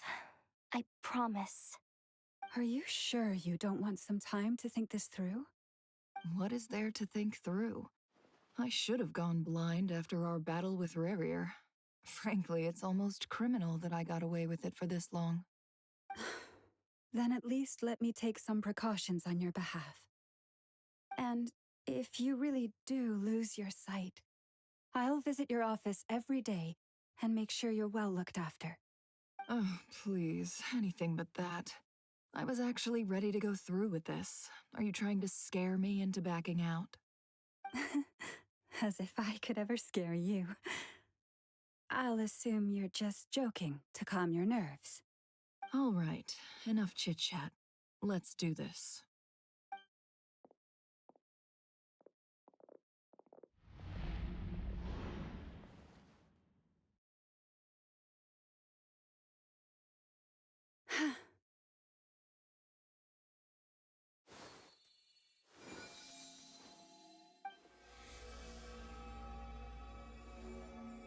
All done. Good. Now give me some space.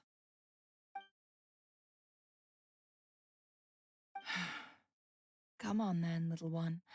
Show me what happened in the past.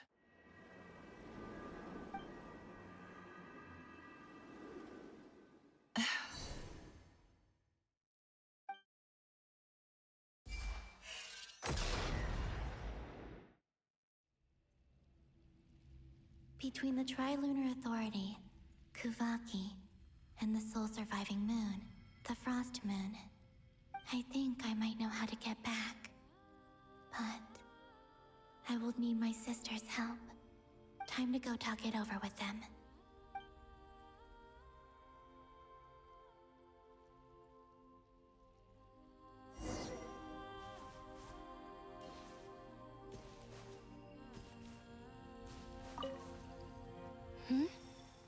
Have you? I hope it's not too dangerous. You really scared me when you said that thing about not leaving here alive. Come on, let's go find the other two.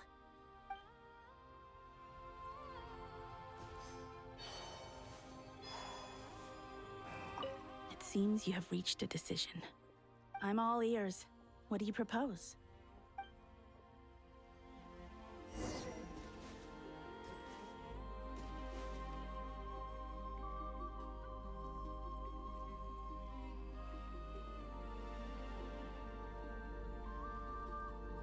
Have you figured it out, Columbina? Tell us, how do you plan to leave this place? I intend to die here, in this moment, and then be reborn in the future with the help of my friends. What are you saying? How can the dead be reborn? And how will you inform these future friends of your plans? You can't exactly leave oracles. Nothing can escape this place. Not a single ray of moonlight. And even if you found a way, what if they never find the message you left for them? You'll... No, that won't happen. Come again? They will find my message. I'm sure of it. I'm not following. How exactly will you achieve this? It's quite simple, really. First, I will leave my soul here.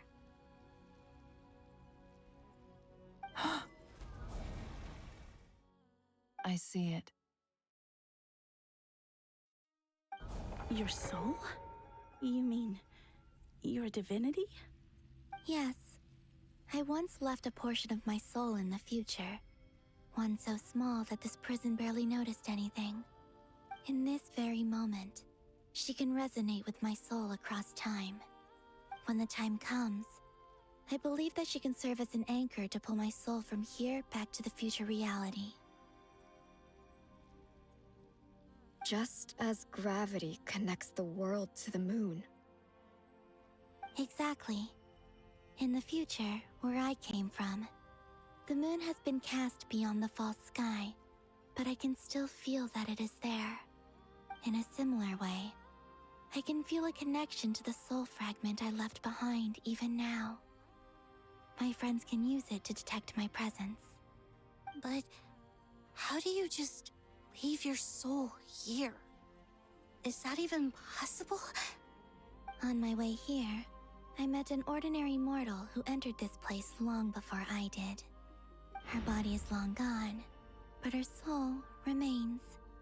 And before that, I encountered an old enemy whose entire soul survives here intact, while the power that once corrupted his body has faded away. So, perhaps this space is specifically designed to imprison divinity and authority, but not the physical body. Still, even if your body can escape, would it not just be a lifeless husk without the soul inside? Wait, is that what you meant when you said you wouldn't leave alive? Yes. I shall turn my body into moonlight and pour it over Nodcry. That power shall protect the land and quietly blend into it, awaiting my soul's return in the future. However, I cannot do this on my strength alone. I would need your help to do this, so I'm humbly asking for your assistance. Oh, dear sister, you need not be so formal. As I said before, we are but remnants of a bygone age. You, on the other hand, were born alone in that distant future, and you have walked a long and lonesome road since then. How could I bear to let your story end here in this dungeon? Don't forget, we are your sisters, your family.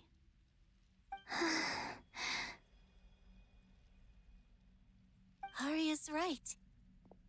Actually, I've always wanted a little sister. Can you imagine how it's been for me? Getting nagged by two older sisters all the time. Now, I finally get to be the big sis. And not just that, but I get to help you return to your world, too. How could I say no to that?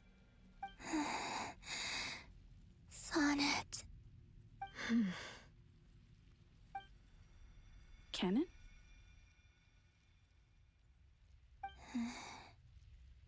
I'm sorry.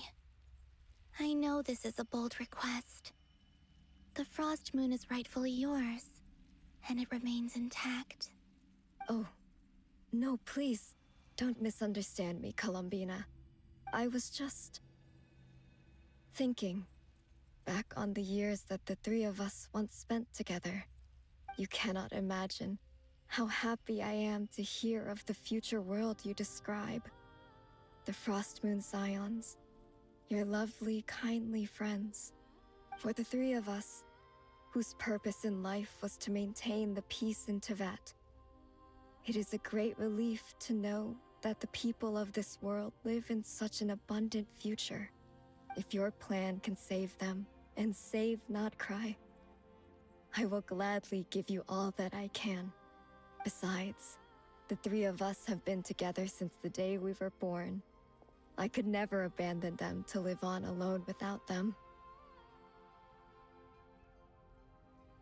Canon. Still, I do have one question I would like to ask you before we proceed. Certainly. What is it? Why do you cover your eyes?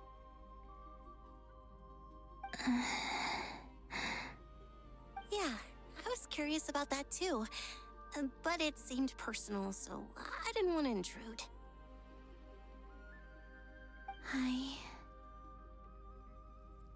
There was a time when I refused to look upon the world. I believed it was full of nothing but lies and falsehoods. I wished to hide my feelings, seal my heart, until I could return to my true home. I see.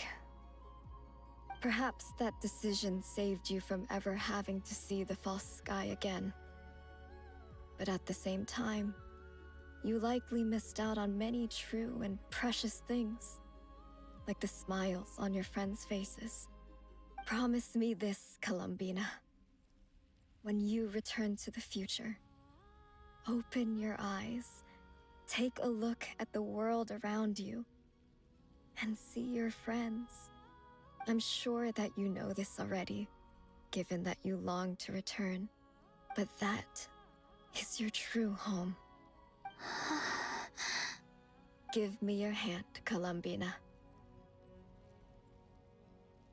Arya, Sonnet, you too. Okay. All right.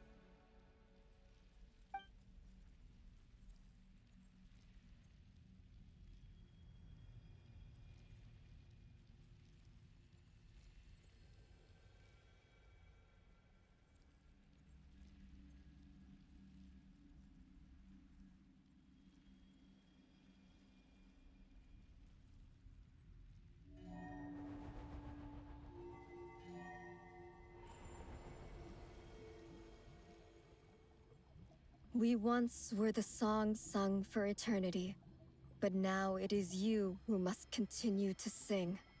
We once were the tides in the great river of time, but now we subside, and you arise. We were the messengers of madness and inspiration. But now, the lies have faded, and your truth must endure. We are souls awaiting the sun. You must return to be with those who smile when they see your face.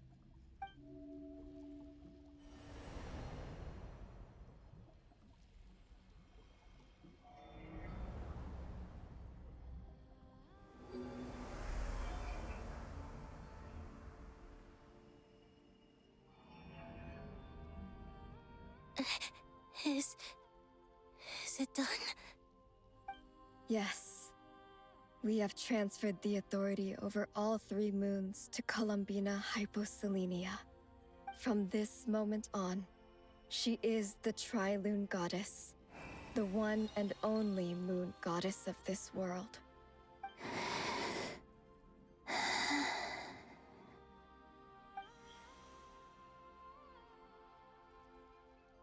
Thank you. Thank you, my sisters. Now go, and do what you believe is right, Columbina Hyposelenia. Be aware that we cannot grant you the power of the 3 moons beyond these prison walls. The conflict that arose over their remains following our disappearance will still take place. I understand. Sisters, oh, my body, it feels... Now that we have given up our power and authority, our bodies are merely mortal shells. This prison is dissolving them as we speak. It's okay, Sonnet.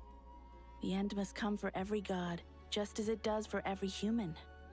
That's all this is. The final destination of our lives. Canon and I will be by your side the whole way. We have one final request, Columbina. Could you use the 3 moons' power to send us back into the real world? Now that we have lost our powers, I doubt this space will seek to hold us further. It's just... we would like to spend our final moments together in the only place we ever called home. Of course. Gladly.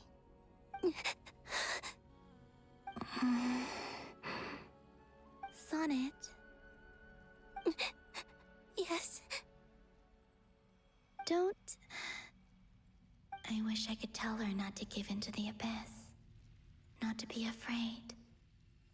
But is this really what I should say at this moment? Don't forget. I'm so glad to have a big sister like you.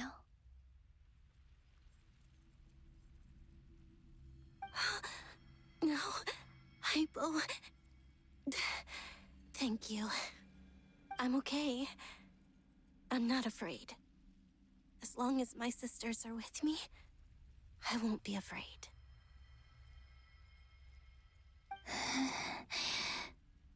It looks like this is goodbye, sisters. Goodbye, Columbina.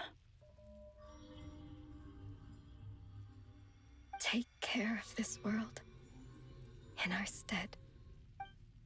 I will.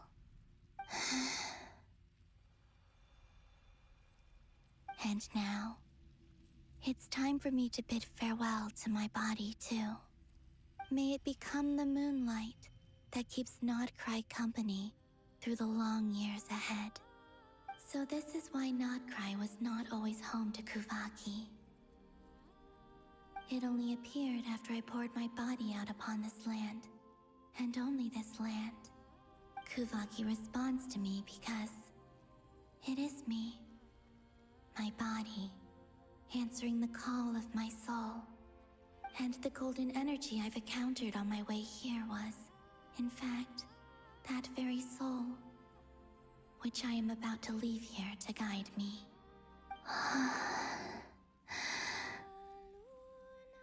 power Trilune, eternal moonlight. I, Columbina Hyposelenia, lay aside my body. Let it be cast into the dark night to illuminate the future. May it be a companion to all who dwell beneath the moon.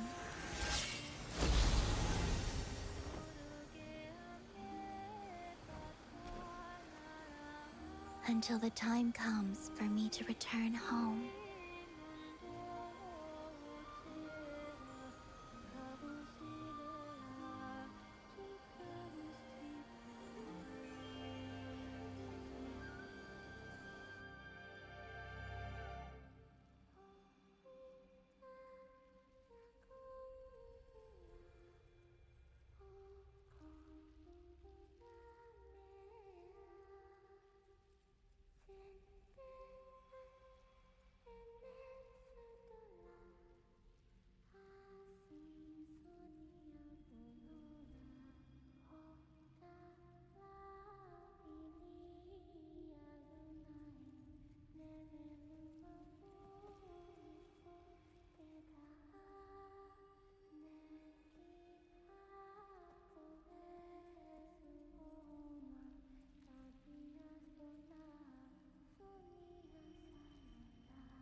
That was crazy! Were we even allowed to see that?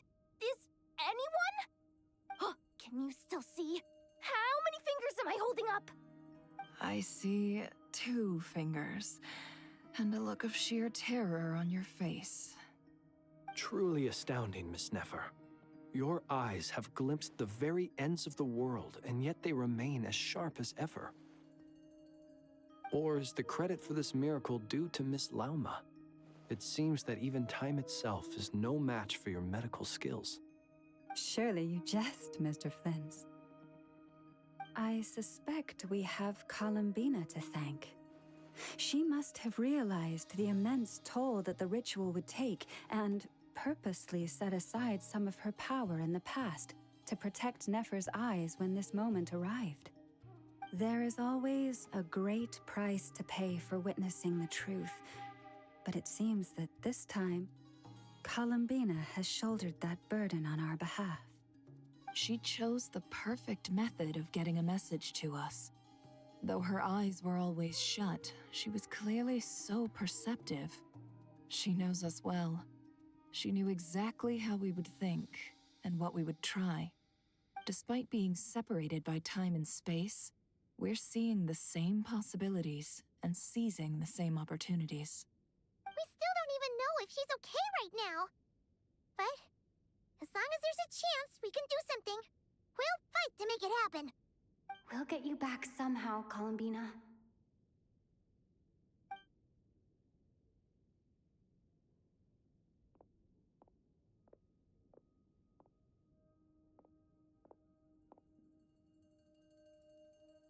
Well, based on the information we now have, let's figure out our next moves. Thanks to these gentlemen, we have a much clearer picture of the situation with Dottore. The civilian population has been moved to safety, so we no longer need to hold back. Miss Androne, how are the calculations going? So far, so good. I'll keep seeing how far I can push the system, though. Can't have Hatman being powered down for nothing.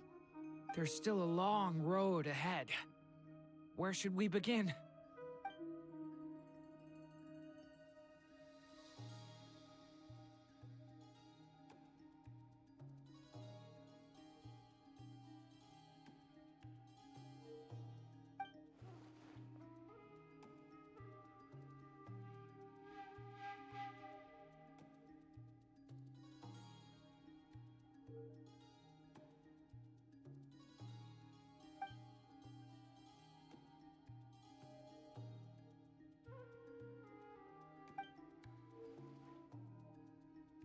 Our plan is clear. Time is short, so let's get moving. There's just never enough time, is there? Time is the bane of my existence. Ugh. Anyway, I'm gonna get back to work. All right, we'll do our part too. Yeah.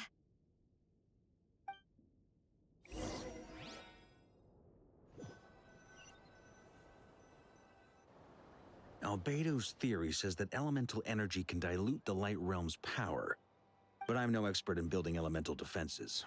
Sounds like something out of the Advanced Elemental Theory section of the library. Whew.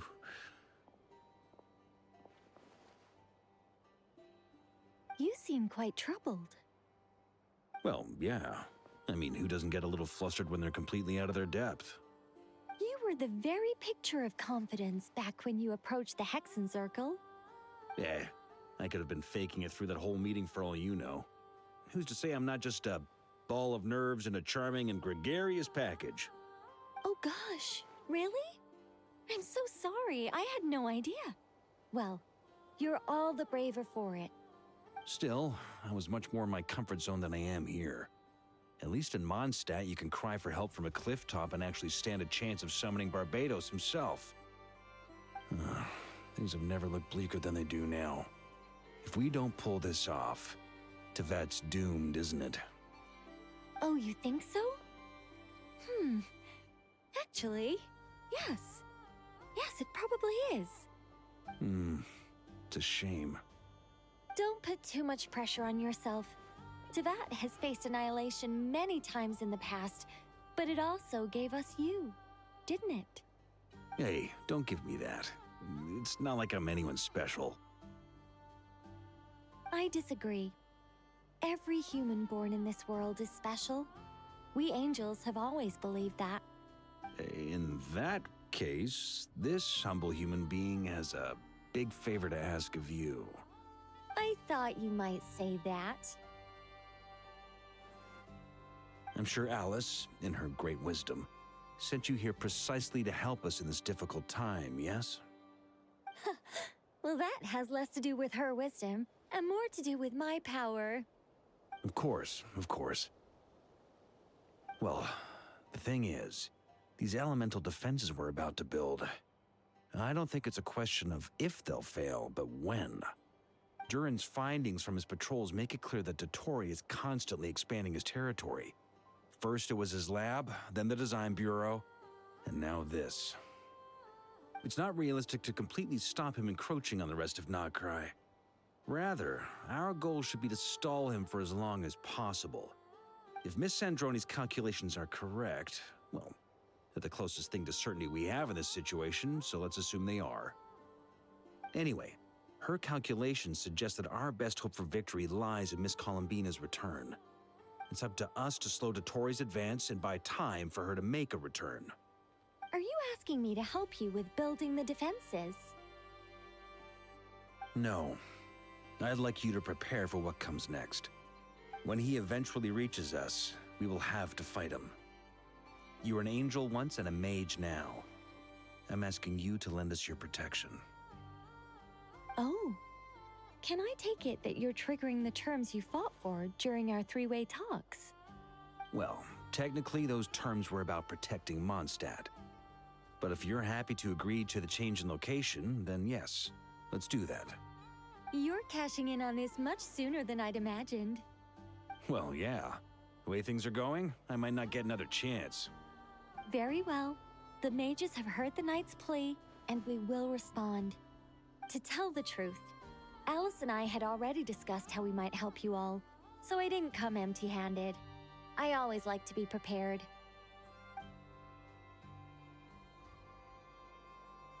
This is... wow. Yeah. This is great. Seriously, thank you. It's been many long years since I had a chance to dazzle humanity with a little divine intervention. To humbly serve as a reliable and responsible guide. Anyway, Knight of Boreas, please accept this gift in recognition of your great virtue. Go now. May the angel's blessing deliver you safely to your destination.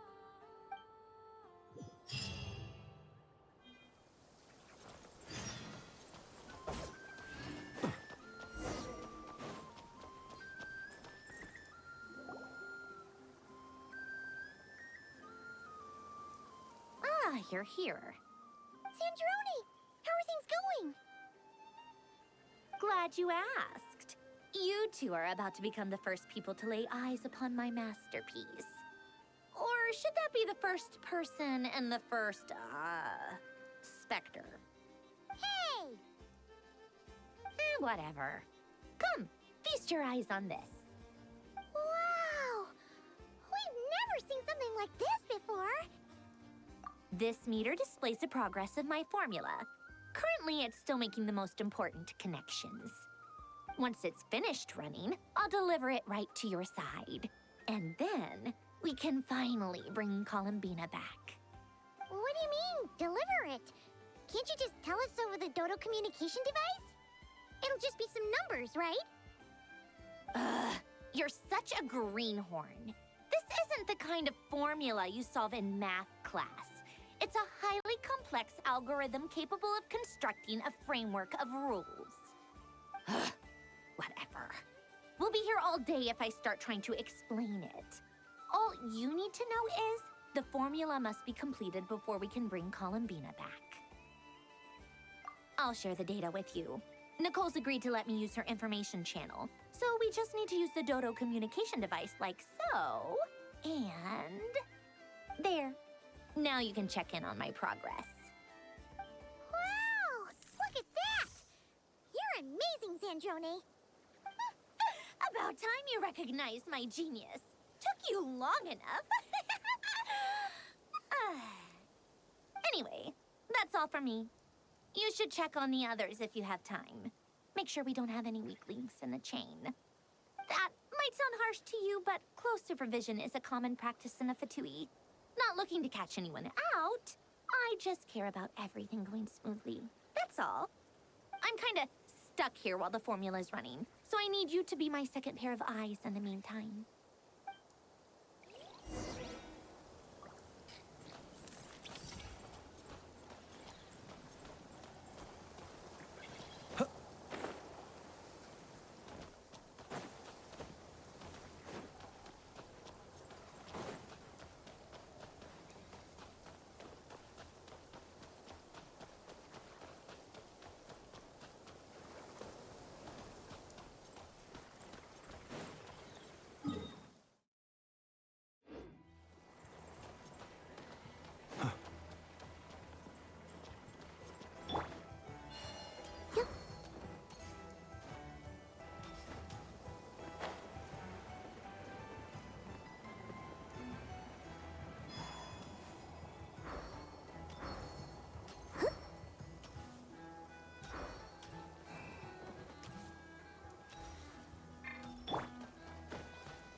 Thankfully, Miss Nicole has come to our aid. Nasha Town is now looking very well defended. Golden Flame. Yes, that's Nicole's power, all right. Based on the latest message from Grandmaster Varka, it sounds like they've reached an agreement. The situation should be more stable with her assistance. Everyone will have at least some degree of protection. Albedo! Durin! Hello there, you two. Are you well rested? That's good to hear. As per the plan, Albedo and I will be in charge of Nasha Town.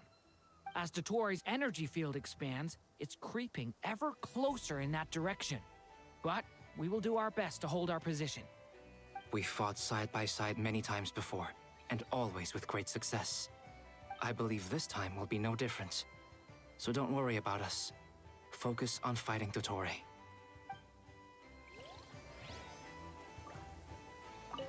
As Dotori's energy field expands, it's creeping ever closer in that direction. But we will do our best to hold our position. We fought side by side many times before, and always with great success. I believe this time will be no different. So don't worry about us. Focus on fighting Dotori.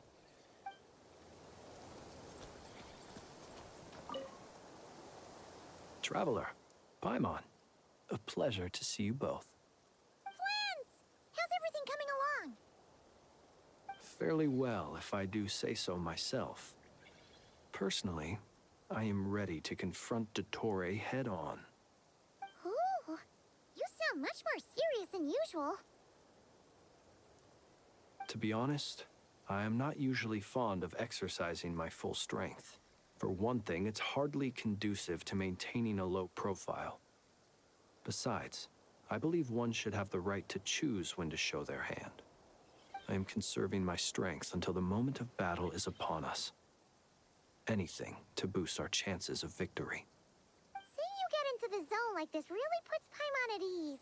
Huh, Traveler? I consider it an honor to have your trust. Rest well. I look forward to seeing you both in your element during the battle.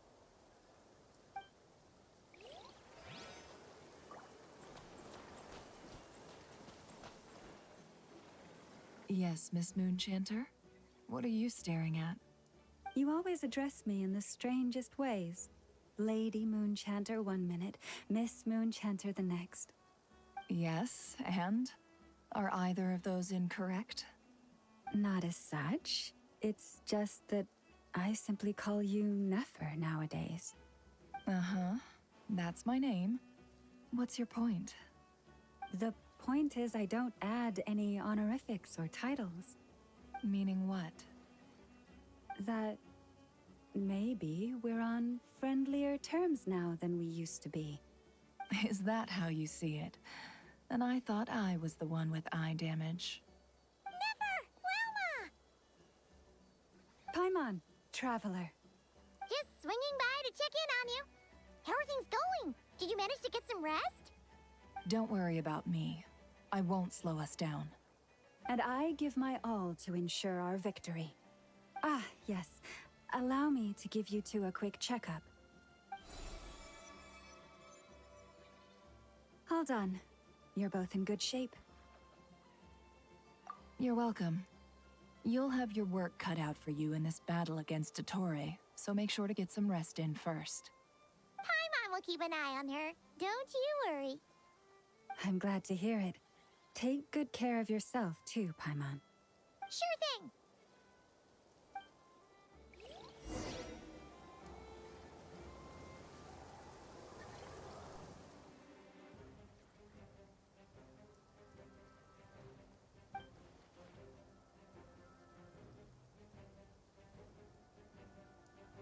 Here they come. That's quite a horde. As we expected. Get ready, everyone. Take your positions and prepare to engage. Let's begin. I'm at the ready.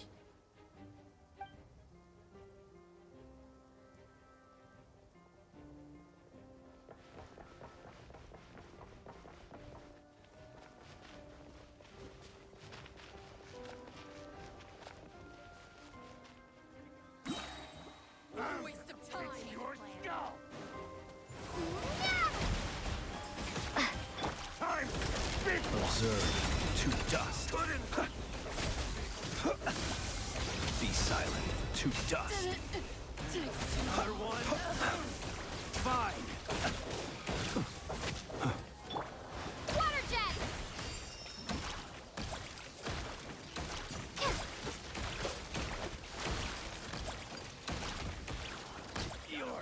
Observe. Close your eyes.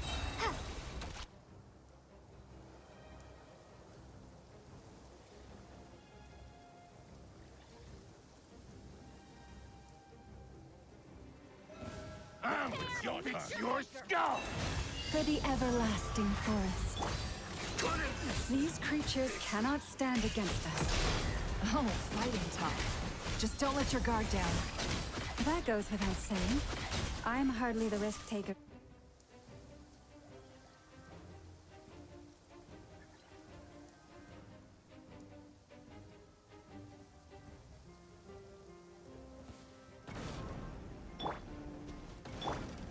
Coming to be, moments of birth. Decay! New life! Stay back!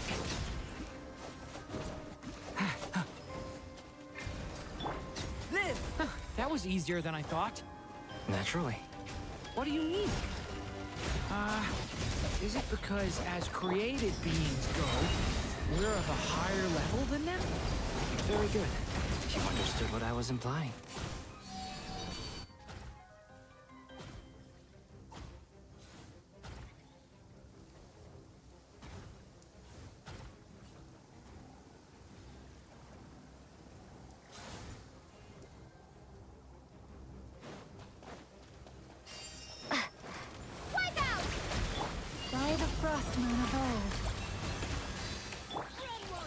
The long sleep beckons.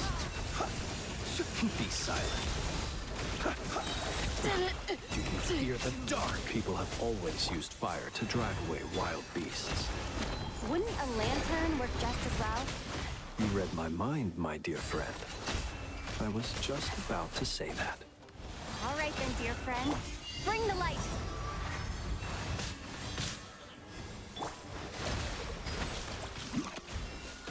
Close your eyes. Night falls. Be silent. The deception ends here. Can't hide the truth.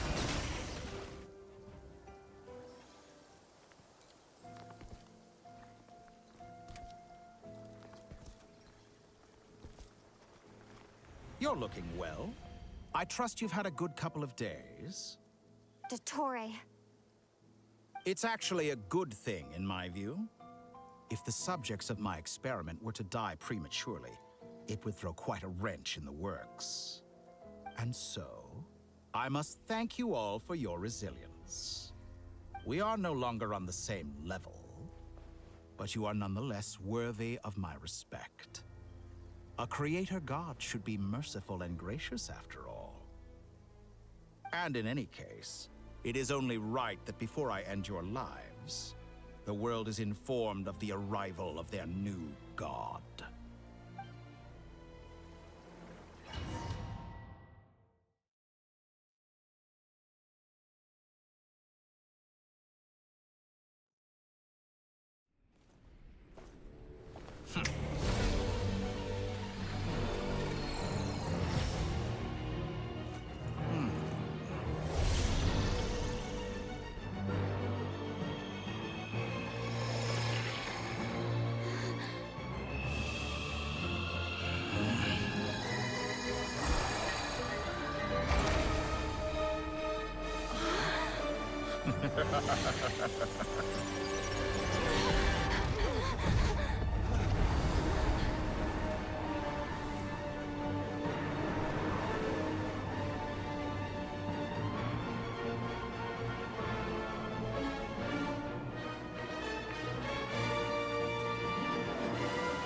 The experiment begins.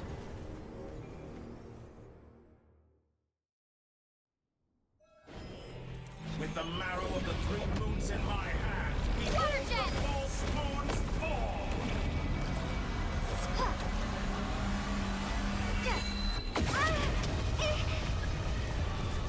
How dull! No more lies. Can't hide the Observe. Reverse.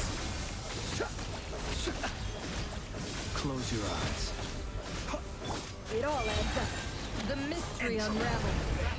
Like me, some results of valor. For the everlasting forest. Forest, protect us. Bombs away! Water jet! Be silent. Close your eyes. I'm still collecting.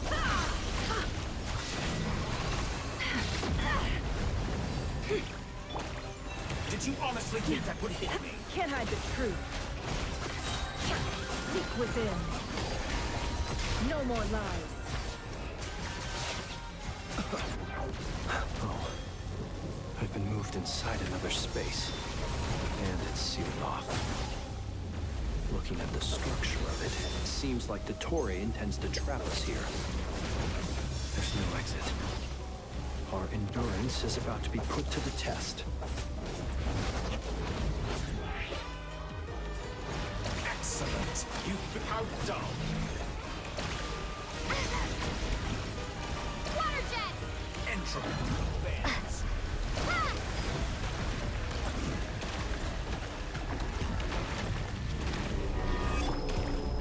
this place. Can't hide the truth. Be shackled! Found! Moon's remnants! No more lies. Can't hide the truth. Pathetic! Absurd. Stay your hand.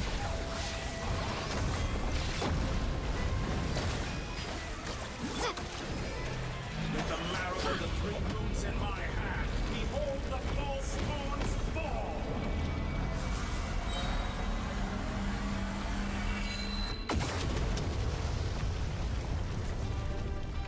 Be shackled!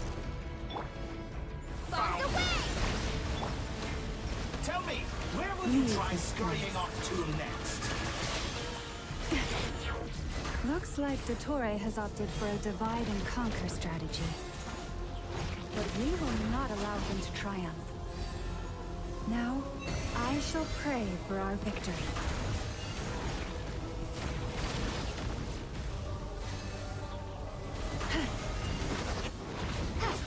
Entropy bends to me!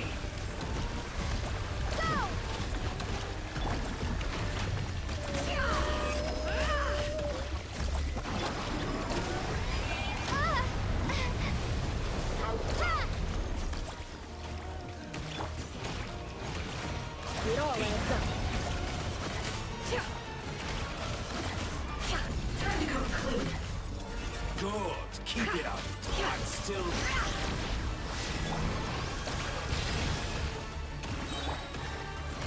Can't hide the truth.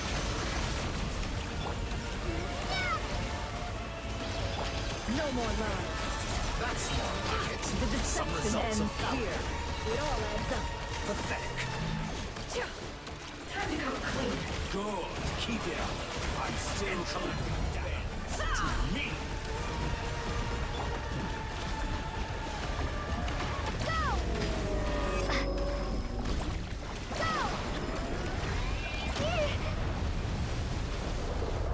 Be annihilated, that which cannot stand against me. What's this supposed to be? A knockoff version of the space Columbina got trapped in? There really is no way out. We'll see about that, Dottore.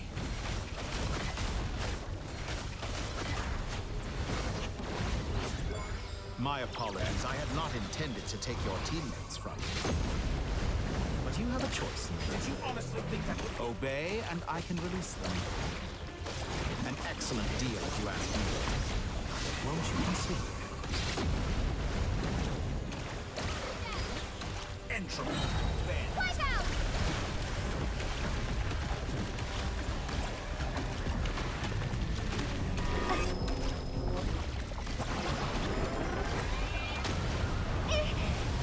Water jet!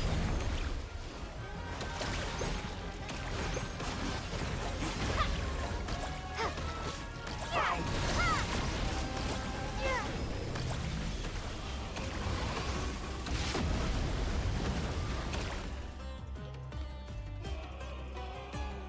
I'm aware you've been working on some little tricks to surprise me with, but it appears that none of them have come to fruition.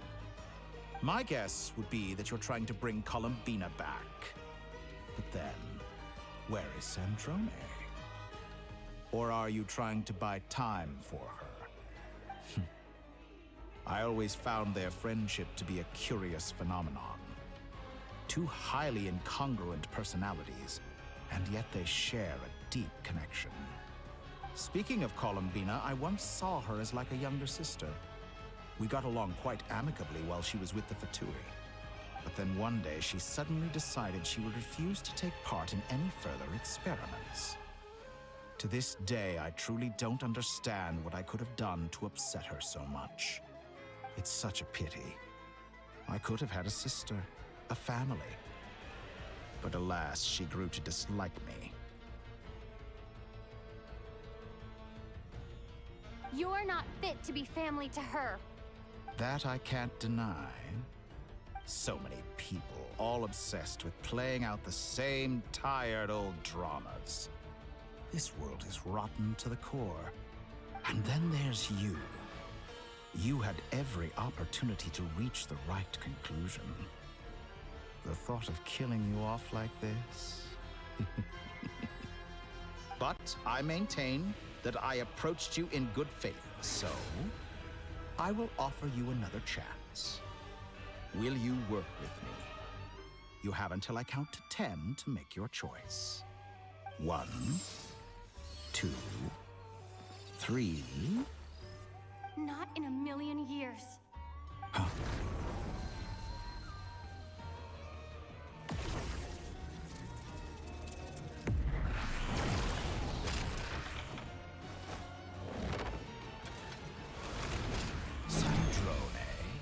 What a pleasant surprise. I didn't think you'd join us all the way up here. You're as sick and twisted as ever. Don't fool yourself into thinking anyone's grateful for the chances you're offering them. Sandrone, the formula hasn't finished running yet. Funnily enough, I was just discussing a collaboration opportunity with the Traveler, and then I see you, who I must say is a good example of an opportunity gone to waste. Gone to waste? I said that everyone would get one chance, and you've used yours to march right back into the lion's den. So yes, it's an utterly wasted opportunity. And what makes you think I believe a word that comes out of your mouth? I was planning on disposing of your little formula after wrapping up more urgent business here. But since you've taken the trouble of serving it to me on a silver platter, I can simply bring it forward in the schedule.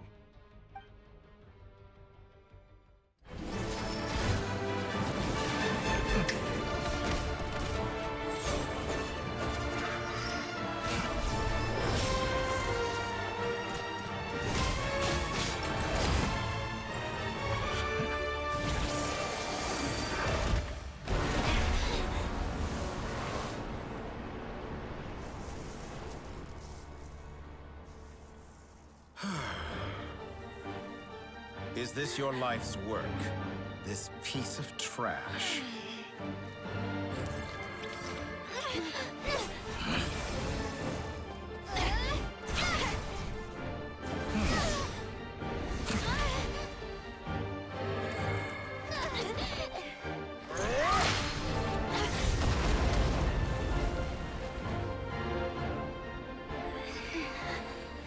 Your formula runs too slowly, Sandrone. You put your hope for success on others instead of fighting dirty. That is why you have failed. Now, whom should I slay first? Any volunteers? No one? How nice of you to leave the decision to me.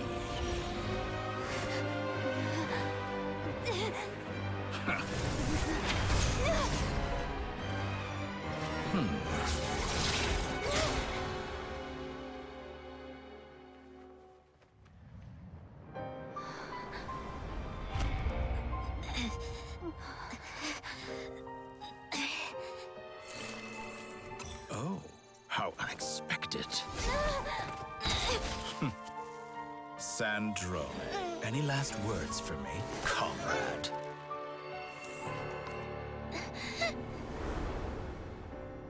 Is there anything you wish for? Not really. But I've always known what I don't want. Go to hell, Dottore.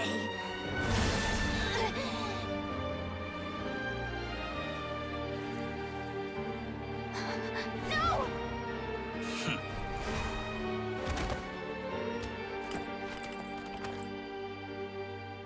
And now, you have failed.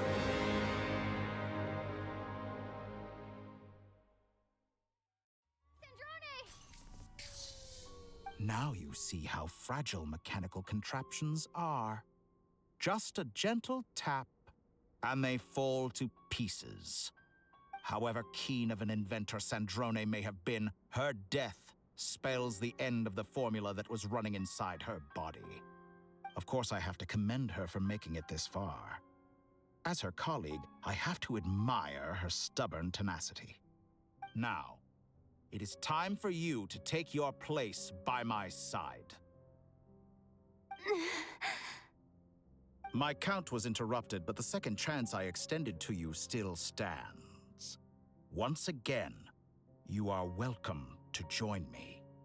By now, I'm sure you have gained a greater appreciation for the power and authority I wield. What is stopping you from embracing a new world of endless possibilities? Not in the mood to talk? As you wish. You seem less talkative than usual today. I'll change the topic to something more apropos. Sandrone was always like this, never trusting anyone, always so reluctant to share her research with them. Objectively speaking, she had her strengths. It is remarkable how she extracted and even optimized the world formula from so much data. But her inability to trust was her undoing. Had she allowed someone else to monitor or run the formula for her, you might still have a chance at victory even now. But regrettably, she was a stubborn fool. As much as it pains me, she had to. Dr. Torre, maybe this is news to you, but people can change. Columbina surprised you when she escaped, and I think Sandrone would surprise you too. Change? You can twist the truth however you want, but I see it clear as day. You're the one who can't trust other people. Is that how you see me? By this point, what can you hope to do about it?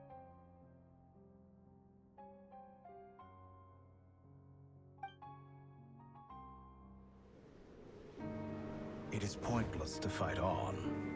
You've already lost. Wrong. You can't win this, Dottore.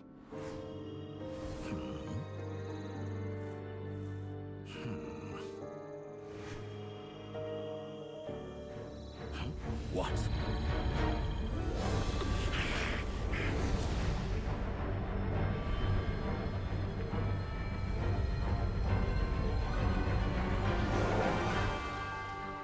My formula can get us 90% of the way. It will connect you to Columbina.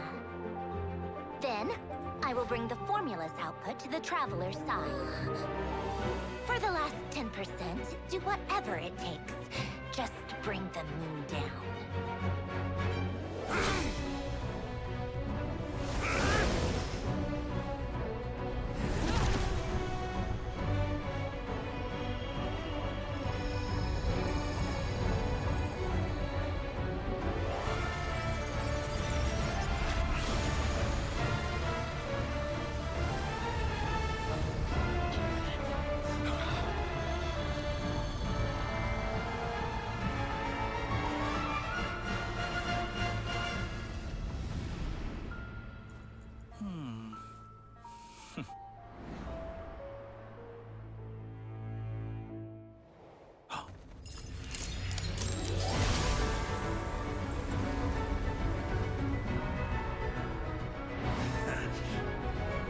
The moon will never be yours.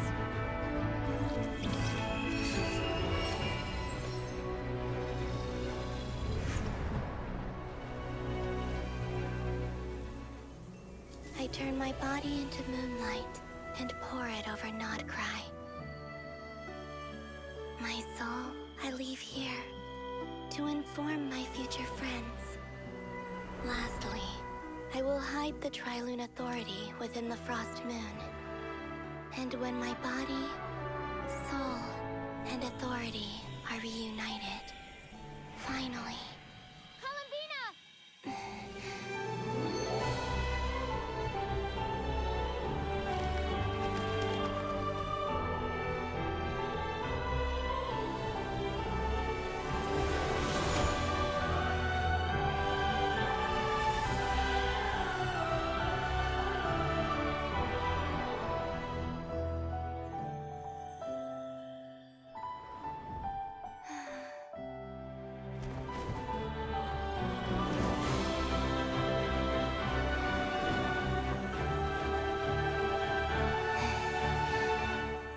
It's been too long.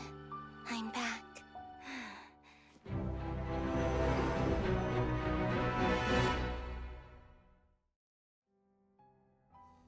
Stay focused on the battle, Traveler. What a touching reunion. Though I personally find myself repulsed by the sight of weaklings huddled together for warmth. Now, you're quite finished patting yourselves on the back. Show me how long you can stand. Before you drown! Did you honestly think that would... Watch out, Columbina! He can manipulate space itself! I know. Wait for the right moment. We'll strike together. Moon's remnants fall!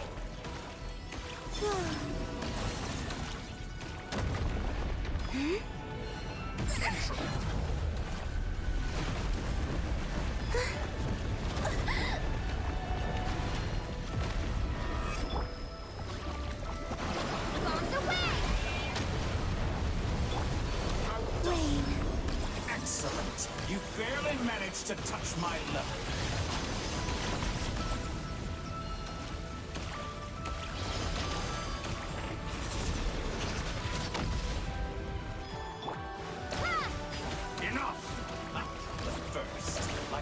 In my palm.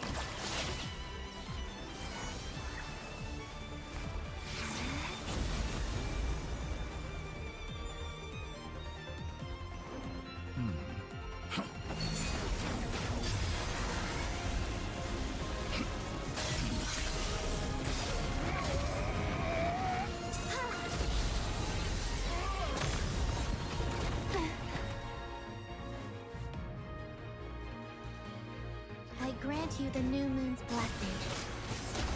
The new moon shines upon you.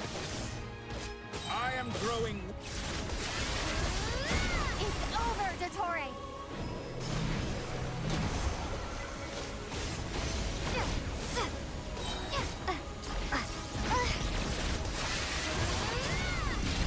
Time to...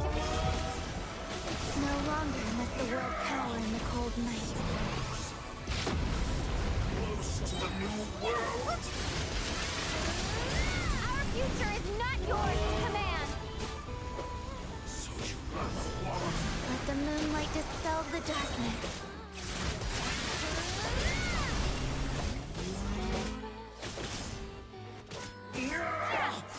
Everlasting as the moon. So close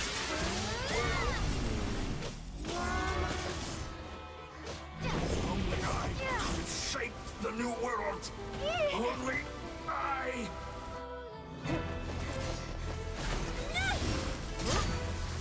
Willfully blind.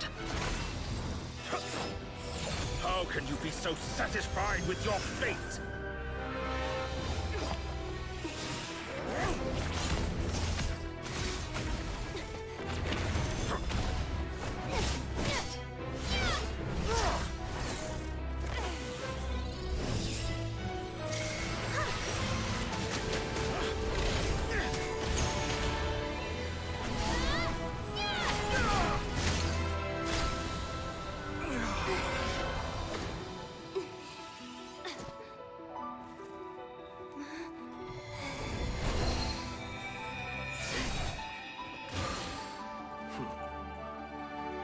This battle was never about fate. It's about friends, family, and the home you stole from them. So dull. Only the weak rely on each other for comfort. You shall see. Once I transcend fate, you will be nothing but fodder for my grand experiment! That will never happen.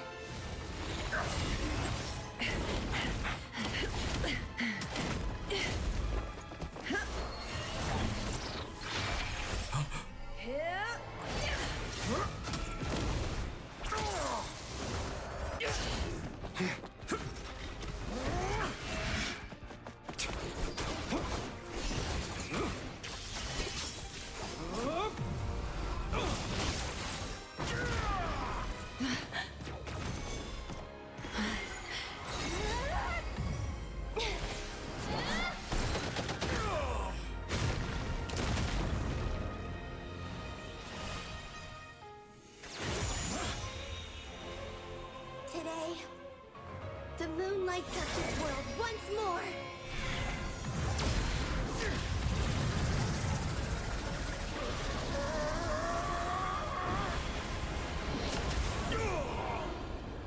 This loathsome world.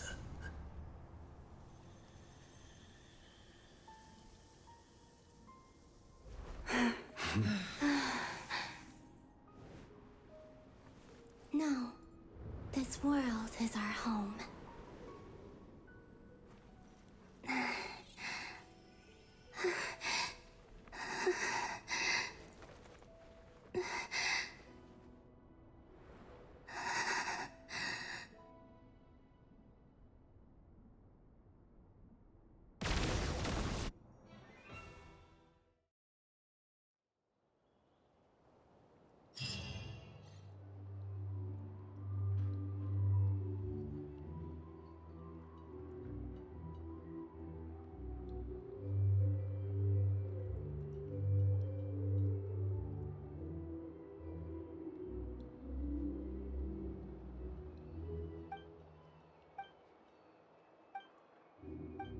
No, you're doing it wrong.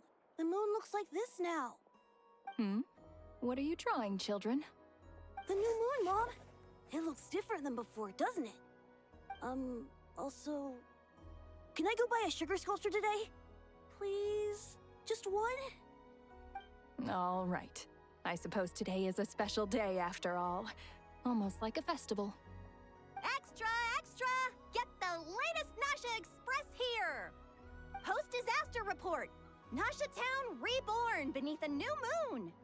The voyage begins today! The future looks bright thanks to the League.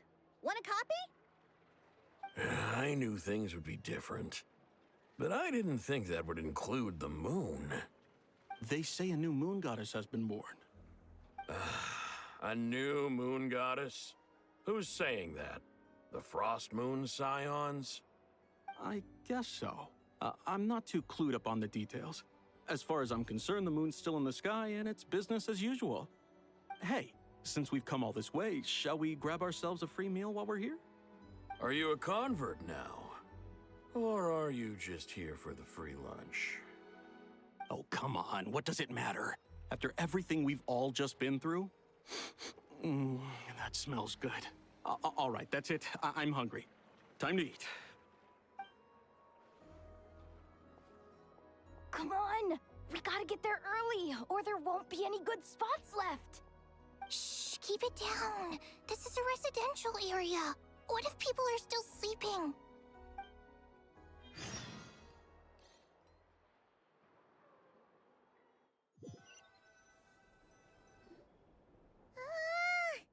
Why is it so noisy outside?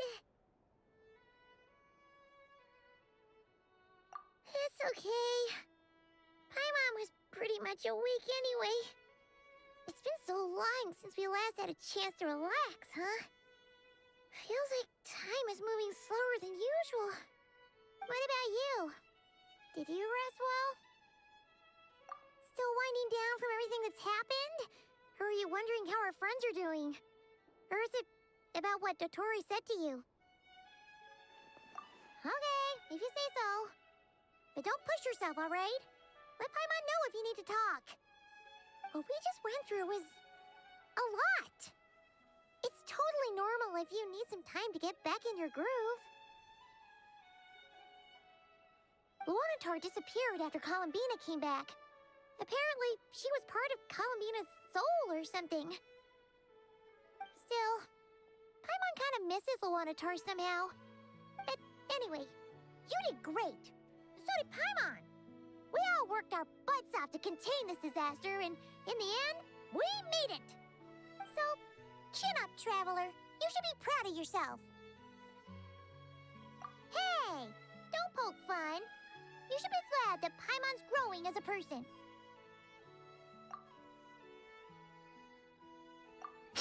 Paimon didn't think you'd mention it.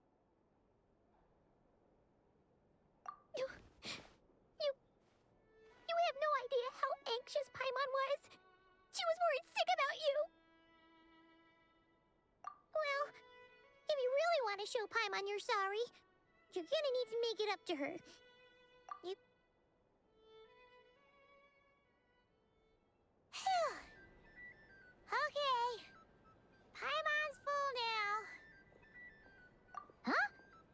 Oh, well... Hey there, Traveler and Paimon.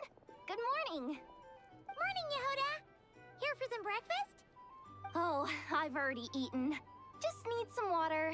I was mostly worried you might forget what day it was today. So, I came over to remind you. Careful there, Paimon. Too much food will make you drowsy. Don't let anyone catch you hiding at the back and nodding off during the League meeting. You should probably be saying that to Aino. She's the baby of the group, if anyone. True. You know, I'm surprised that all these competing groups are actually coming together to try to solve things together. Definitely a first for Nodcry. Well, nothing like a region-wide calamity to bring people together. After that, surely even the most self-interested people have to realize that going it alone isn't worth the risk, right? Try telling Boss Neff that. She's not exactly convinced that people are gonna get with the program. Really? But if she's so pessimistic about it, why'd she agree to be the Curatorium's representative in the League? Probably 'cause even though Unity sounds like a pretty far-fetched idea, the benefits it would bring make it worth a shot. I think things will work out, though. I swear, Nodcry feels like one big family now with everything that's happened. More than it used to, anyway. Paimon's with you on that one. And it seems like plenty of other people agree, too. Just listen to the bustling streets. All right. Everyone's been rebuilding these last 2 weeks, and the evacuees have been coming back in droves. Life's slowly returning back to normal. Which means my workload's probably gonna shoot back up. Were you about to head out? There's still some time before the ceremony begins, you know. Yeah, we were gonna take a stroll around the square and say hi to some friends first. Sounds good. See you later then.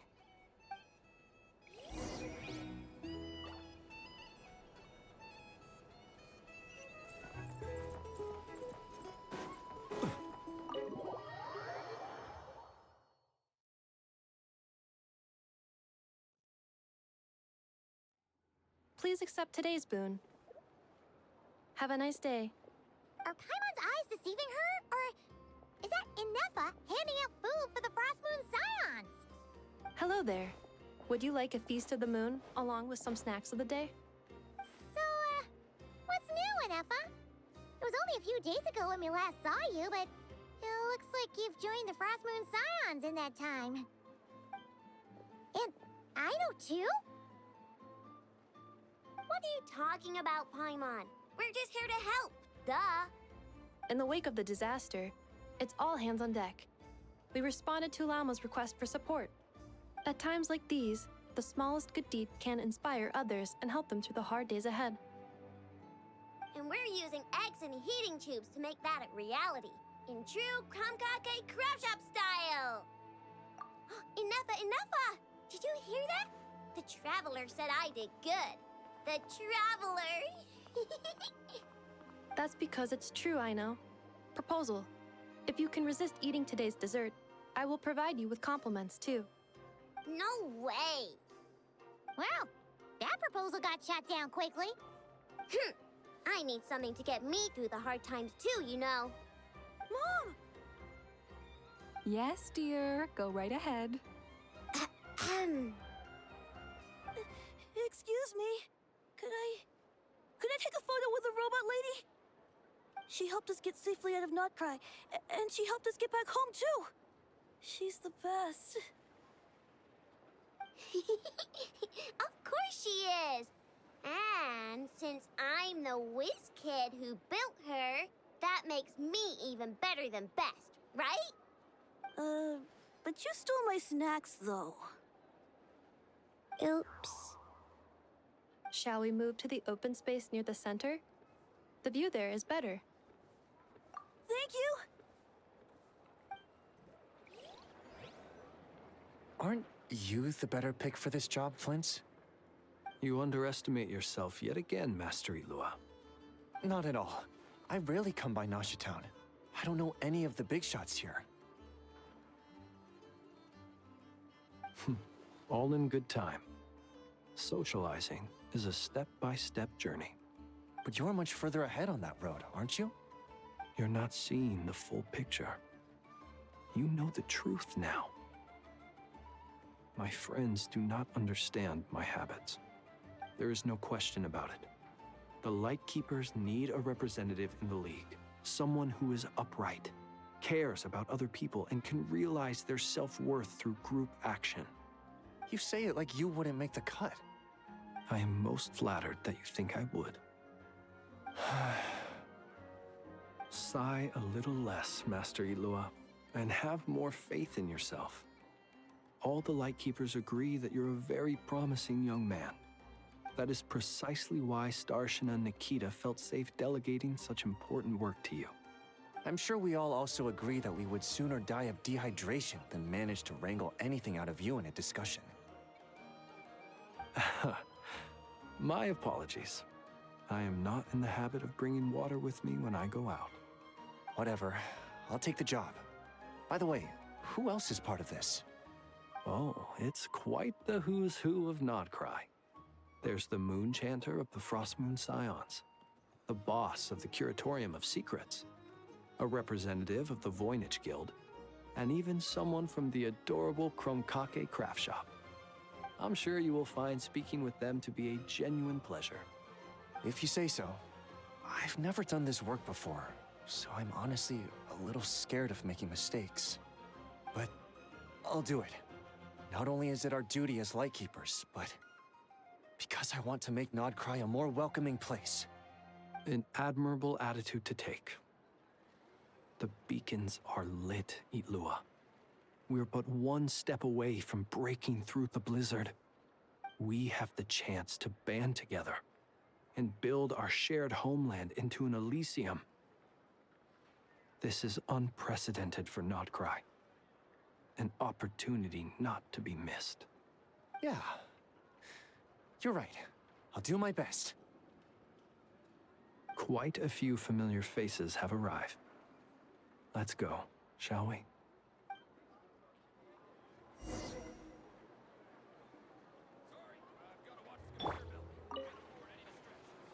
You look so cool when you fly, Miss Robot, and when you use your spear, too!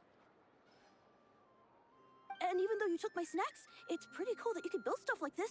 You've got so many inventions. It's amazing! Also...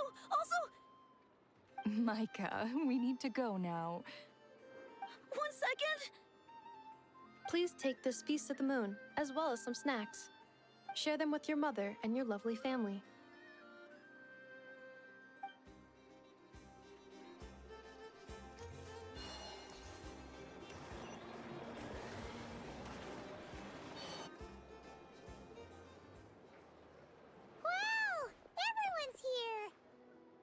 You seem well rested.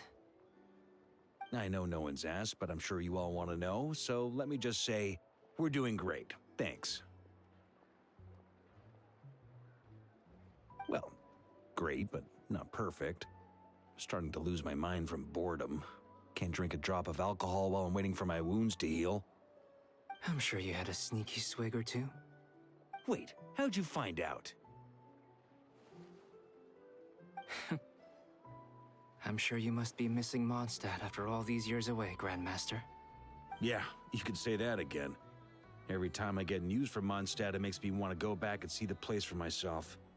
Honestly, once things are wrapped up here, I think it'll be time to head back home. Hey, looks like someone's taking the stage. Can everyone see okay? Anyone need a boost? I'll just listen from the back. It's fine. You're taking this pretty seriously, huh, Durin? Well, it's not every day that I get the chance to see how people speak in official settings. Soak it up like a sponge. I'll make sure you get a chance to practice for yourself later down the line. Actually, I know just the thing. You can debrief the Knights of Favonius for me. Mr. Varka, are you forgetting that I'm not a Knight of Favonius? I can knight you. Any particular title you'd like? Is he joking? I really can't tell. You'll have to figure this one out for yourself. It'll be a good learning experience. It is my honor to host the opening ceremony for the League, and to have this opportunity to speak to you all in my capacity as Voynich Guild representative. Could this person also have been pushed onto the big stage by the real big shots?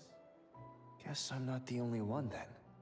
We come here today, having weathered the trials and hardships of yesterday, and having learned from them the importance of unity and cooperation. All right, here we go. Uh-oh. Looks like Aino's off in Dreamland already. Wait, Boss is looking kinda drowsy too. What's up with her? Come on, get this speech over with already. Nodcry is our home, the land we rely on for survival. And as we chart a course for the future, may we persevere through the storms ahead as we sail towards a new era of prosperity, freedom, and hope.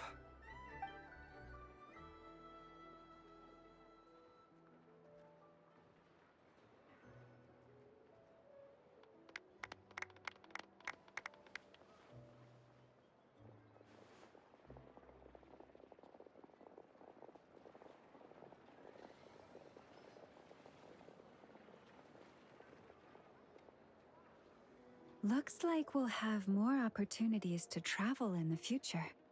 I'm sure you'll cope, Lady Moonchanter, given how fleet of foot you are. Unfortunately, I suspect I'll be too busy at the Curatorium to act as your host. We have a busy schedule, not to mention an international network of contacts to manage. It'll be all right. I'll just check your schedule with Yehoda well in advance. And if she's not available, I can simply ask Ashru. You... So giving my employees extra workload isn't enough for you?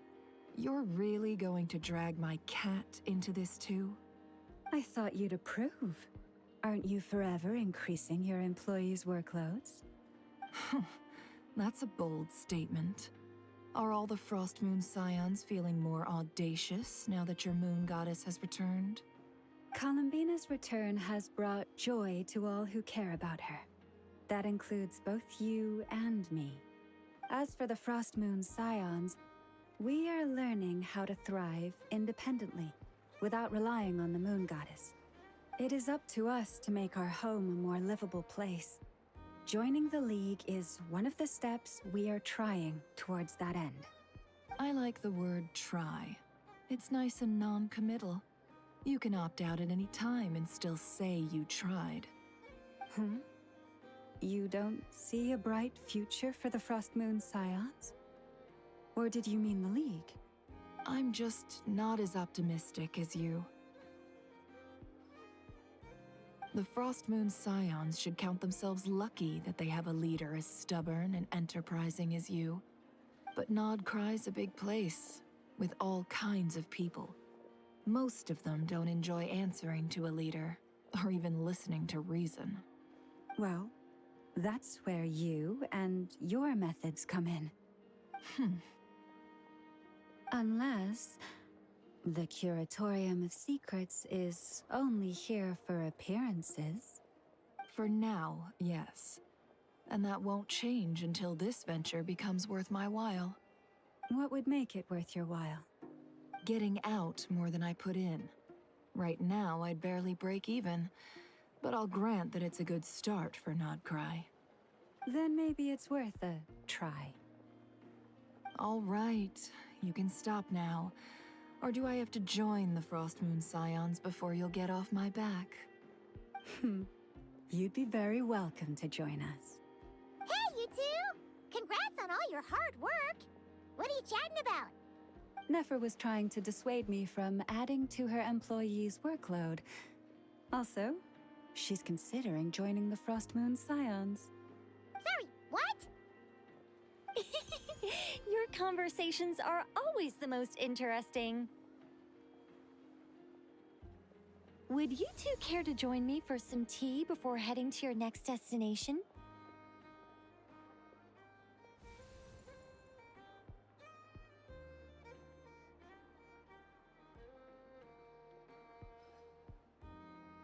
Nicole? Wait, where are you? Aren't you gonna show up today? Sadly not. I'm otherwise occupied right now. I'm sorry, Paimon. I can hear how disappointed you are. If it's any consolation, let me say that how things appear on the surface is a far cry from what they are at their core. Perhaps you'll feel better if you focus on the fact you have a special line of communication with the great mage herself. Okay? Has something happened? No, or not yet, anyway. Well, that's not ominous at all.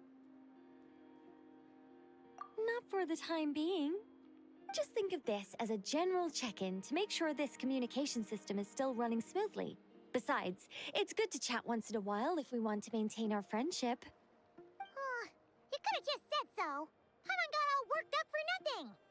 Still, the best friendships are built through face-to-face interaction, you know. It's never gonna stop being weird having tea with you when you're not there and just talking to thin air.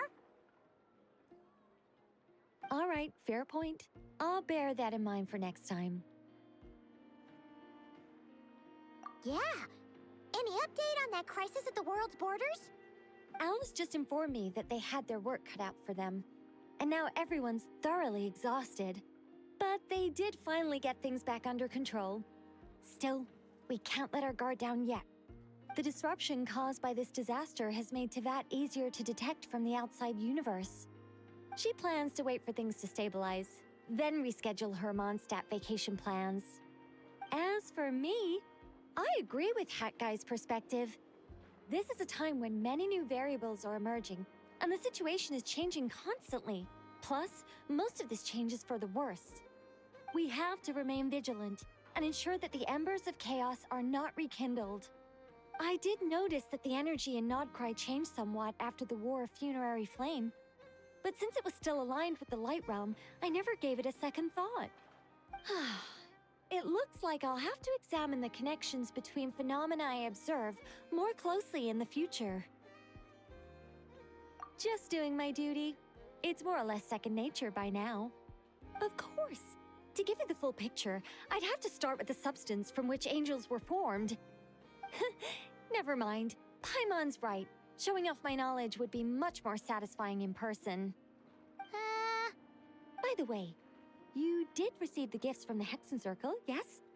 I'm not trying to claim credit or anything, but my pride demands that I at least mention it. They're quite similar to the protective talisman that Alice gave Dory, but with some very special enhancements. Oh! So that's what kept our friends safe when Dory trapped them. Indeed. We went to great lengths to make sure they were invisible to his eyes. I'm so happy they came in handy. Still, not fishing for gratitude, by the way. I just want you to be aware that sometimes your friends may be protecting you in ways you cannot perceive. Anyway, I'll contact you if anything else crops up. If not, you know what they say, no news is good news. Oh, my angelic instincts are tingling. They say you should head to the docks next. Your friends are about to board their ship home.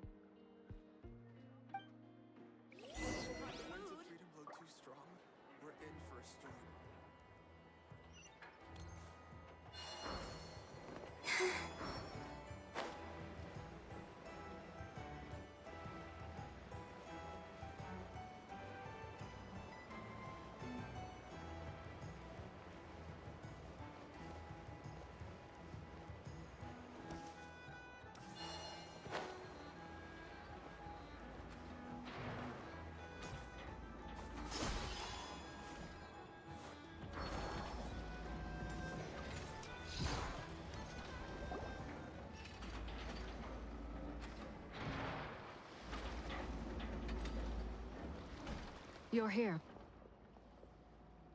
You're here too, Hat Guy. Are you heading back together? No. I'm bound for Sumeru, and she for Fontaine. We just happened to cross paths at the harbor. Everything seems fine. Sandrone may have an abominable temper, but she's always been very responsible with important calculations and things entrusted to her by valued friends. You always speak as if you know us inside out, Mr. Hat Guy. Maybe I'm just a good judge of character. I certainly hope that's all there is to it. Regardless, you have been a significant help in this matter. For that, you have my gratitude. I didn't do anything special. Sandrone's the one who completed a seemingly impossible formula and turned the tide of the entire battle, even giving her life in the process. She's the one we should be thanking. Even we were unaware that Sandrone had hidden the real formula inside Polonia's body. She managed to fool Dottore into thinking the formula was running in her system by installing an identical-looking decoy within her. She probably realized that she didn't have the strength to stop Dottore. But this way, she could at least get him to lower his guard. She always worked like that. Always had a backup plan. Well, that's why I'm traveling to Fontaine. She made a request of me long ago, and the time has come to fulfill it. She said that should she ever fail in a mission, she'd like me to deliver her core and Polonia's to the Fontaine Research Institute. She also mentioned that she had made arrangements for people there to set her affairs in order. Some of her personal effects, such as her notes, were left to me. I've decided to take them back to the House of the Hearth. For safekeeping, primarily, but also as mementos, I suppose.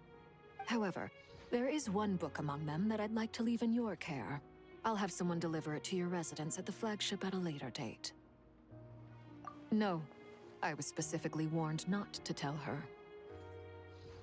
This is her last wish, and I will abide by it. I can only hope so. But none of us here can know for certain. I bade farewell to Columbina earlier today. As promised, she turned the iridescent moon's marrow over to me. She spent a long time with Sandrone's body, saying her goodbyes. Oh, is she all right? Sandrone's passing has left a great wound in all of our hearts. It will take time to heal, but Columbina surprised me. She offered me some words of comfort before I departed. Despite being grief-stricken herself, she showed an awareness of the feelings of others around her. She never used to act like this. Clearly, she has grown. And I suspect that we have you to thank for much of the change we are seeing in her. After these recent events, the Tsaritsa has revoked the Pale Star Edict.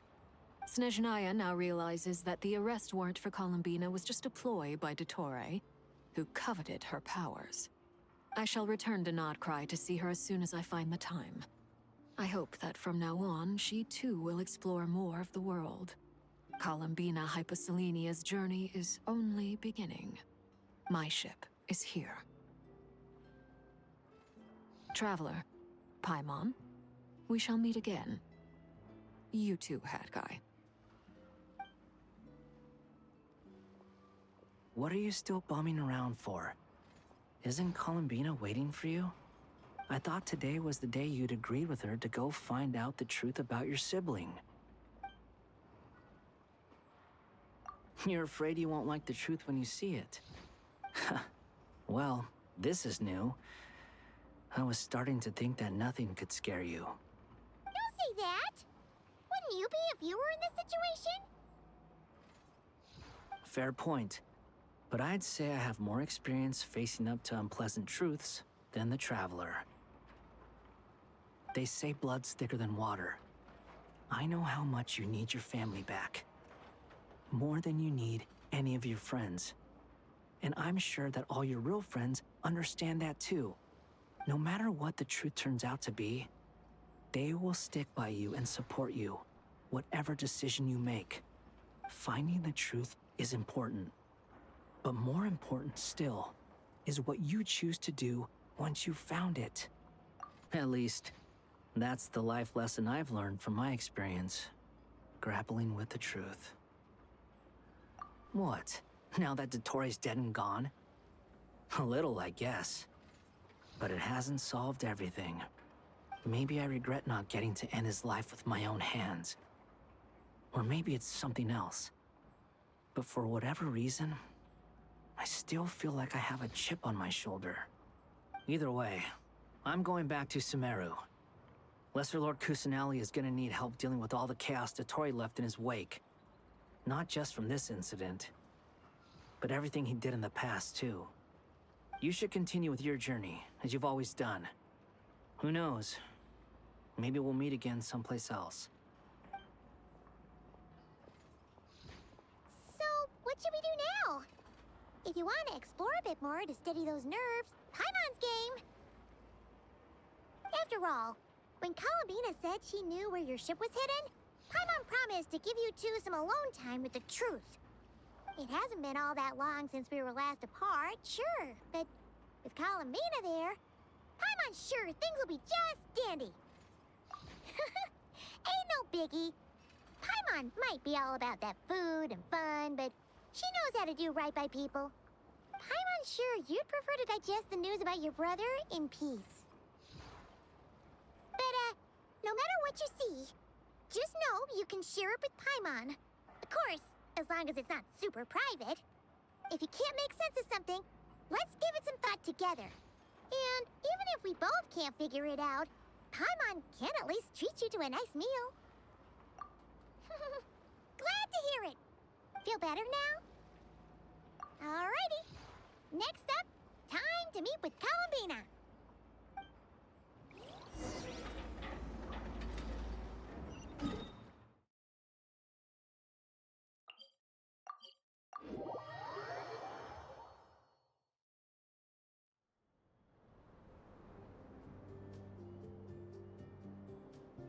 Columbina, we're here!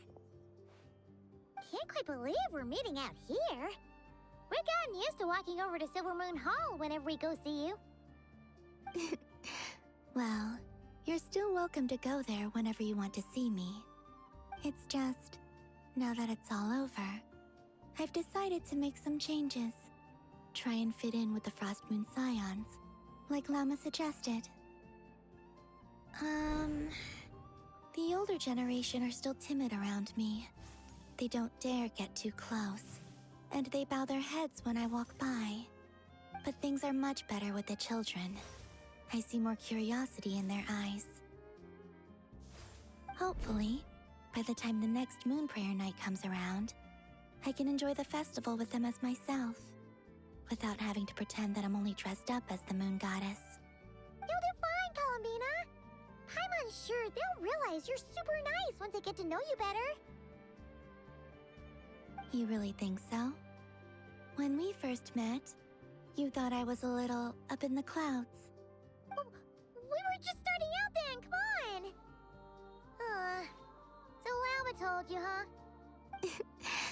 I'm only teasing. I know that I have you to thank for pulling me back down to solid ground.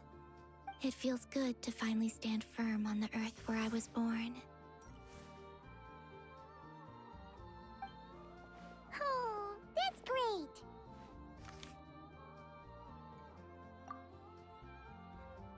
Thank you. I'll make sure not to lose it this time. Well then, are you ready? Ether, what happened to our spaceship back then? It's time to learn the truth at last. I'm ready as I'll ever be. Good. Then let me open the way for you.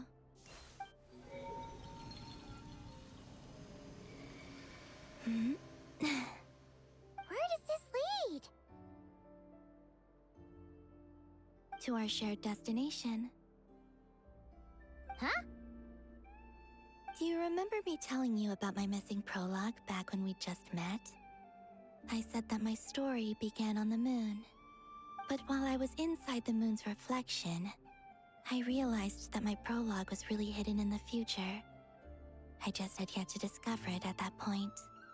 The story of the time before I was born was in fact the story of my distant future. It's truly fascinating.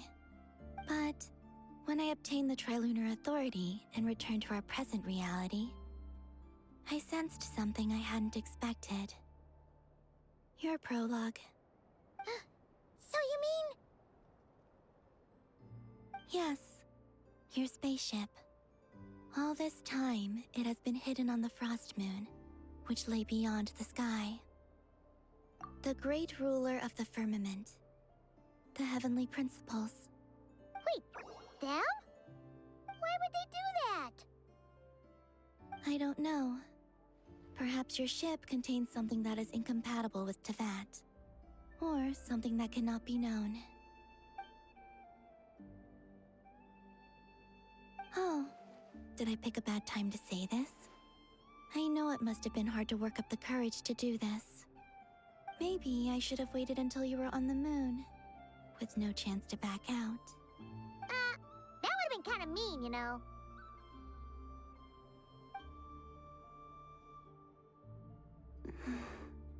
Take me there. Oh? Whatever is hiding in that ship, it belongs to me and Ether. Those memories belong to us. No one else has the right to decide whether I should or shouldn't know about it.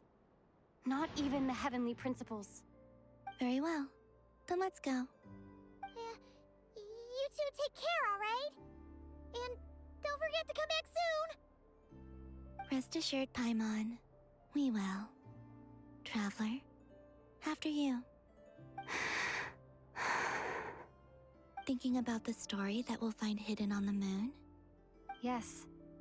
And hoping that it has a happy ending. Stories like that don't exist, you know? You don't believe in happy endings? I don't believe in endings.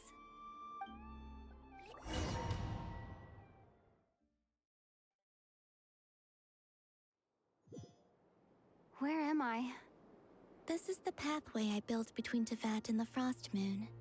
The moon is very far away from us, so it could be a long journey.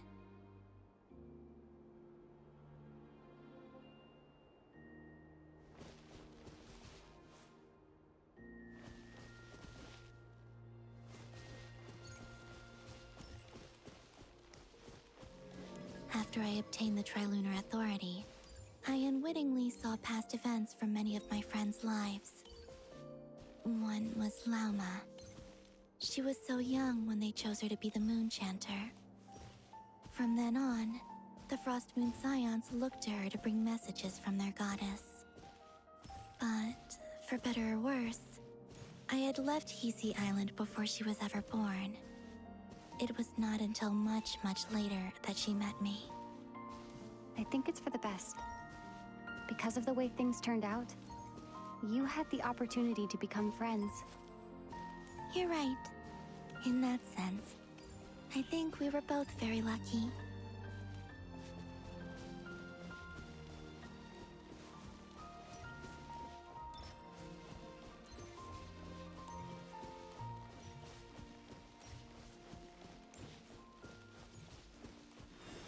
Oh, and about that mage, Nicole. I only recently learned that she has lived in Tevat since the time of the Three Moon Sisters. The Moon Goddesses always had a good relationship with the angels.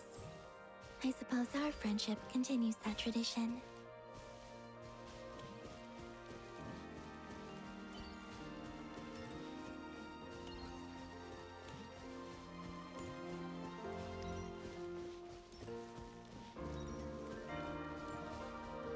And then, there's Sandrone. I never knew that much about her, beyond the fact that she was created by someone called the Lord Artificer.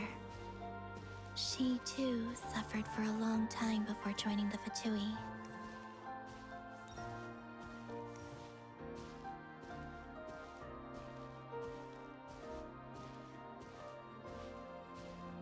How I wish I could talk to her again. Even if only to hear her say nasty things to me.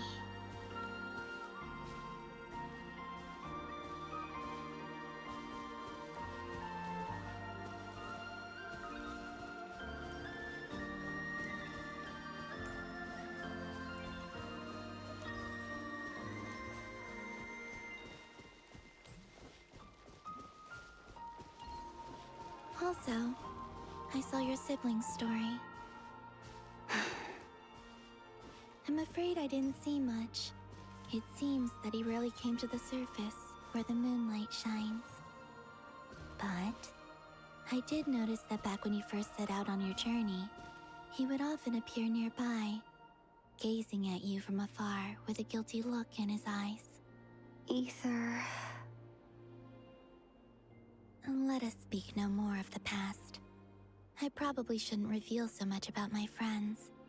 It's not my place. Let the moonlight carry us forth. We are very close now.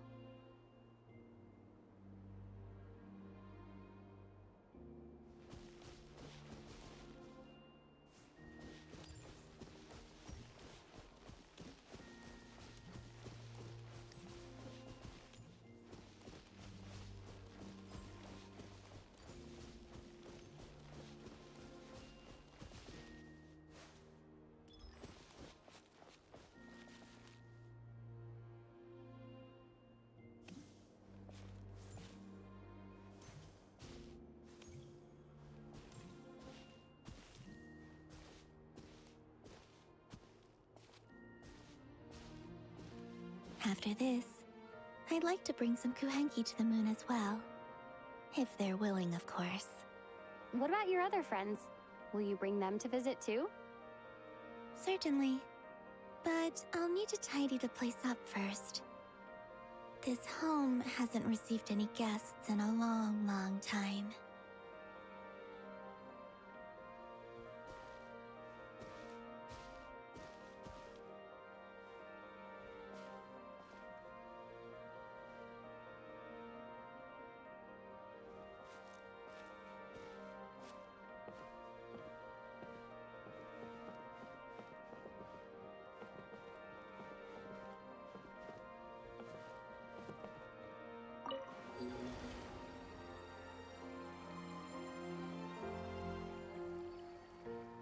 I remember writing something similar with you on Moon Prayer Night.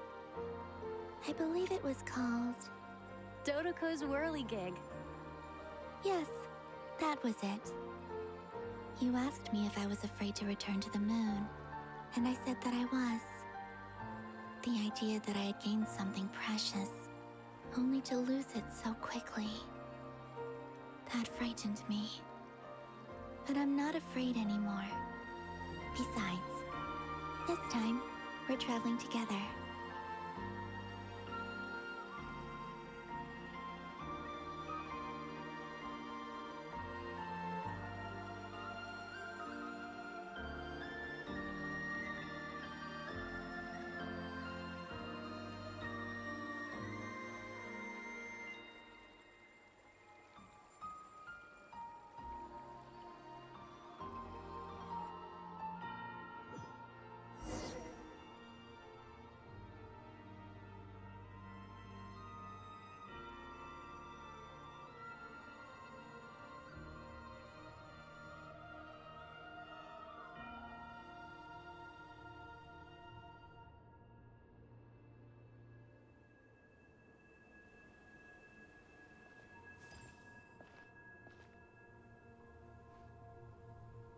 We're here.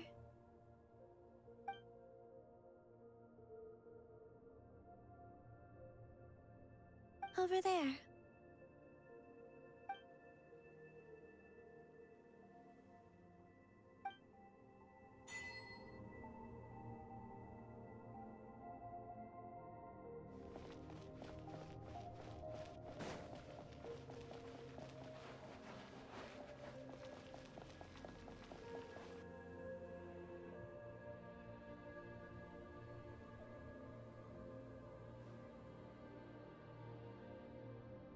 Our spaceship.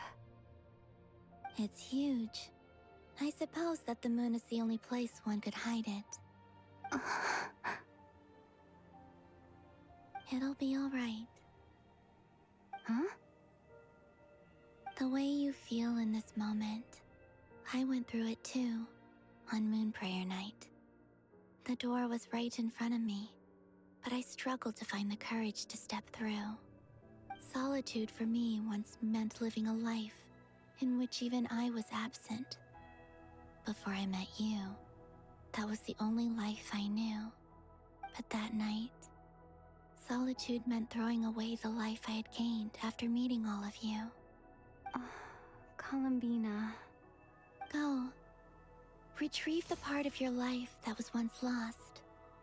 Trust me, you will lose nothing by doing so. Look, Teyvat is right there. All of our friends are down there, waiting for us. You're right. Thanks, Columbina.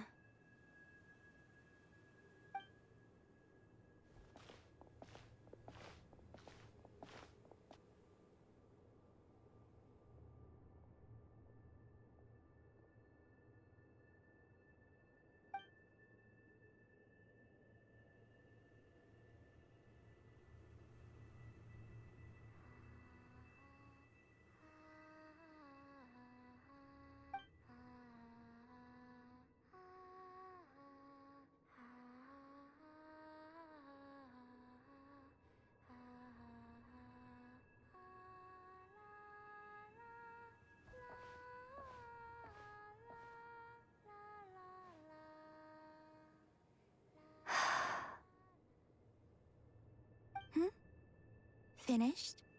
Yeah. Why did you take your eye mask off? Well, since my return, I've decided to take more opportunities to see the world with my own eyes. Besides, I've always wondered how Teyvat looks from the moon. And what do you think? It's beautiful.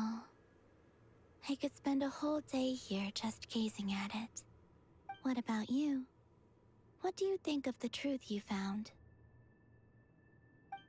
I haven't looked at another person's expression in a long time, but I think yours is saying it was neither good nor bad. Keep this up, and it won't be long before you give Nefer a run for her money. Oh, I don't think that's going to happen. I'm much more used to sensing what's going on around me with Kuvaki.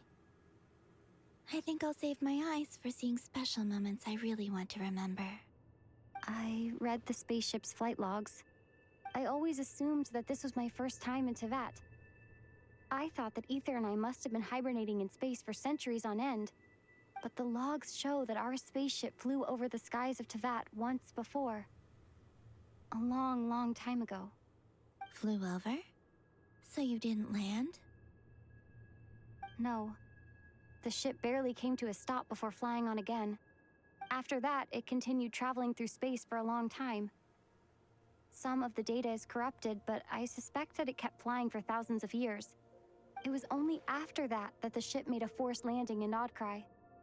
When Ether found me, he came from outside the ship. Could this mean that he left the ship long before I did? Maybe even during our first pass over Teyvat? Are you all right? Yes. I can feel that the truth is coming together, one small piece at a time. I remember Ether telling me that when he first arrived in Conria, he could not recall the past. So this might be something that even he doesn't know. Here, I made some space for you. Your mind must be racing, and this seems like the perfect place to relax and clear your head. Oh, wait, there's one more thing. What is it? Wait here a moment.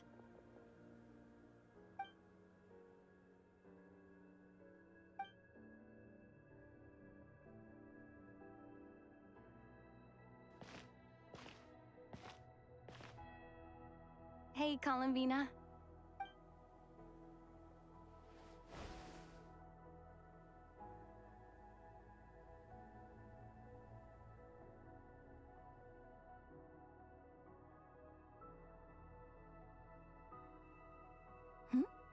Is that a new outfit? An old one, technically. It's been in a cabinet inside the ship this whole time. It's a matching pair with Ether's. He always liked this set more. Huh. I don't think there's a huge difference. Really? Yes.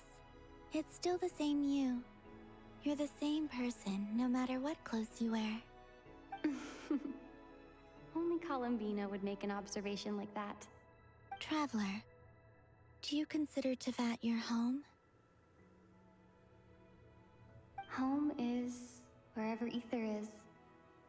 But then, after all the time I've spent here and everything I've been through, yes, I'd say it's my home. Would you change your answer if Tevat changed appearance? I mean, if the truth about Tevat turned out to be different than what you thought. I don't know. But I don't think so. The truth is not what matters most to me about Tevat.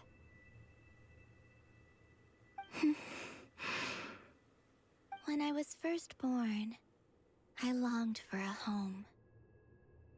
And when you get something before you're mature enough to understand the world, you just take it at face value. I thought that a home was a transaction. You give me what I want, and I'll do the same for you. But you and your friends taught me what a true home should look like. You never asked for anything, yet you gave so generously to me. That's because your friendship matters to us. It was worth it.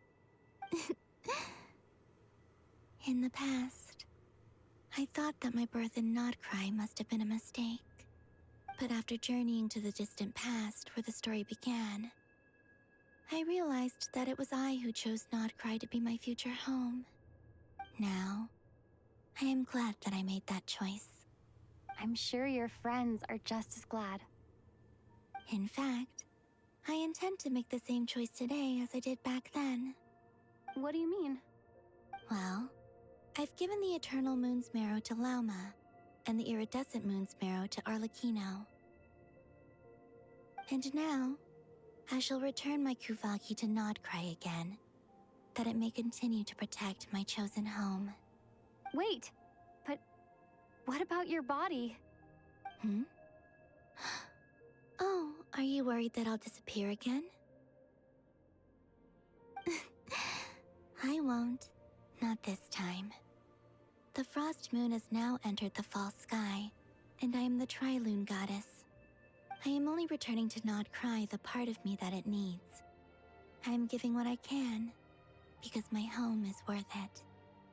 Oh, and I have something for you, too. For me? Yes. Come closer.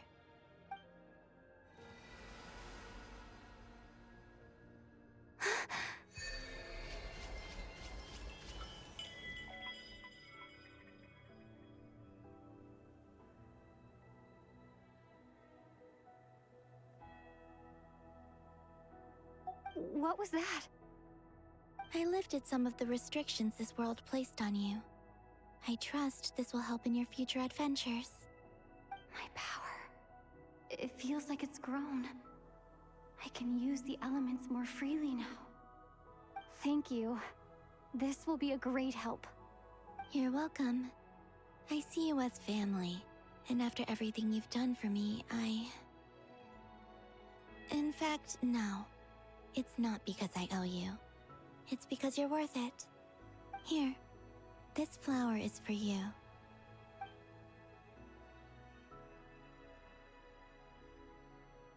Hmm? Isn't this a moon prayer blossom? Yes. Don't worry. You will never see these flowers lose their color again. I'm finally discovering the joy of giving. How I wish I'd learned this sooner. Hey, better late than never. What are you thinking about now? Why don't you take a guess? You get one shot. I don't think I'll get it in one guess, but I'm sure it's a happy thought. That's kind of a sneaky answer. I can't say you got it wrong. Down into that, The moon seems so far away. I felt it might always lie beyond my reach. But on the moon, everything feels so close by. The haze that once enshrouded the skies has finally been dispersed. I feel like a traveler on a winter's night, starting a new chapter in my tale by the warmth of a bonfire. I don't have a lot of luggage, but I do have a lot of hope for the future. Well, what's next? Next? To start with, I want to stay here just a little longer. After that, let's return home and continue our journey.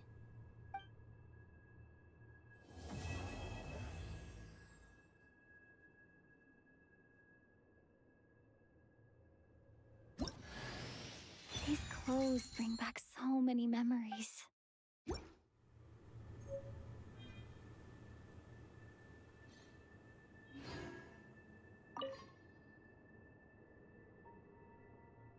The journey goes on, for you and for me. Like I said, this is not the end. I don't believe there has to be an ending. Oh, is that your next destination? Most people would probably tell you to pack some warm clothes. But I experience things differently than most people, so I can't know how cold it is. In fact, it is home to quite a wondrous heat source. I think they call it Kreshnik's torch. Every city in Snezhnaya is built around one of those.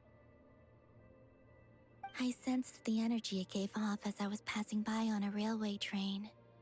It felt grand and distant. I also recommend the Korolievsky troupe in Snezhnograd. They give performances quite regularly, and entry was free for harbingers. I liked them a lot.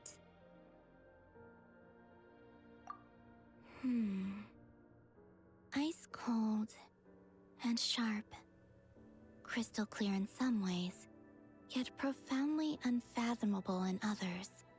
Like the thick layer of ice on top of a frozen lake. That's just the impression that Tsaritsa gives me. I was never able to glimpse what truly lies beneath that icy exterior. In fact, I don't think the people of Snezhnaya even know what kind of power their god wields. Maybe that's because the Tsaritsa herself has never acknowledged, nor accepted that power. There's Regrator, the Rooster, and the Jester.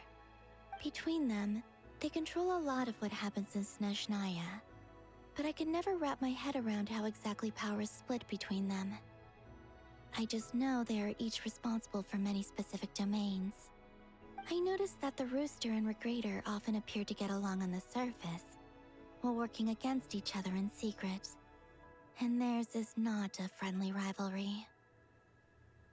But I wasn't particularly interested, so I tended to keep my distance. Now that I think about it, the term Mistelton often seemed to come up in connection with Project Stuja. Once things settle down in Notcry, I'd like to explore the world beyond Snezhnaya. You've told me so many stories about the other places you've been to, and all the friends you've made there. I'm curious to visit those nations and see them for myself. It would also help me learn more about the journey that has made you into the person you are today.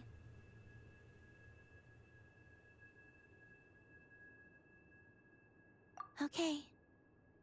As you continue on your journey, don't forget to gaze up at the moon once in a while.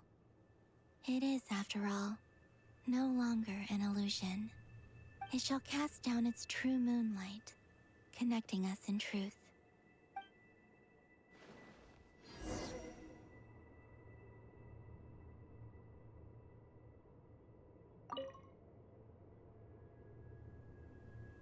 The journey goes on. For you, like I said, this is not the end, okay? It shall cast down...